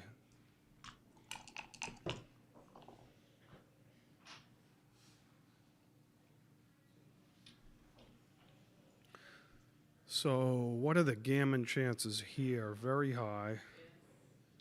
I don't know. Yeah, very high.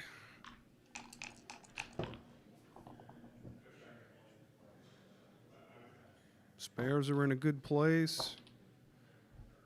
David Todd looks somber. The weight room's still open, though.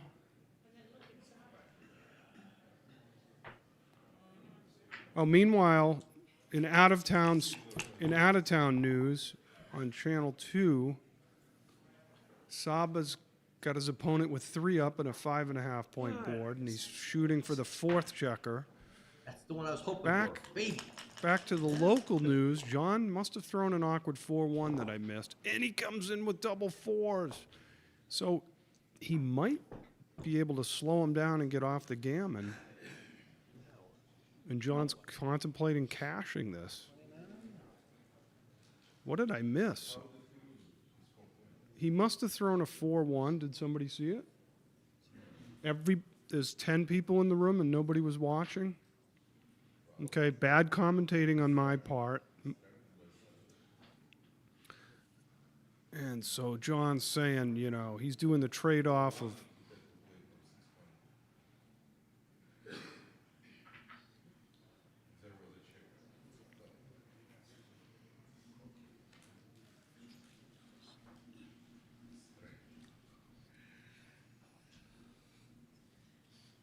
John's going to get off in about 8 shakes.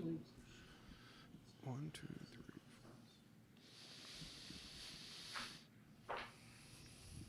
3. Yeah, probably 8 shakes. And 6, 8, 10, 11. it's just Maybe 6-2. That's the only. 6 or 7. I'm just paying off to that. That's not a none off, and he gets odd.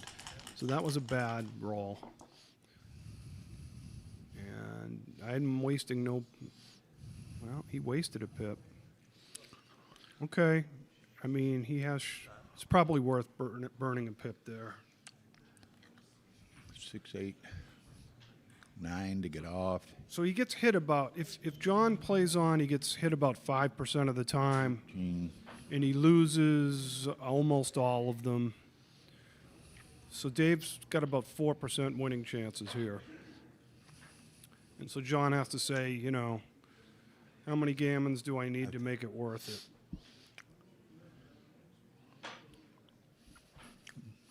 Zero, 1, 0, 2 good, according to. Yeah, it's still too good, but it's right on the edge. Okay.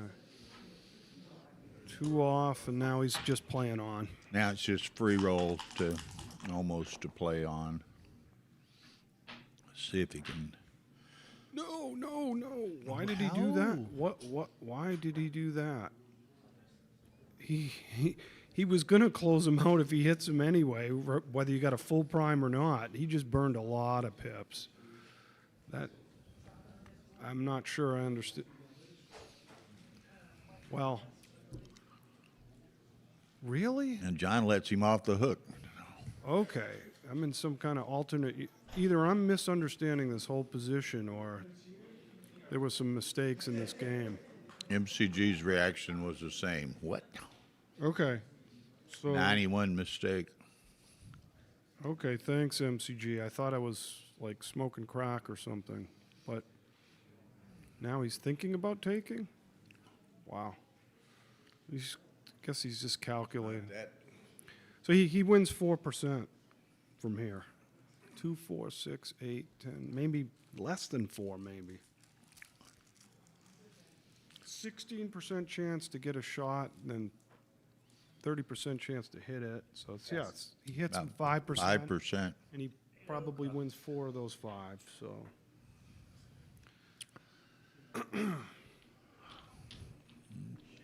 Okay.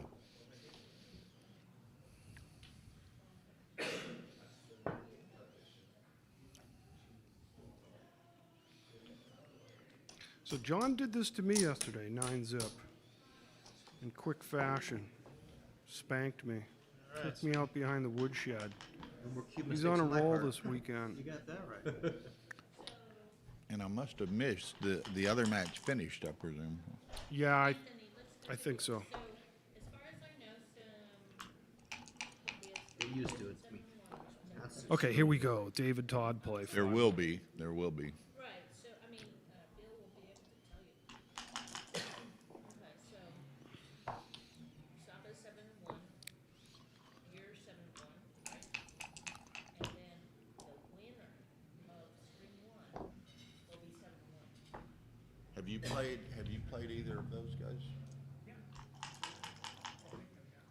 Okay, so he's Yeah, so you played, so you'll play somebody who is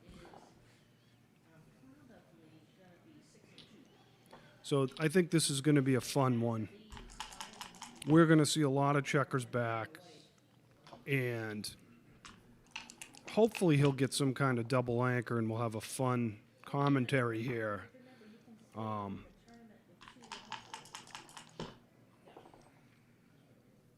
Oh God, he just can't throw anything. So now with the one. John makes the 4. With the 1-2 back game, he needs incredible timing. It's really hard to time. He got it, so he's going to try like heck to He'd love get to hit more. And or dance forever. yeah, a lot of times you want to slot the 3 pretty soon. Even if you get hit, you can make it, or if you get hit, you're quite happy. And David beat him to it, so he's got a better timing now. Now it gets hard to play.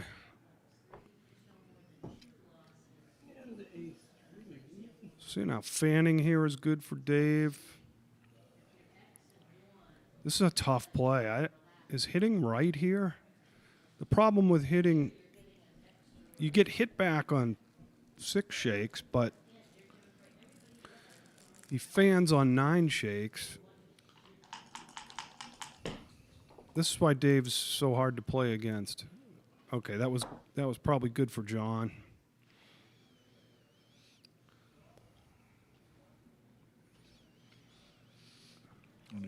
Yeah. Okay. David has no interest in trying to win forward. Very flexible roll there.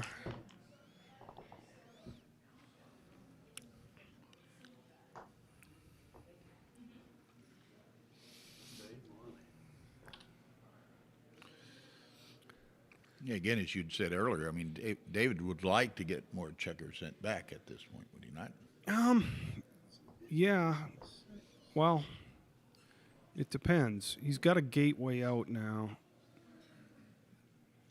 So it's not great burying one in your inner board for John. This is why he's playing this play, because then the checkers become semi-dead.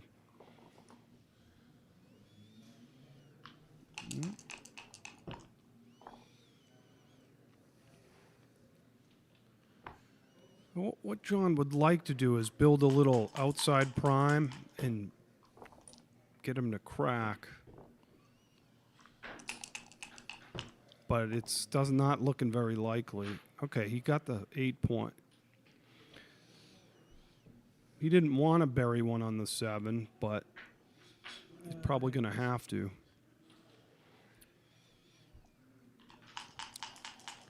Well, Dave's timing is reasonable, pretty good.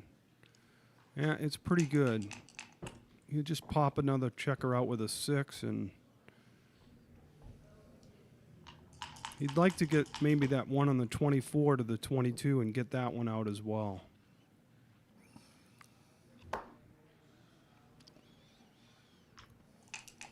These next couple of shakes are pretty important in terms of timing. That's very good for John. Low roll. And he's hoping for a big set here from Dave, and he doesn't get it. Now you got to think about the deuce.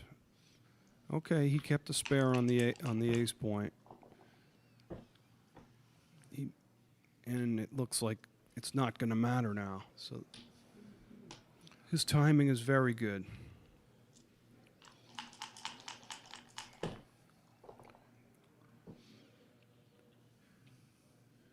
And he's getting ready. Well, I think he likes the fact that he's got Just buy the die. spares on both those anchors, because he doesn't have to give up the anchor to hit. Yeah, and he figured his timing was good enough anyway, so he might have been right to just stay back. And now, with that awkward double 4s, things could collapse. They're either going to be great or collapse quickly for John. They're collapsing. Does he just pay off now rather than break another point? It's so ugly to break another point. Well, but you have to clear the point at some point. You can clear it now, but then this is tough to figure. Seems to be working. So I think I will. You have to look. You have to see what rolls are bad. You know, if he throws like double 3s, double 5s, he's home free.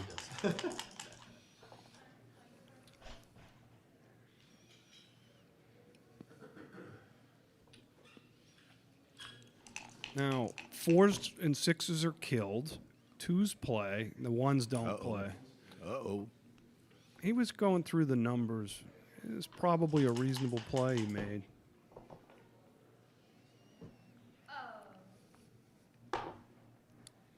Okay, and now there's some bad entering numbers. 1, 5, 3, what? No, just 1, 5. 2, 4, 2, I don't know. Actually, a very nice roll for you. That was a great shake. Okay. You don't even know how good that was for you. I do know. I know you know.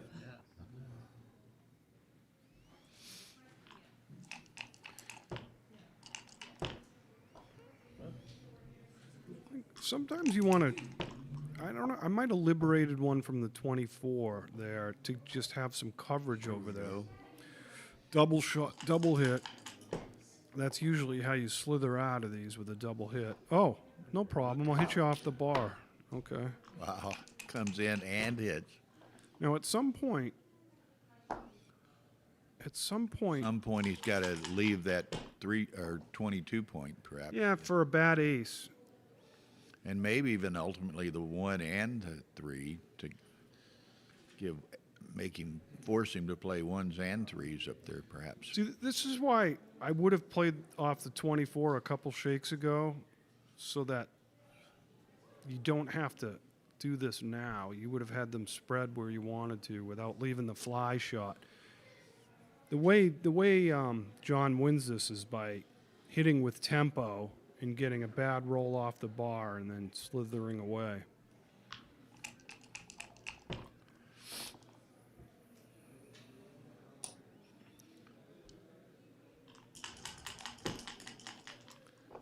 These are extremely hard games to play.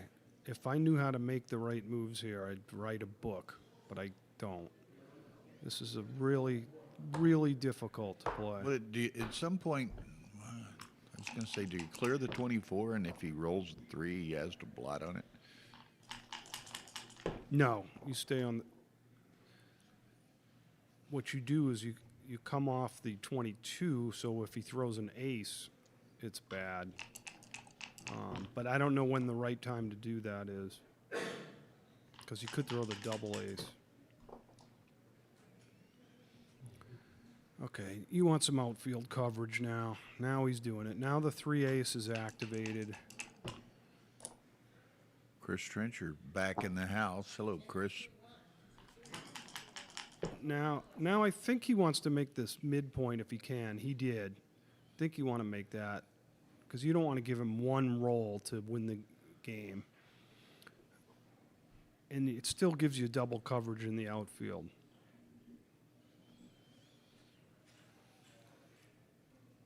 So even though I'm not great in these kind of positions, I'm pretty certain you make the midpoint here. And he didn't.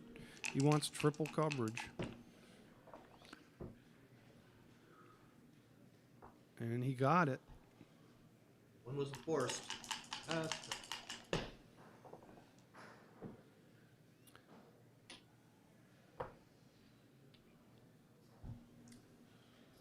Got to be patient here if you're a David. Patience is key. He's getting more stripped there. He's going to get hit now. And David's in pretty good position now.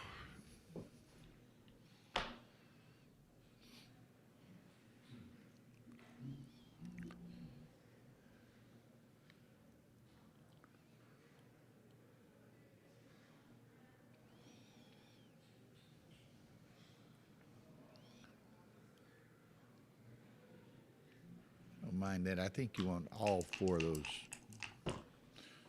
checkers in the outfield and independently. There it is. There it is. Something for me. What could be fairer than that? But that might be a good roll for John. His winning chances were thin anyway. This gives him a little bit of hope at least. Nothing for me. If he had made the 3-point, it was pretty much over. So, and look at this now. So just take it to the 4. Yeah, you don't want him hitting with tempo, I don't think. Well, but he's got the blot. Got to think about this. Yeah, that's probably right. I'm not sure. And he desperately wanted a ace, and he didn't get it. And he duplicated 2s here. 2s, 3s, 8s, and he missed. Direct miss. Way to fire. Good So I'm slot. going to the 3. Well, boy,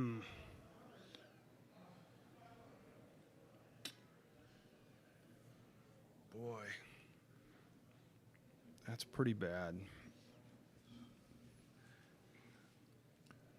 So this is very difficult to play. I think I agree with you. I think I'm just go to the 3, and then you should have a shot in the outfield and the shot on the Deuce, unless he rolls an ace, or deuce shot, unless he rolls an ace.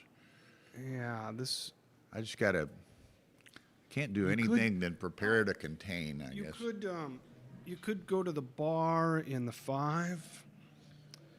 You could take the back. I don't think you move the back checker, but no, you can't move the back checker. That was my initial reaction, was to play to the 3. Yeah, you need to make the 3 to win. Wow. Look at this. Oh, man. I would commentate, but I think it just spoke for itself. Like, Well, that's why you slotted it, so you that's can make good it. stuff right there. And he opened it. Look it up. He Why opened did he it make back it if he was going to open it right back up? Why did he do that? Just to tease us? Okay. I sense a double shot coming up. 6554, 64. There were a few root numbers. There it is. There it is. I told you we were going to get a good game. What'd I tell you? Oh, DT. And they can hear it in the other room, too.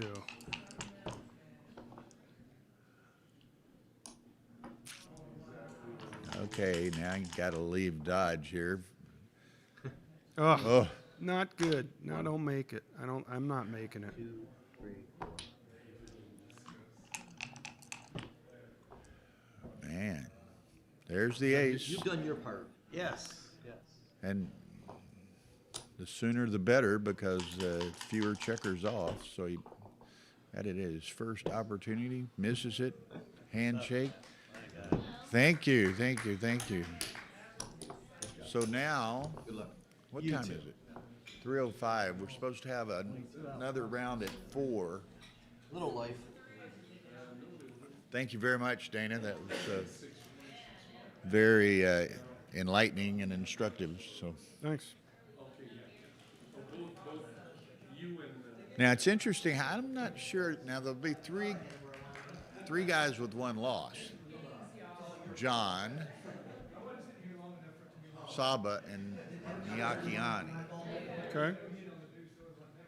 Now Niakiani has played Saba and has played John. So do any of them play each other again, or since they've all played each other, do they play 2 lost players? I don't I'm know. not sure of the algorithm. But I'm definitely the wrong person to ask. Logically, I would say, yeah, play again. I mean, think about a tournament where there's one, I forgot what you call it. I forget the names of these tournament formats, but you have one undefeated player, and then somebody's in the other bracket and gets to the end of that bracket, and they play the Yeah. winner. Yeah, kind of a fighter's bracket. Sometimes they have to play twice to win it, right? So why would Swiss be different than that? Right? So Yeah. I would think they play again. The 2 one-loss players play again, and then the other one-loss player Play a plays a 2-loss. two-loss. That's what I would think, but Yeah, I don't make I know tournament in the brackets. normal course of events and all the preliminary rounds, you can't play the same player Right, twice. yeah. But now that we're getting down to the end, that's harder to actuate. It's harder to whatever. Okay, so almost an hour. Those were 2 relatively quick matches. So at 4 p.m., 53 minutes from now, we're supposed to have another match, or another 2 matches. So, okay, I'm going to go wander around a minute, kill some time, okay. and See you, Bill. okay, and again, all of y'all remember, 8 p.m. tonight is the exhibition match between Dirk and Jerry, which will be streamed. They will have mics where they're explaining their moves and plays and thoughts. So be sure and watch for that.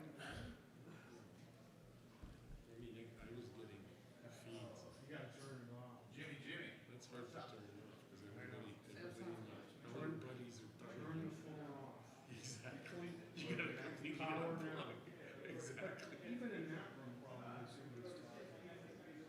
Well, everybody, you have 2 buddies from the How you doing in this? You still okay, or you're I played great backgammon this weekend. And bad. you knocked it out of the BMEB, man. It was like terrific. I looked at Marching plays also. Really good. Well, I was 3-0 here, but then I played O'Hare and he did the exact same thing. 9-0. David Todd beat me 9-1. Saba won 9-0. Those 2 matches.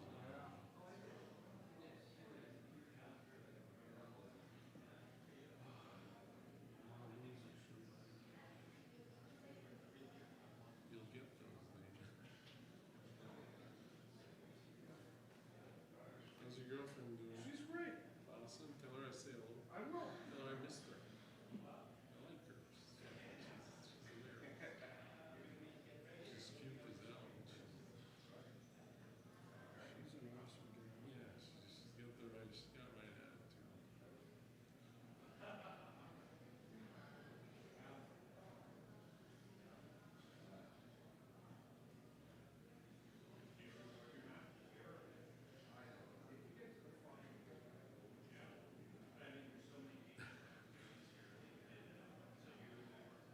When's the next one you going?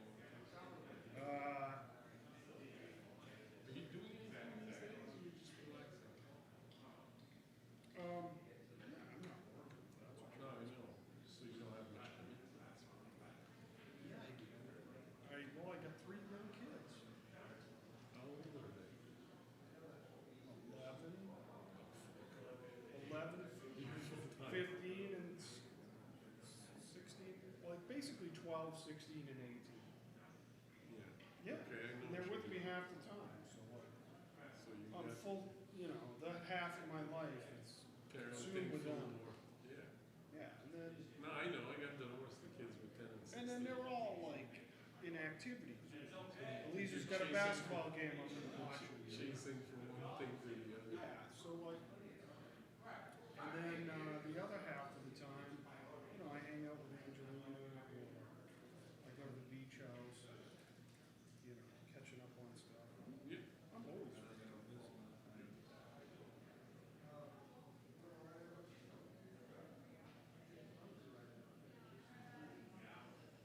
Yeah, I watched you with your hearing, and then when I came out, Jesus. Yeah, played pretty good. How'd you, There you go. Hey, are you Let me turn that around. I was just trying to. shutting it down or what? Huh? Oh yeah, we might play several board matches Maybe here. I could start drinking. It's not a mic thing, are we? He's trying to get a hold of Rory. I Rory recognize, wanted to be down here. how many points for this after? Maybe like, I don't know, 7 maybe? No, too long. Not if we, Vance, just tell him no. That's too long. It is too long. 45 minutes.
Hello, everybody.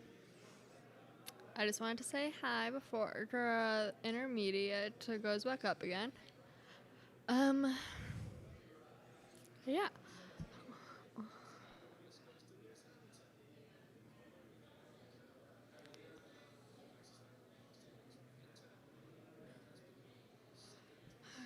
It should be up soon, but yeah.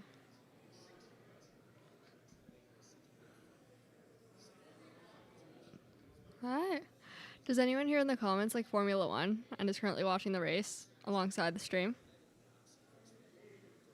Maybe no.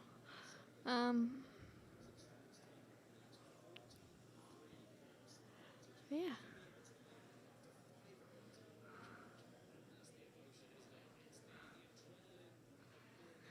My goodness. Hannah.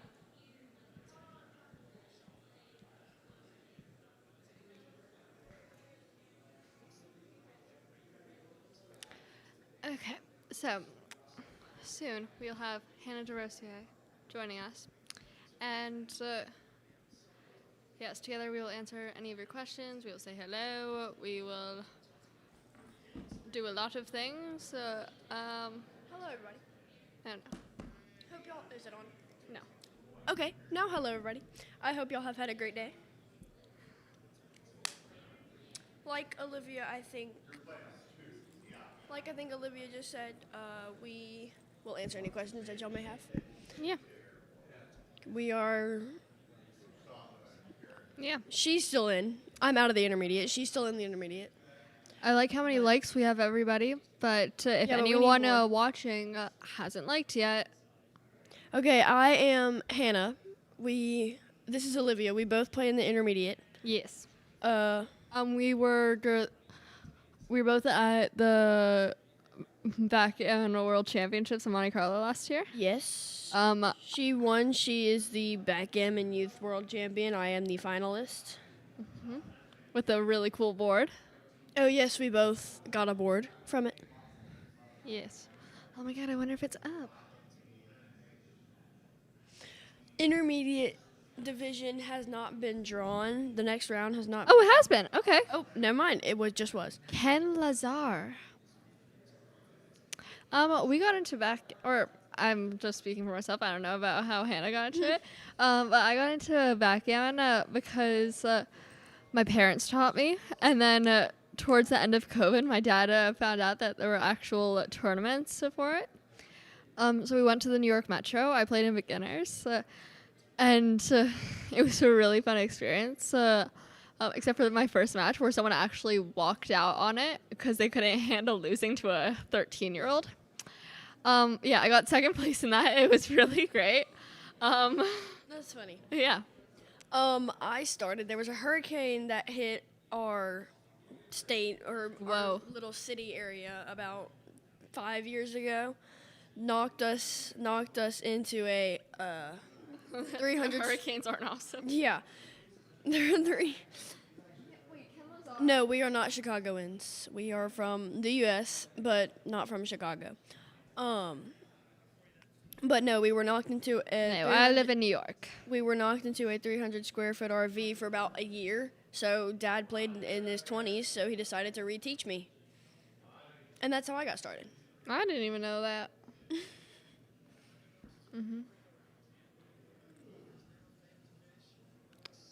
But yes, if y'all have any questions, please put them in the chat. We'll try and get an answer. If we can't, then Google will. Ken? Well, at that time, it wasn't that crazy. I'm from Louisiana, so. All right, everybody. hurricanes are kind of normal. I have got to go. I have to actually play a match now, but I'm going to leave you with the great Hannah, and everybody have a good match. Well, I'm trying to high five you. Oh. Okay, thank you. Have you ever been to Madison Square Garden Oil, Ollie? Yes, I have. Okay, I'm about to say, I'm not sure if that's for me or not, because I have not. Okay.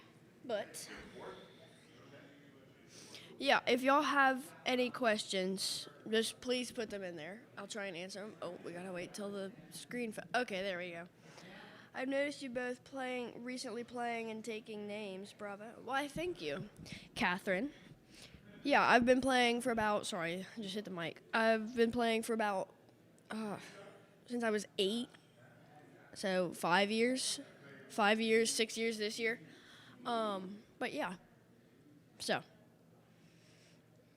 Olivia's little brother's playing, or I won't say little. He's like 2 years younger than me, but. And Olivia's mom's playing. My parents are playing. Mom played in novice. Dad played in intermediate. Olivia's mom played in intermediate. Yeah, but also, guys, we've already said this, but if y'all haven't hit the like button, please do, because we love all the streaming and matches that we get to watch on Ace Point and Galaxy. They do a lot for us here, so we would hope that that we could give them some likes and possibly grow their channel even more than it already has, even though Galaxy is now up to 36.1 thousand subscribers. So again, if you haven't liked or subscribed, like and subscribe. But on stream 2, I'm moving.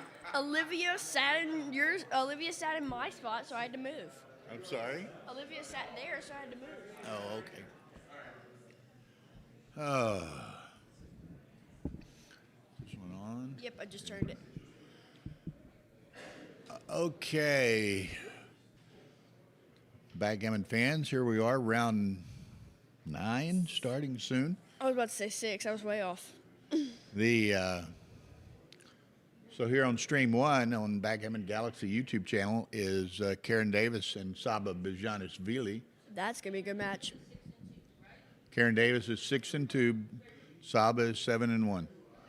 And on stream 2, which has already started on the Ace Point Backgammon YouTube channel, both at 7-1, John O'Hagan and Anthony Nyakiani. Nyakiana. Yeah. Once I get started on that, it rolls off pretty good. But Nyakiani. I don't know. Is Victor still alive in the tournament? Who? Victor. No. No, he's not. I remember that now. He's what we call a loser. Yeah. Me too. Me too. So, I mean, I'm out of the tournament, out of the main at least. But I did beat Dad in DMP, so that's something that I. You beat Dad? What was that in an event? DMP. Oh, in a DMP event. Yeah, one of the side events. Nothing too fancy. Okay. Now we have this match, which will start. How do you decide? Whichever match seems best. Anthony Nyakiani, throughout the day, and even last night and today, he wants to sit at the same table in the same chair. So despite the fact that he was the only undefeated player for a couple of times, he did not want to move to stream 1. And we told him, okay, hang on just a second. Okay.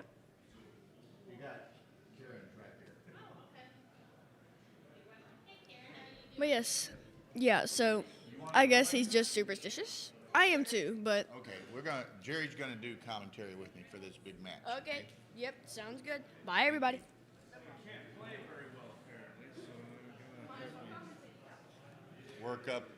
Work on your talking, huh? Work on my talking. Okay, so anyway, Jerry Tanzi joining me for the commentary. Nyakiani never wanted to play on stream 1. I told him if he gets down to what may be the final match or this, that, and the other, he's playing on stream 1. Absolutely. So we'll accommodate him to a degree. Yeah. Yeah. So that's why Nyakiani and John are playing on stream 2, and Saba, the other 7-1 player, is playing Karen Davis, who's 6-2, on stream 1. And they are both in the room, should be kicking off momentarily. Jerry, tell us on your thoughts on the Dima match, the Dmitri match. There's no justice in this game. He played great, I played badly, and nothing mattered. I would say sorry, except that, we do this to each other all the time, so it's just part of the game. lot of tough decisions, and I was not really up to the task. So yeah.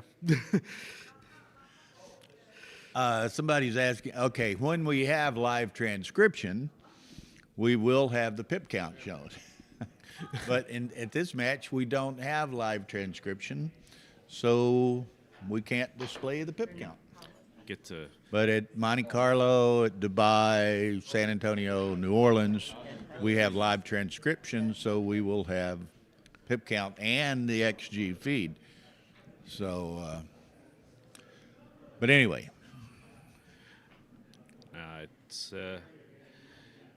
I know how frustrating it could be to not see it, but that's what we have to deal with over the board, and then you can see us struggle to come up with the pip count on the fly with the commentary, and that's hilarious.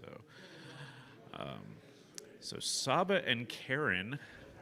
So Saba just appearing to continue to win. Let's see, he's 7-1, so hard guy to beat. 6-2, so Karen is playing up. Both eligible to keep winning this tournament. That's right. The last person with less than 3 losses wins the tournament. So right now I think there are 3 people with 1 loss and 8 people with 2 losses. Now, of course, 4 or 5 of those will be eliminated this round. Yep. Because there's a bubble match like Saba and Karen, and then there's a bubble match on a 6-2 playing a 5-3. Yeah, this is why they can never tell how many people they're paying until the very end. And how many rounds until the very end, depending on the win-loss distributions. Okay, here we go. Karen at the top of the board playing the dark checkers. Saba at the lower portion of the board playing the white checkers. Always feels great to hit with that 6-2. Karen's going to hit back. Now, those of you most of you have been watching in some fashion or another, but anyone who hasn't, we're using an electronic scoreboard. So there is a physical scoreboard to the left of the board there so the players can see the score. They only do a hand swipe to change the score, and it automatically changes on the stream. The scores are up next to their names on the player cam there. The little white squares have the match score. And across the top, you can see we describe the event, the round, and the match length. So. In the meantime, Saba has made a poor choice to fan right now. But Karen still has 3 checkers back, so she doesn't really have anything.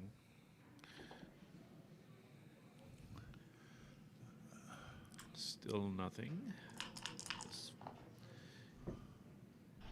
Now Karen has something. Now it's getting more serious. Saba doesn't do something good. I would say this is not good. Cube is going to be coming because another blot's going to be exposed. And his ace point game is two pips removed from the 5 prime. So to escape, he'd have to get to the edge and then get over it. So not much. I don't believe this is too good. I think this is just going to go double pass. Yep. Saba lets it go. 1-0 Karen. And as y'all know, we've talked, Saba's been streamed any number of times this weekend. You all know he's a neurologist / neurosurgeon out of Atlanta, Georgia. Was born and raised and went to school to some degree in the country of Georgia and now lives in the state of Georgia. Karen, of course, longtime player and original founder and participant throughout its course of history of the USBGF and other good things. So quite a well-known participant. And she's rolling like a goddess at the moment. You just feel so good when you just take that 20 point and bring more guys. That you feel like nothing bad's going to happen to you this game. Saba has to split with anything that he can to equalize. Once the opponent gets an advanced anchor, they need to do something with the back checkers. Yeah, to answer Casper's, both health sector people. Saba's a doctor. Karen is an economist by education, has a PhD in economy from Rice, but she has worked in the healthcare industry in various respects, healthcare policy and things of that nature. I think she was in the Carter administration, worked that way, and then she was chairwoman of the Commonwealth Fund, I think they call it, which is one of the largest nonprofit health supporting NGOs in the world. She was chairwoman of that for like 20 years. So yes, both health sector backgrounds. And currently dealing with this 4-1, has set up 3 plays and put them all back. My thought is just making the 5-point. I know it gives up the 0.6 away from that checker, but I feel like that's the one that leads most directly to a good cube. If And really, Saba's the 2 trailing points there, they're stripped. right. The 6 points stacked. Yep. So not only do you make that 5-point, you unstack the 6 a bit, and she sees it in the same fashion. Good to look at all the plays. And this is one of those poor rolls I'm talking about. I think Karen can go with this cube now. It didn't anchor, it didn't hit, it didn't do anything. Saba's not gonna like this. I think he probably has to let this one go. But He's gonna play it. It could be takeable. It's not a insta pass like Whoa! the last one. He wishes He'd like to have a mulligan on that. Oh, Karen's playing this awfully quick. Okay, maybe she's just setting it up to look at it. Oh wow! See, I would have thought she'd have put both in the air with a 4-point board. Didn't even look at the attacking play, which this play probably wins more games, but gammons pay double. Yeah, Chris, Jerry, and I were a bit surprised by that as well. And not so much that she didn't make the play, but as Jerry points out, that she seemingly didn't look at the play, which, regardless. Wow. All right. That's pretty amazing. And I think she's going to pound here, right? Like I would think so. Because the thing is, I know the primes look pretty, but if they make an anchor, see, you should fear your opponent anchoring much more than you do. Yeah, there you go. Because it raises their win percentage and lowers your gammon percentage. It's just bad when they anchor. And look at their aces. Wow, Saba was ready for it. Now we're gonna carefully avoid double 4s cracking. Bring builders general idea for the 2-point. Okay. They're both in the healthcare industry, and Saba might need a emergency room surgeon to stitch up this wound. Yeah.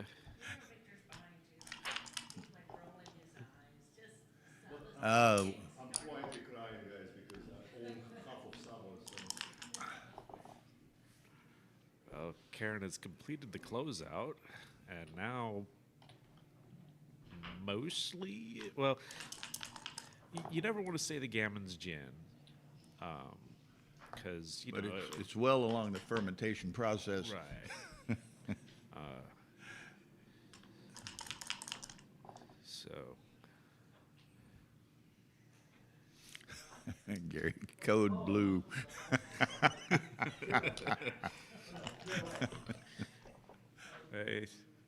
It's still early, but you feel like it's getting late early. Like a 5-0 deficit. It's like, oh, you better wake up, or this match is you're walking out of that streaming room saying, what happened? This, okay, so Saba's like not so fast. We can save She, this. you know, 2 rolls in a row, she only took off 1 checker. Then he rolls a double nickel, so maybe he can salvage this. And it's close. It's right on the cusp of. But this is why, when, you know, you wonder, well, like XG will often say, you know, you should take 2 checkers off, even if it means you'll leave a shot with a big set next to him. It's like, well, aren't I gemmed for the gammon if I don't get hit? Well, not exactly, right? So as is evident here.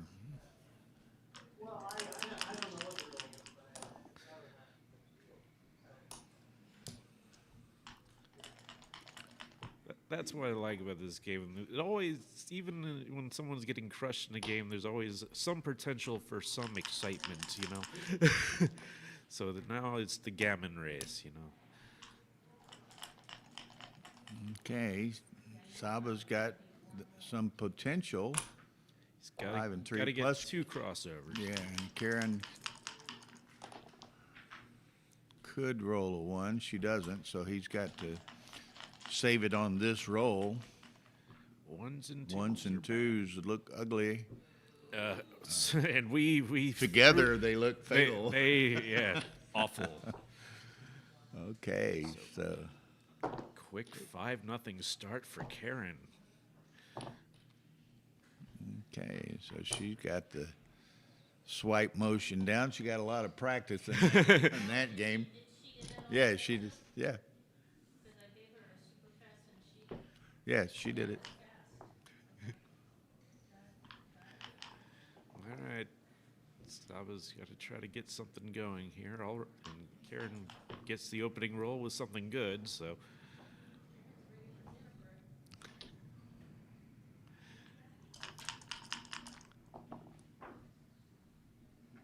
Oof, hitting with this 6-4.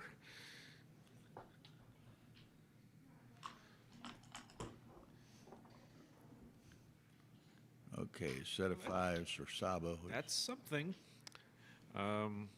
It feels like this is going to be the play. Makes a point and then probably just goes to the 8 from the 18 to the midpoint.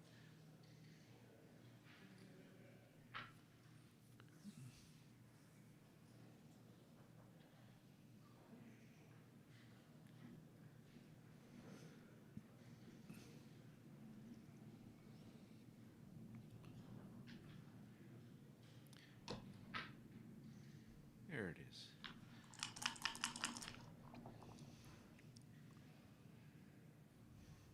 It's 5-3.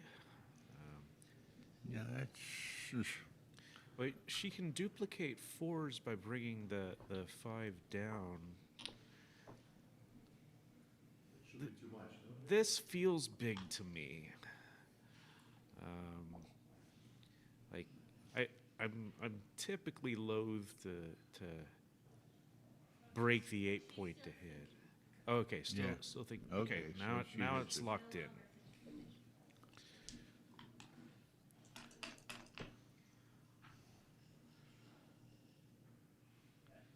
Now Saba's thinking.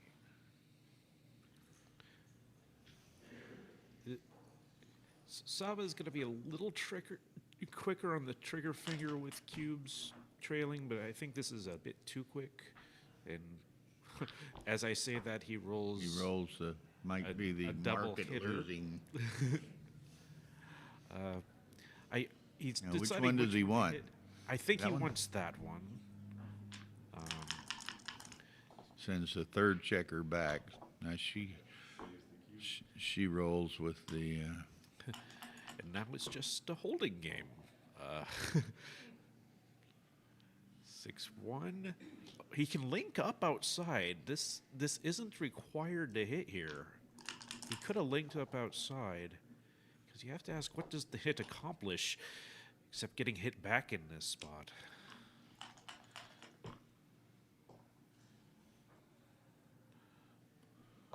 Well, that's the anchor. He had a plan all along.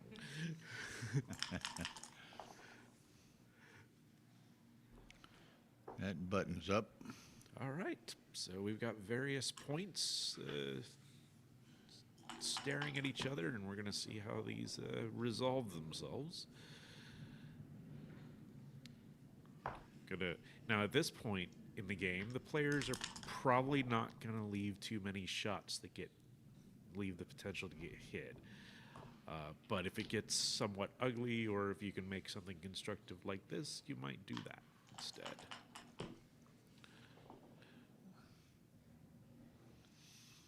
And Saba says, "You leave a blot. Thank you very much. I'll hit it, and I'll just jump up to the 6 point.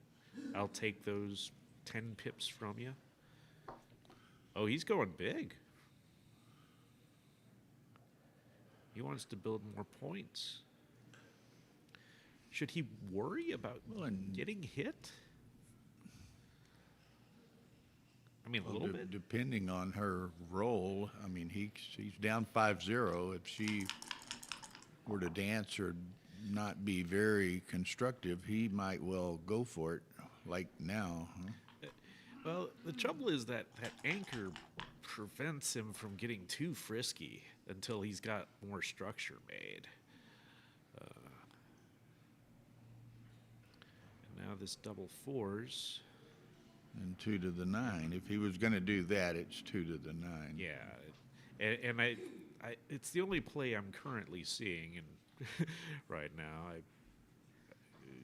plays that make the 2 point are just too ugly to contemplate. Putting so many checkers behind the anchor. Didn't even contemplate.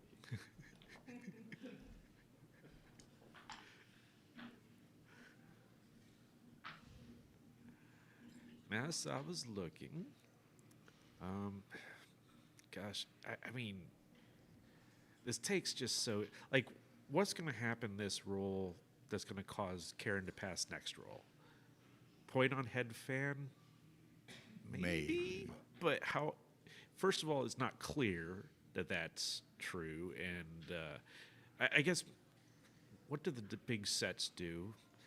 And then you think about these sequences and say, well, how many are there really? I know you're stuck in the match a bit, but it's not really a gammonish position. Ooh. Okay. Now we contemplate making points behind the anchor, and this seems reasonable. But we're going to look at something else. I don't think you're going to find anything else to speak of. Yeah. If he goes to he's going to look at making the 2. The trouble is that last 4. See, I don't know why you would leave this. Like, I feel like more bad things happen than good when you do that. Holding games, we just don't get hit. You know, we roll a big set, take the lead in the race, and don't get hit.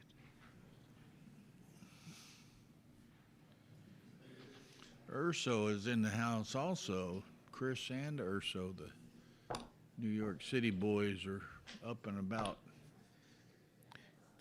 He decided to let somebody else win the Masters by not going to Chicago. So.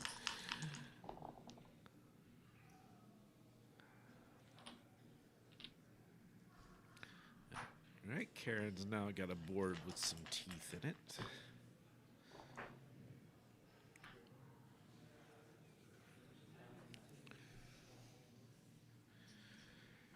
Five seems to go in. Pay now? Ooh, this is interesting. He's going to look at it. Oh, we can't. Yeah. I mean, it is a double shot he'd be leaving, and that board's strong enough to cause some worry. I think maybe just play the 5 in and go to the 2 point, slot the 2 point. He'll eventually want to make that.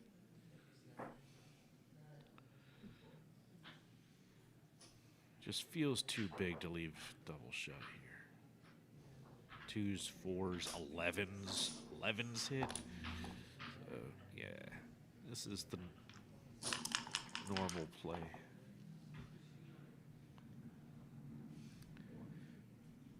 All right. Now, Karen has an interesting choice here. Should she get out of dodge with that checker?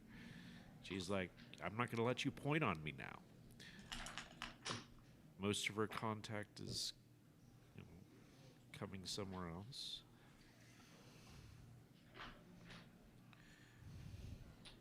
And Saba's just going to come off 2 with a 6 point there. 6-5. Karen's going to bring 2 off the mid. Very nice. And now Saba might roll something. Might think about a set. That's Oof. not. That's not. Oof. That's a blot somewhere. Wow.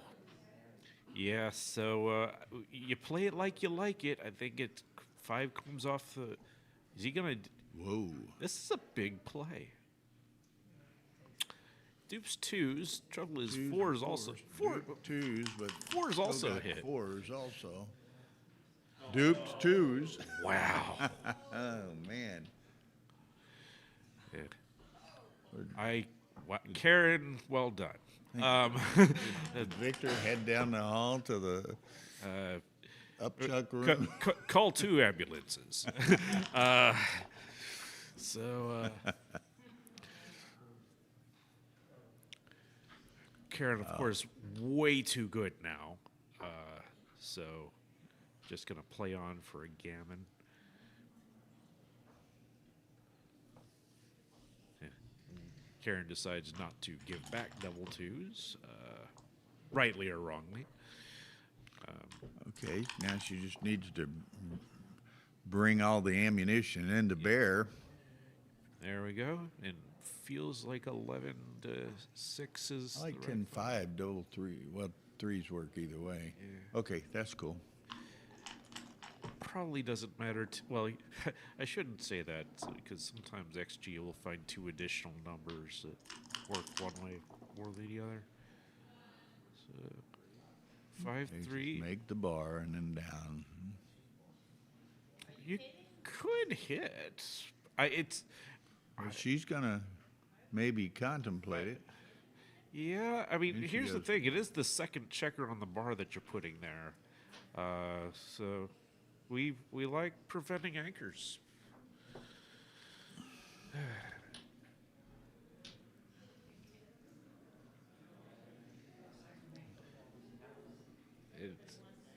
I mean, we want gammons and we want turnarounds. So, like, both of those things point to the hitting play. But that's just purely a selfish spectator concern. 2-1, not a great number. Saba might think about making an anchor here. He should consider that. Definitely consider anchoring up. And now we might see a cash. I mean, it could be too good, but if it's too good, it's not by much. 6-5 is already an immediate problem. Well, it's not, but it's not a shot leaving problem, so not right now. Now it might be a shot leaving. Yeah, now he's gonna probably have those 2 checkers in. Gammon chances are reducing each roll. Yeah, I think we're going to see a cash now, because now 6-5 is a shot, and there's, as you mentioned, Bill, there's just the gammons go way down with that deuce point anchor. 6-3. Ironically, this might make it less likely there's a cube next time, because I don't know if there are any numbers that leave a shot this time.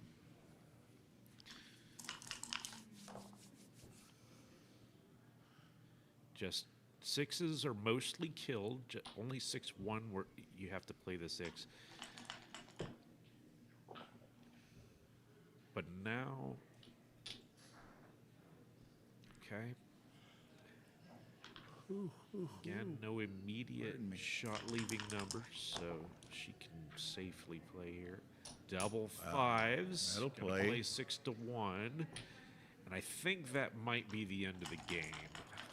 Depending if Saba crashes here, though. Okay. Yeah, this should be the end of the game now, because now there are not many gammons and shots galore. Few bad numbers with 6-4. And you're just not playing for that much. Yeah, there you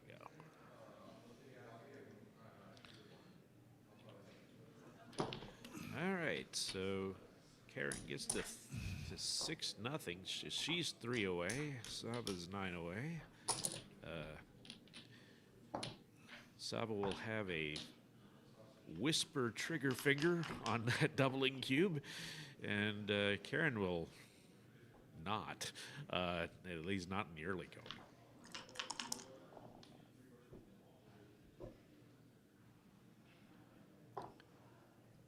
Interesting play here with by Karen. Okay, this is more standard.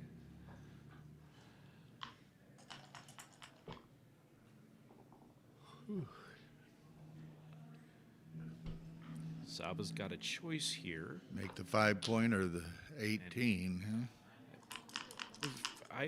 I agree with the 5-point. I think I agree with it for money, and at this score, I certainly agree with it because he wants to get a gammonish cube in play. Karen wisely rolls a number that anchors, because if she rolled something that really did not, I don't know which number that would be, but she might be facing a cube other than that. But now cube will be a while in coming.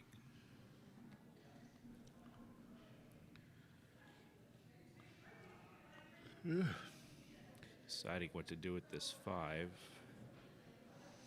I'm not exactly sure myself.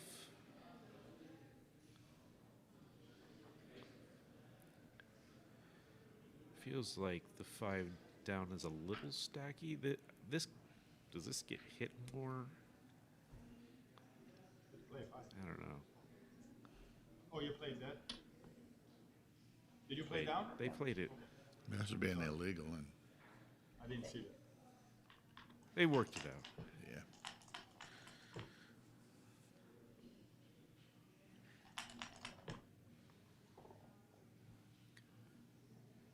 That's going to That's get a hit. hitter. That gets hit either way. 5-3 was played before.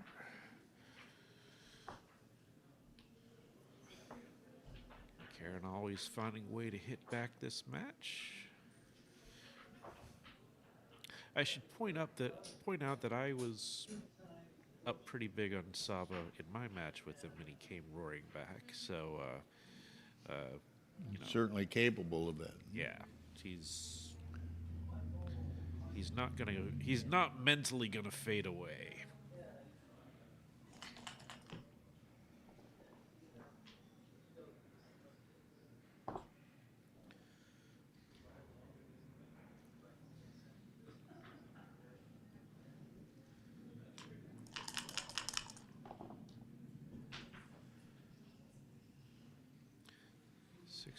Seems like that just makes a nice priming structure at the cost of the midpoint, but with an advanced dagger, the midpoint is less necessary to keep.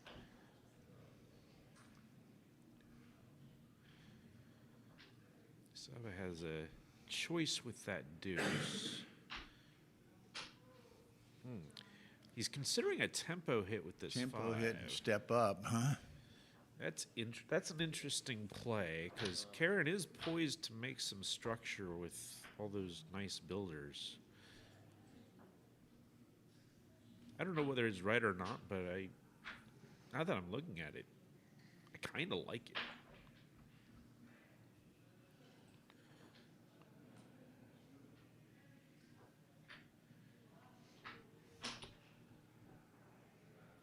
The trouble with purely stepping him up is it feels like you're kind of getting mauled, although you're not stepping into the highest point. He's going to do it. 4-2. Okay, Saba needs to get out of dodge back there. Looking for a 6. He's first contemplating. Again, I don't imagine Karen can pass with almost. Maybe Karen would pass if he rolled boxes. But I think that's probably it. Ooh, pardon me. He could just be taking stock of the race. I'm not sure. But.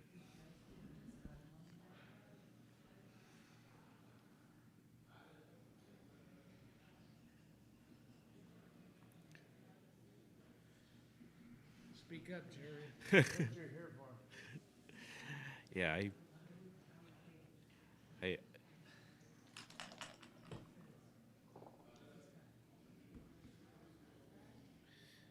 okay, decides, and 5-4 is kind of a icky number. You really don't want to leave more blots in front, but that does entail Leaving making more in back. and that just encourages Karen to come after you. So it's a tough decision. I think the pure backgammon player's play would be to play that 4 down. Yeah, this is what a backgammon player wants to play. So probably just do that. Putting checkers where they want to go. Double ones is a great shot. Makes nice structure. Just make it play with, leaves the aces. Not sure. Have to go through that. Great roll for Saba, getting that 9 point. All of a sudden, he's got some structure.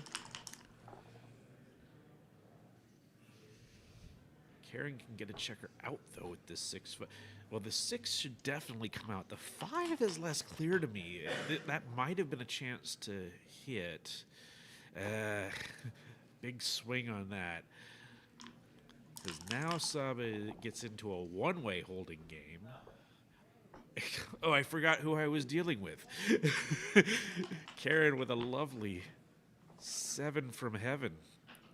Oh, wow. Wow. The swings in this game are incredible. Unbelievable.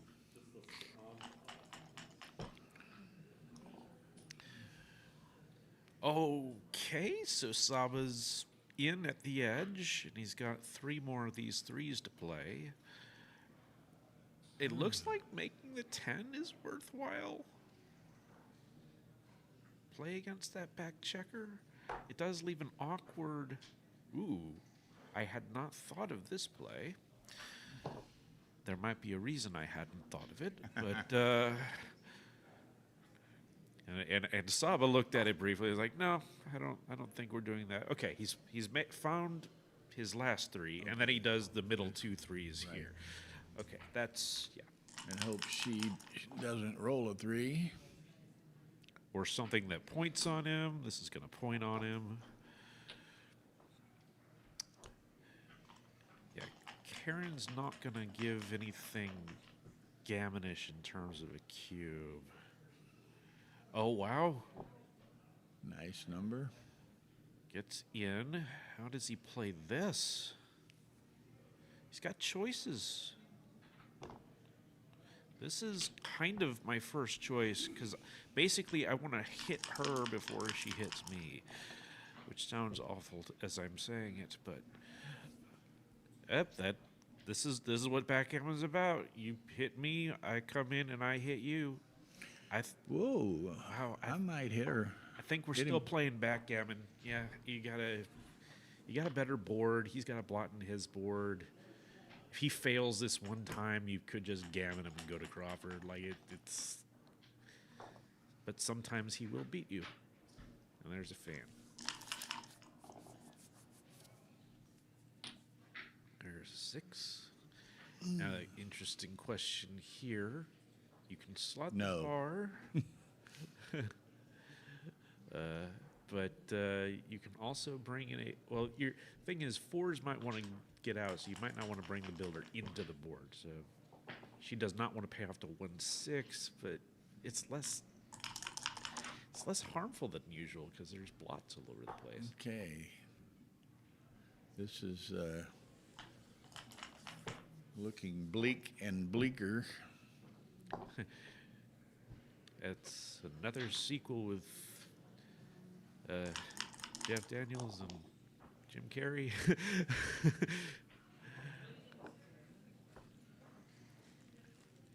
Now, the shifting play is a possibility here. She could have shifted points and done this. I know this is prettier. Wow.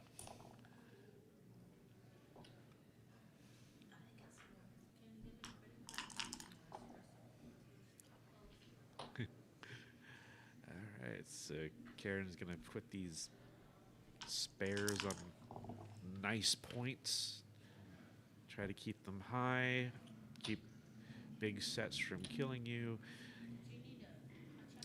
Decision here as to whether to clear the 6 or to rip 2 checkers off the 5. And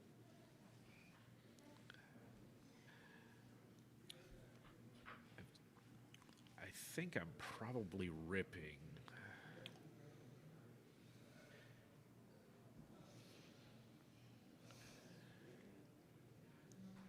Is once again, gammon is likely but not gin. Checkers off is checkers off. It's not that much more dangerous to do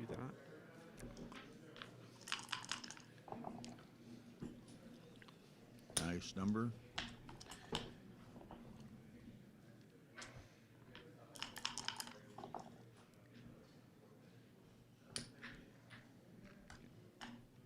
Stay even on the high point with that. Saba's desperately. Saba's torn. Does he want to? At this point, does he prefer to stay out? I don't know. This is very safe for Karen. Yeah, take and one off. I think she'll probably only needs to take one off here.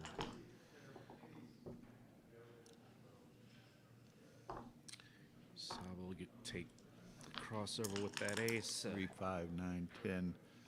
She's a heavy favorite to G. Gonna have to see something special. Can't even get to 2 crossovers.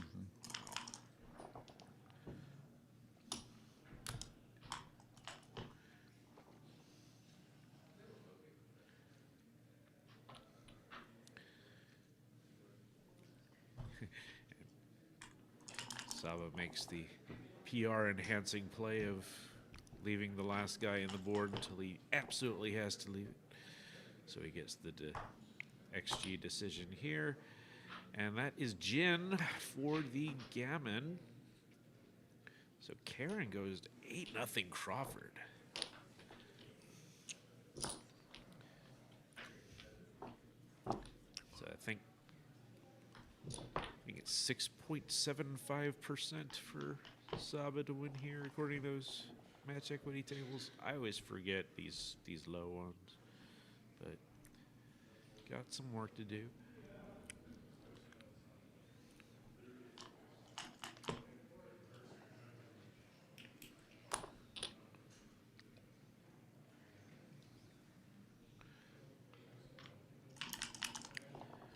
Okay, Casper, thanks for watching today.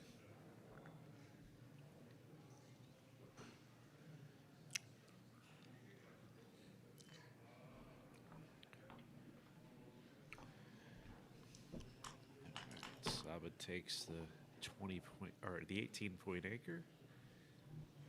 Now Karen's going to work on her own back checkers. Get her spots.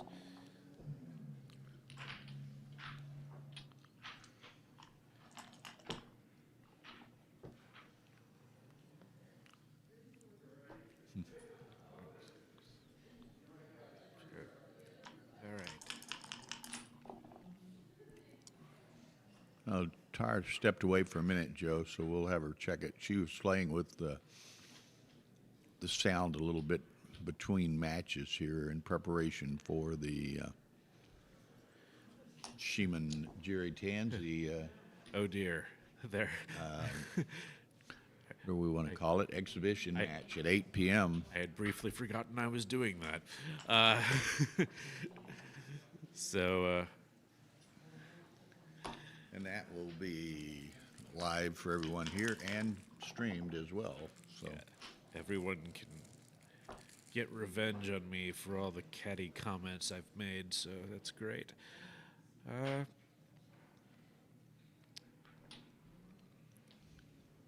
Karen's thinking about going. This is a big play. The beatings will continue until morale improves. So.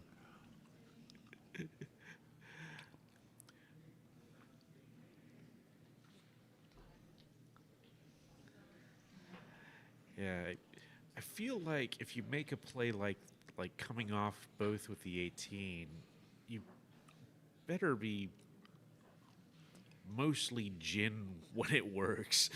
I don't know if that's the case here. Like after like an opening double sixes, it's usually right. I think she's got accustomed to getting every roll. She figures she can just do anything. I'll just.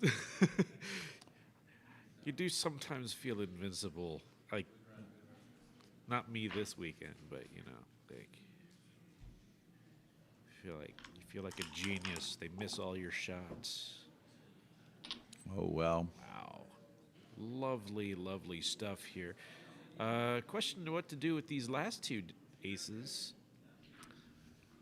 My gut is saying just go to the. I'm playing to the 7 and the 5, but that's just me. Ooh, this is interesting. I feel like I want to keep the same number of points, regardless of where they are. So, even if I know giving up the 5 point is it pains you to do it, but it still keeps the same length of blocking structure. Yep. She just went up. She'll be down very shortly. Oh, never mind. Yeah. See, this I think kind of ruins the priming structure completely. That's me, I think. Like the 8 and the 2 point don't go well together. This breaks a point and leaves some shots, but what she's thinking is she's preparing to make that point. See if it pays off. Saba, now that daylight has broken, he'll come up with that ace. And then probably just the 4 in to not get hits. Getting hits seems bad. All right. 5-4 for Karen. Looks like just gonna remake the 8. Looking good.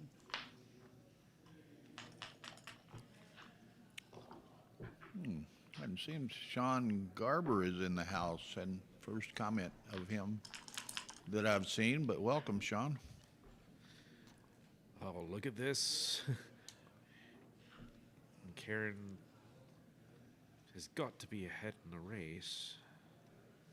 Might not be by a ton, but this also puts Saba under pressure to. He usually is able to safe that checker up, but doesn't always. There are numbers like 4-1, double 5.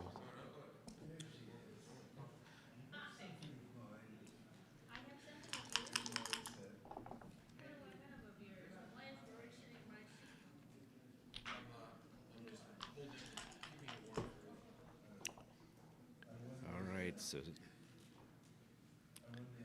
Saba just kind of Oh, it's try the to be as board, then. annoying as he can with blocking points. The other board.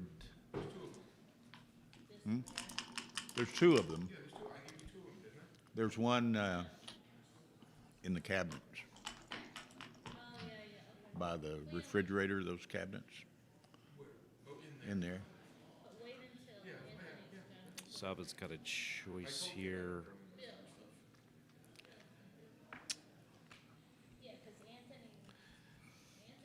On the one hand, you'd love to make a new point, but on the other hand, it's sort of bad for your racing chances if you do that.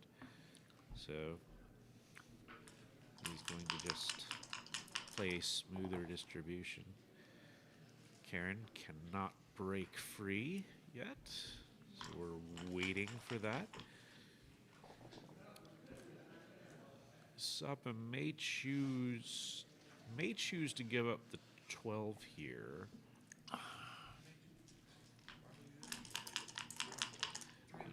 But then you might give a shot next time.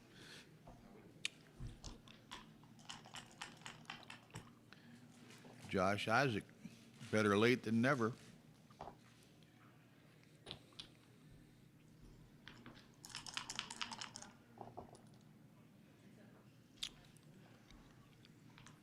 Well, it's obvious, Crawford, when the other person has zero. When the other person has zero, it's obvious.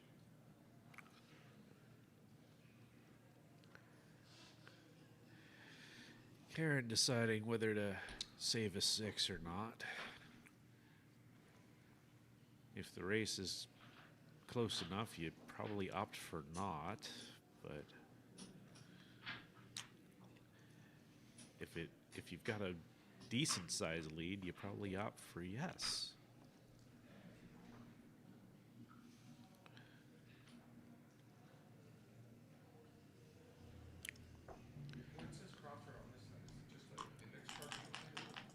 Yeah, it's just a little printed card she had made.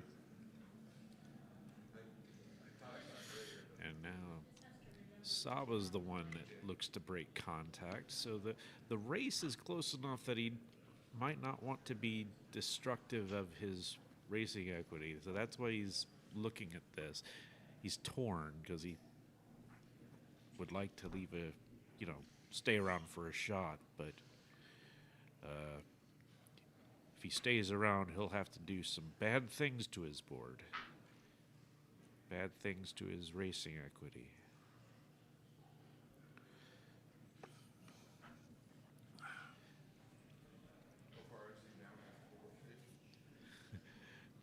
$77.87 recently. Tied after this. Tied after Urso.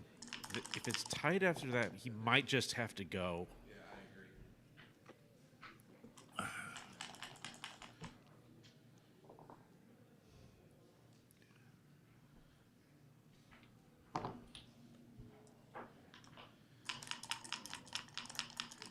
Interesting choice there, because I think I would have put a checker on the 4 point somehow.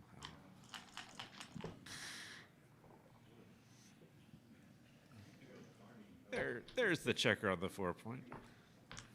First blood to Saba in this bear-off.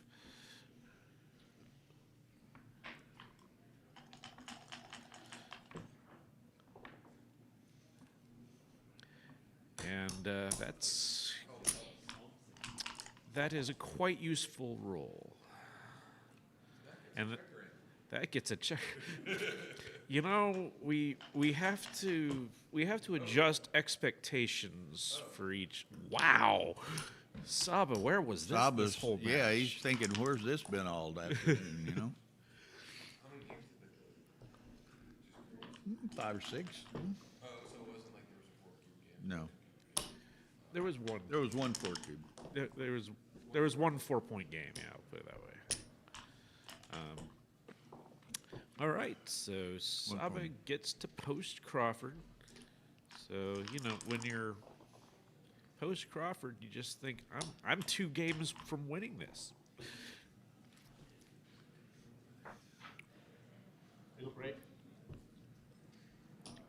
8-1. say? Break time? Or what? So they're He going didn't. on. Just break. remember, he didn't score. There, he scored it, or she scored it for him. Ah,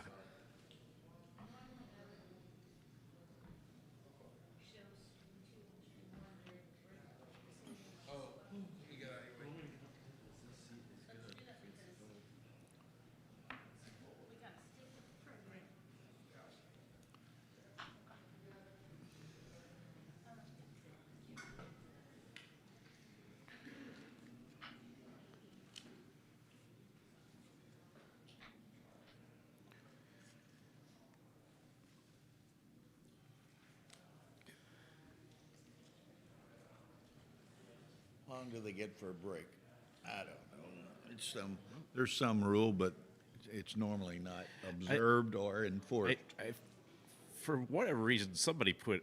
I think it's like 5 minutes, but that might be some rule set that isn't this. So I don't know. That might have been what I read actually. But it's typically, like I say, not observed or enforced here. But people, it's not really abused either. Not often.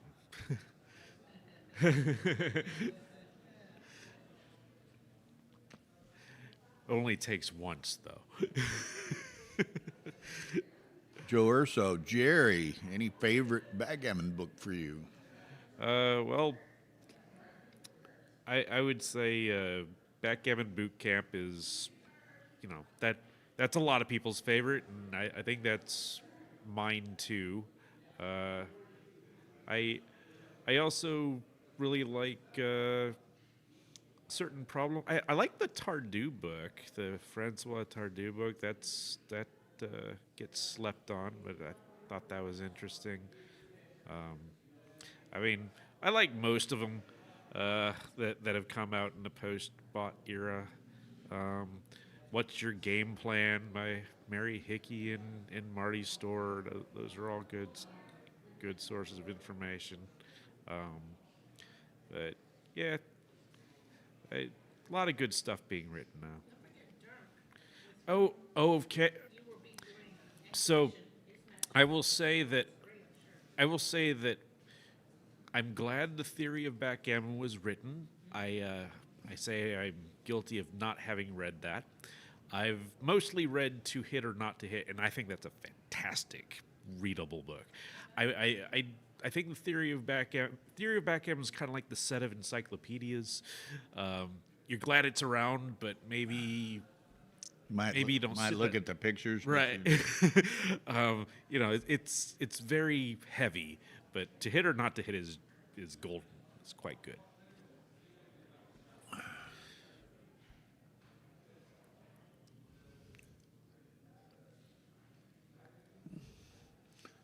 There's a nice Gammon Go ad on the screen.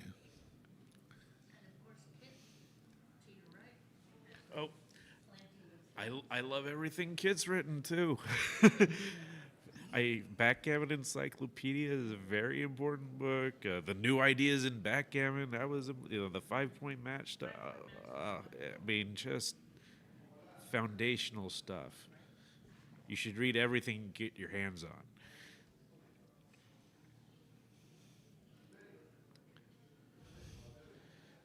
John O'Hagan trying to stay in this match. I'm not familiar with Anthony Nyakiani, his game at all, but apparently, he's doing well here. Yeah, he's had a good run.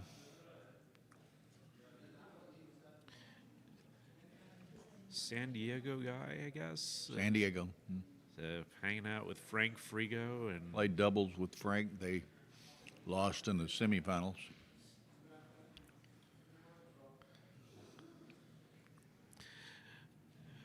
With regard to the books, I would say the book that got me into backgammon was Roberti's Backgammon for Serious Players. The story I always tell about that is, I was looking into backgammon books and saw that title on the bookshelf. I was like, it's backgammon for serious players. It's like psychologically, yeah, you know, That must be me. this is a book, you know, it's a great book, but I don't know about you. It's for serious players. Like, I'm a serious player. And Okay. so that got me hooked. Back to Saba and Karen are Back to your regularly scheduled back into the programming. arena.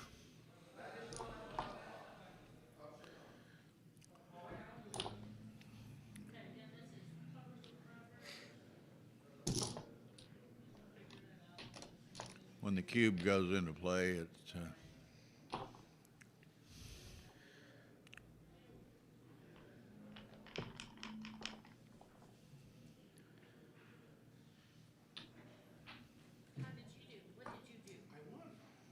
congratulations.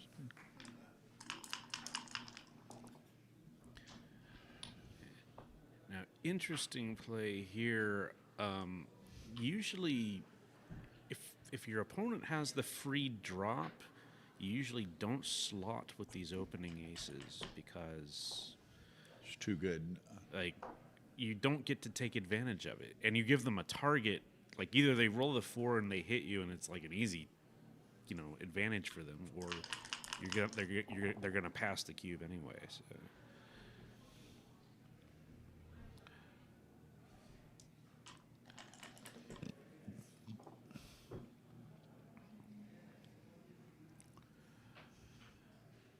There's boxes for Saba. He's got to figure out how he's going to configure himself here. I think he wants some contact. So my thought is splitting out to the 18, and then you're just going to use the others to build that nice little 4 prime. 13 to 7, and then bring the 21-point guy around. He's going big board, which is another idea. It is going to get punished mercilessly in here, but it's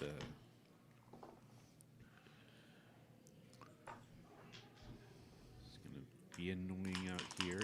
And you'll see, you know, when gammon losses don't matter, you'll be annoying like this. Unfortunately, The cascade just continues. Karen had forgotten herself in the Crawford game, but has found her true nature here.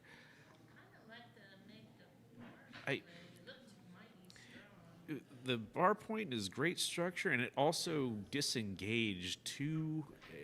I mean, it feels like the natural play, but it doesn't hurt to look, I guess.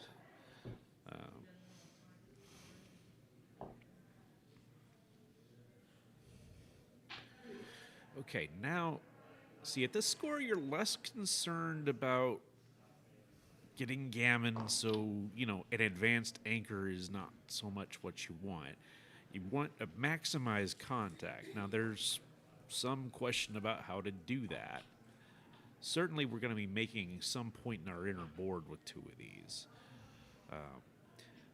You may consider splitting the back, but the ace point anchors, that I'm not sure of. I'm not sure how to play that.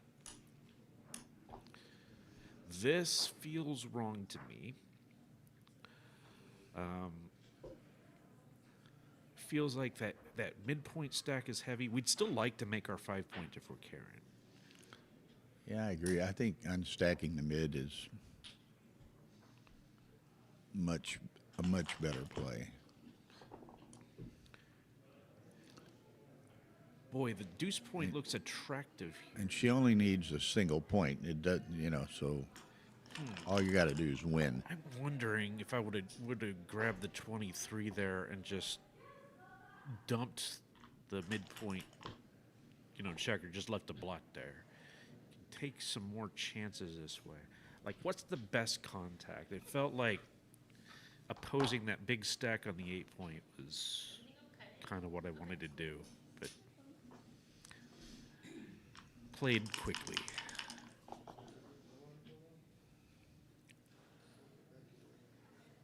So this is another spot. How annoying. Oh, sorry, it's Karen's row. Now you're leaving shots anyway, so you might as well just Pretty accomplished. good. John gets 2 points on the Crawford game, but he was out of way, so it's not that huge a deal. Just robbed the other guy of the free pass. So, but still, staying alive is, and sometimes that free pass matters. Sounds like a good title for a song. All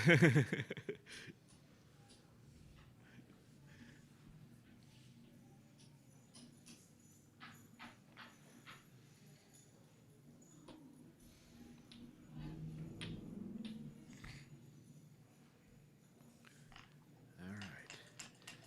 Big roll here for Saba. He's got 4-5 and any ace to hit. It is not happening today. Yep, and he's continued to be annoying. Doesn't care about that guy getting hit. Karen, Karen's not. See, here's the tricky thing. This is hard because this is very tempting. I think I'd actually probably make this play. Getting hit so bad though, but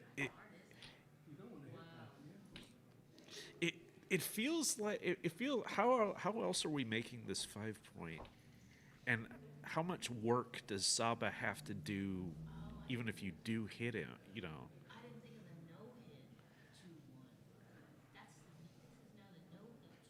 Oh, that's an interesting play too. How do these numbers play though? So 6-5, 6-4, that all 6-3 is 6-3 and 6-1 are bad. It just, yeah, 6-2. This is okay. It's starting to get to be a lot of bad numbers here. I think I would have taken the 5 point myself.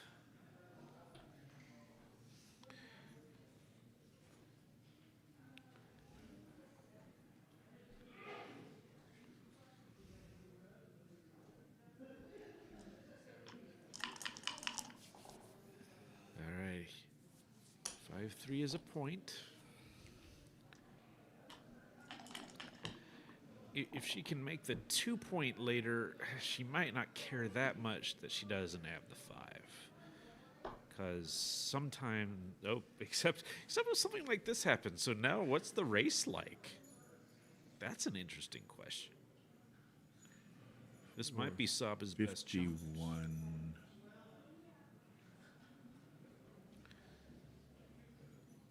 79. 103 for white. I think it's 91 for black, so...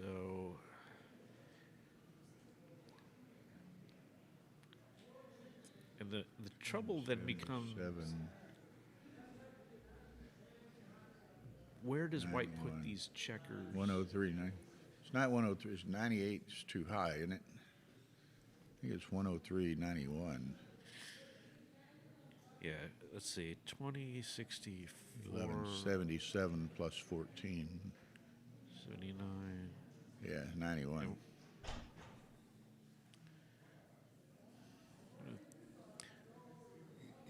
This might be his best shot, because where's he putting the checkers otherwise? Like, he's gonna start crashing. And he still might get enough contacts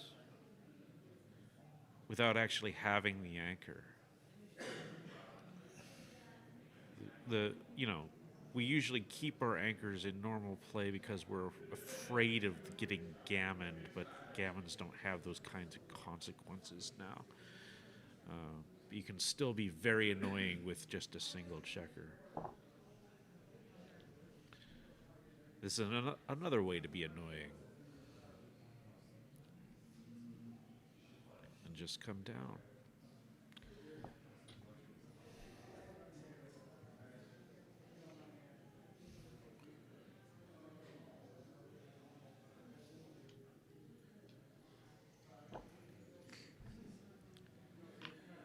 Saba sticks with the anchor, though. And there is the shot.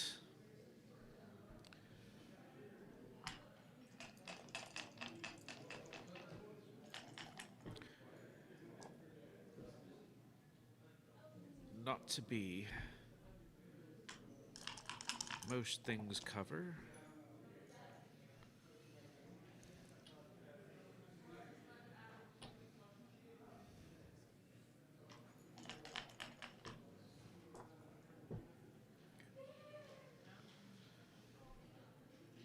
Sava's going to look again. Yesterday's roll. Yep.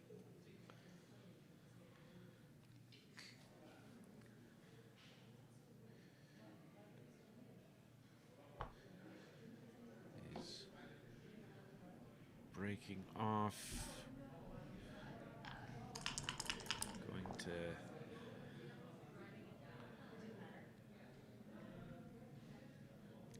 little awkward here. The question, that's the question I had, is whether you clear the 8 with that roll. I'm not entirely sure. It might lead to some bad 6s if you do it, but it looks like Saba's going to make that problem go away with this. Is he just going to decide this is his best chance? Yeah, Urso says the same thing. Why not clear the 8? Yeah. It was my first thought. I thought it was played quickly.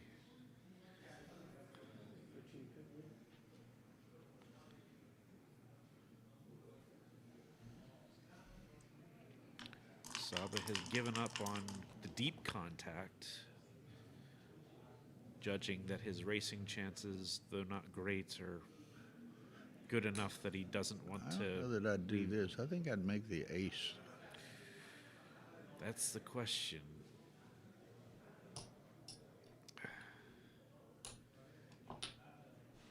This leaves no bad numbers next time, right?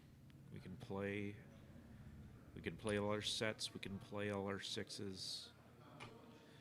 The only thing we don't do is get checkers in. And that can be important if the race is close enough. These are always, for me, they're always tough judgment calls, you know? Ooh, this is an interesting question.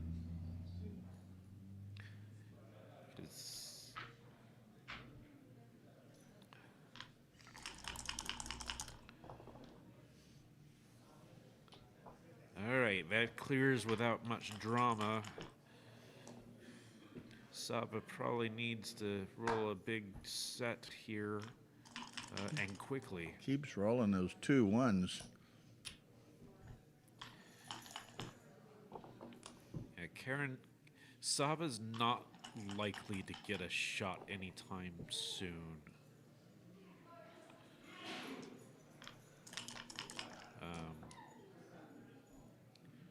Yeah, and Karen's not going to do anything with her 6 point, because as long as she's got 4 on the 6, she can't leave a shot next time. So she can just rip with impunity here and make it less likely that Saba can ever catch up if he does roll that set, and he's running out of time to keep the contact that he has. So double 2s is a great shot for Karen.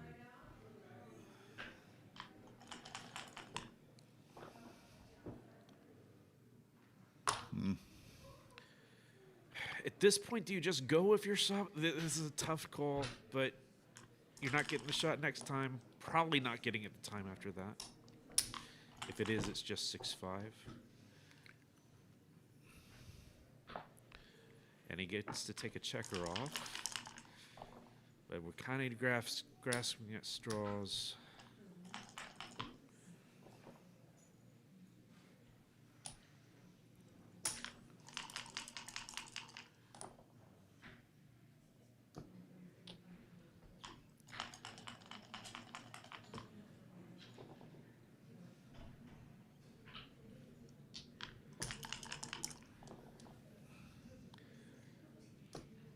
Slow down a little, that it's not her that needs to speed up.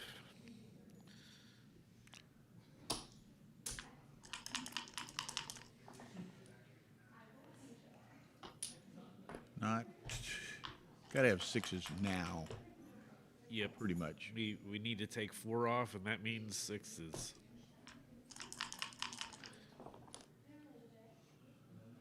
That is Jin. And as Jen, congratulations to Karen Davis.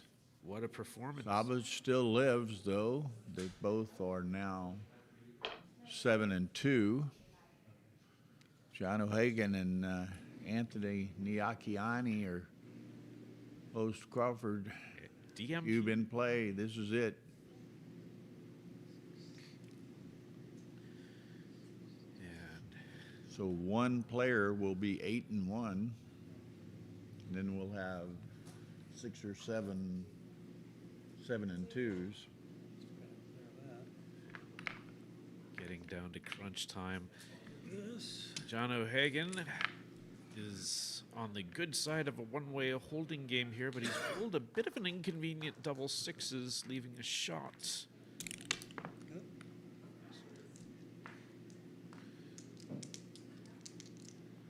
Anthony has hit The hard way.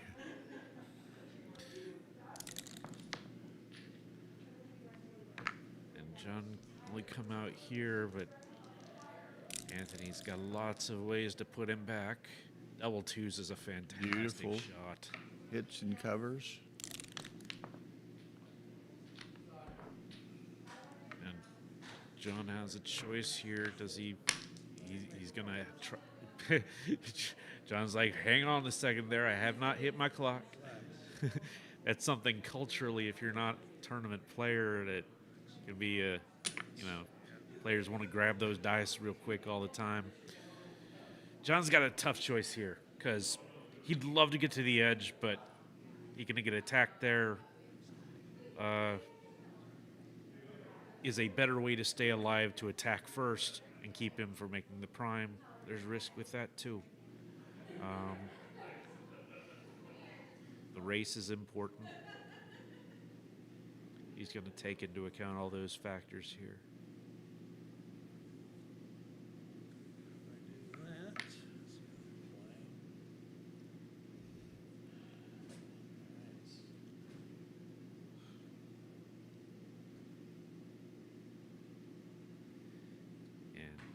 It's DMP, so that's another complicating factor as gammon losses don't matter. Hitting tends to be more right at DMP than usual, like taking these kinds of gammonish risks.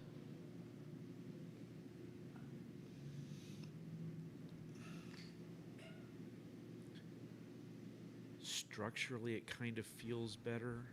They complicate things. The gammons don't matter, just the wins. It's a tough thing to do because if you're counting and you're up in the raise, it's hard to risk. Hard to convince yourself to risk that. But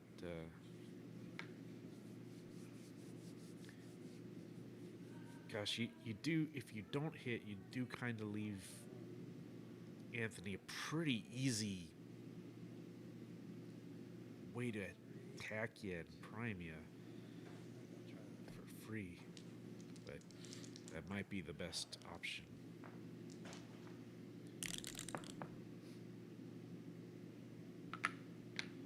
That accomplishes two good things, and John O'Hagan is blocked. 6-5 is blocked. But he still might be right to jump out because there are some missing numbers. 4s and 5s is not everything. And if this might be his best chance in this game, is to dodge a shot here. Certainly going to look at it.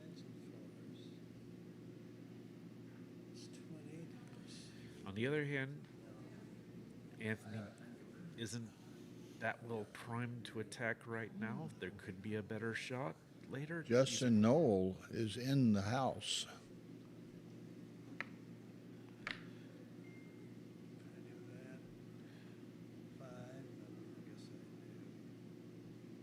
Here's the original.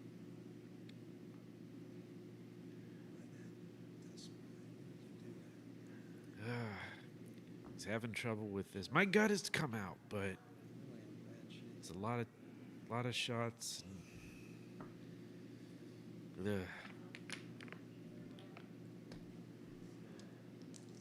And he goes with making the 2 points. So he says, "I'll wait later. He's not endangering me right now.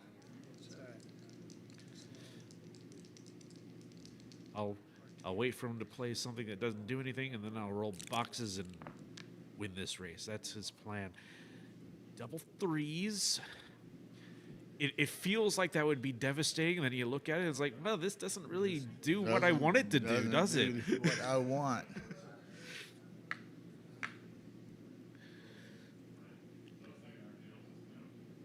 Wow. Wow, how big do you play this? Do you shift? Shifting's an option. It does keep... Shift and come to the 11.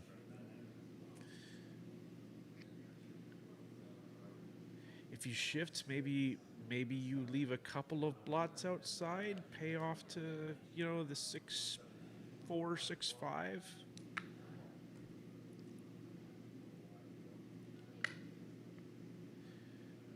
This seems like it reduces contact in a spot where you don't want to reduce contact. G.L. Harvey. Looks like what? Looks like he's hungry. He brought back dessert. Getting out.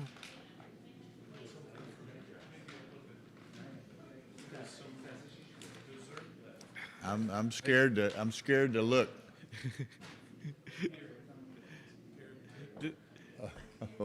Oh my goodness. Thank you, sir. We got to go to dinner in a second, but everyone helped themselves there. Settles on bringing 2 builders to the structure. Thank you, GL. And John O'Hagan made the 4-point, unable to escape. If you want some of this, go for it. And Anthony cannot hit loose. Did not roll a number that hit loose. And brings another builder in. John can't get a 6 out. Anthony will hit with everything that is legal. I mean, maybe not a couple of numbers, but definitely hitting loose with that.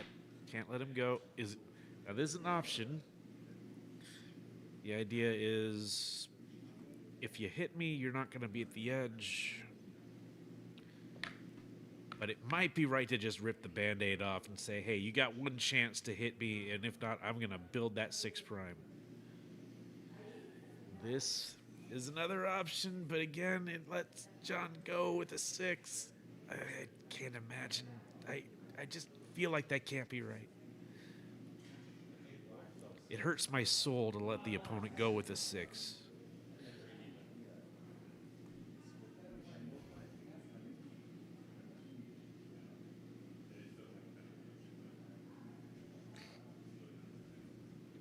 Jeroser says on that 6-5 that correct play was to actually jump out with the 6.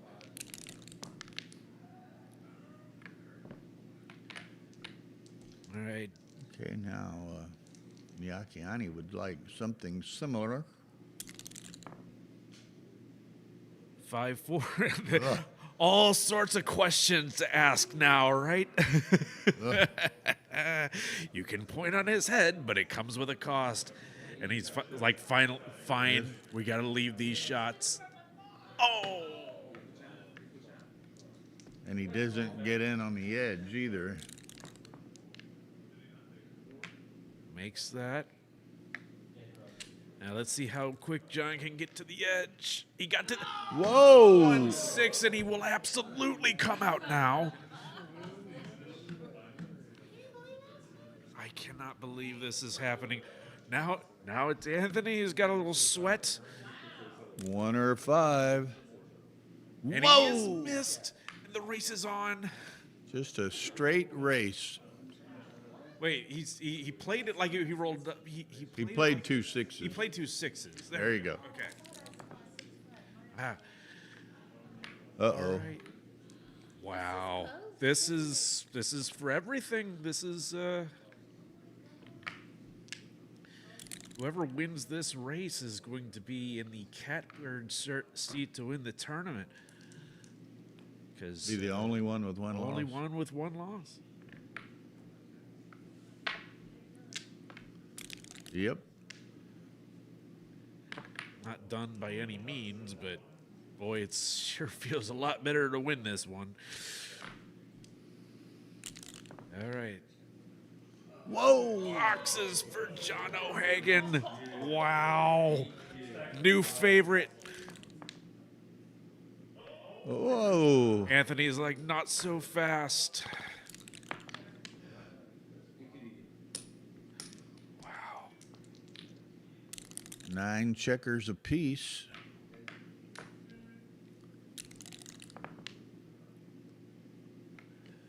Oh.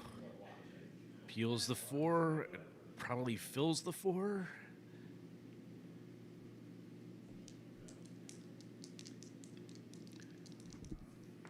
I feel like Anthony's the one that needs to roll bigger, but it's very close game.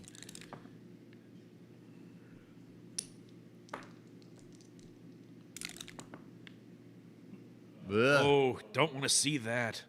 2-1. Oof. 2-1. Wow. Oh, man.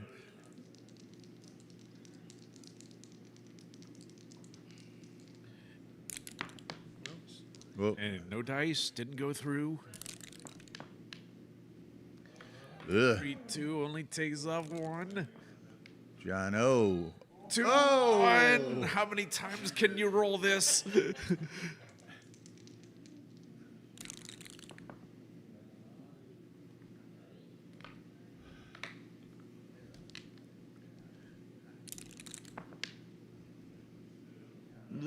Wow, just limping home, both sides limping. Two thoroughbreds with pulled hamstrings Like here. Jack down the Nicholson, stretch. The Shining, with his axe. To the 3, huh? Yeah, it looks like 5-3 with this deuce. And then I think that's right. John will be 1 pip up on shake. Oh. That's good. It's mostly good. Double 4s or better is a winner for Anthony. 3 numbers. He's meditating, trying to get them. Mojo here. Oh, got to go through this again? Has to remeditate. Double 3s is short. It's short, but now John still has a chance to fall on his face. He's rolled 2-1 like 2 or 3 times in this bear off already. Oh man! What a finish! What a match! What a match! Thank you very much, Jerry. Yeah.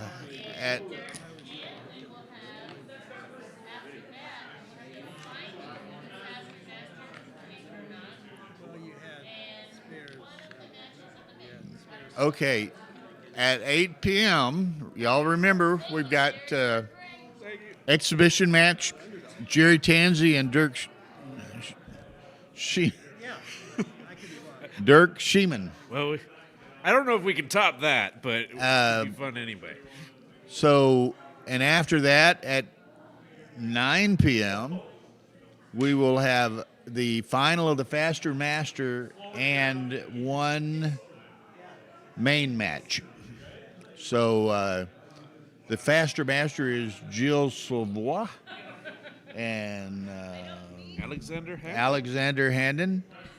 And then one of these main matches we'll decide once we see the pairings. And we'll see Dirk and Jerry at 8. That'll be live for everyone here, and it will be streamed with sound and everything for all of the viewers. 8 p.m. Central, Thomas. 8 p.m. Central. Okay. Dinner time. Absolutely.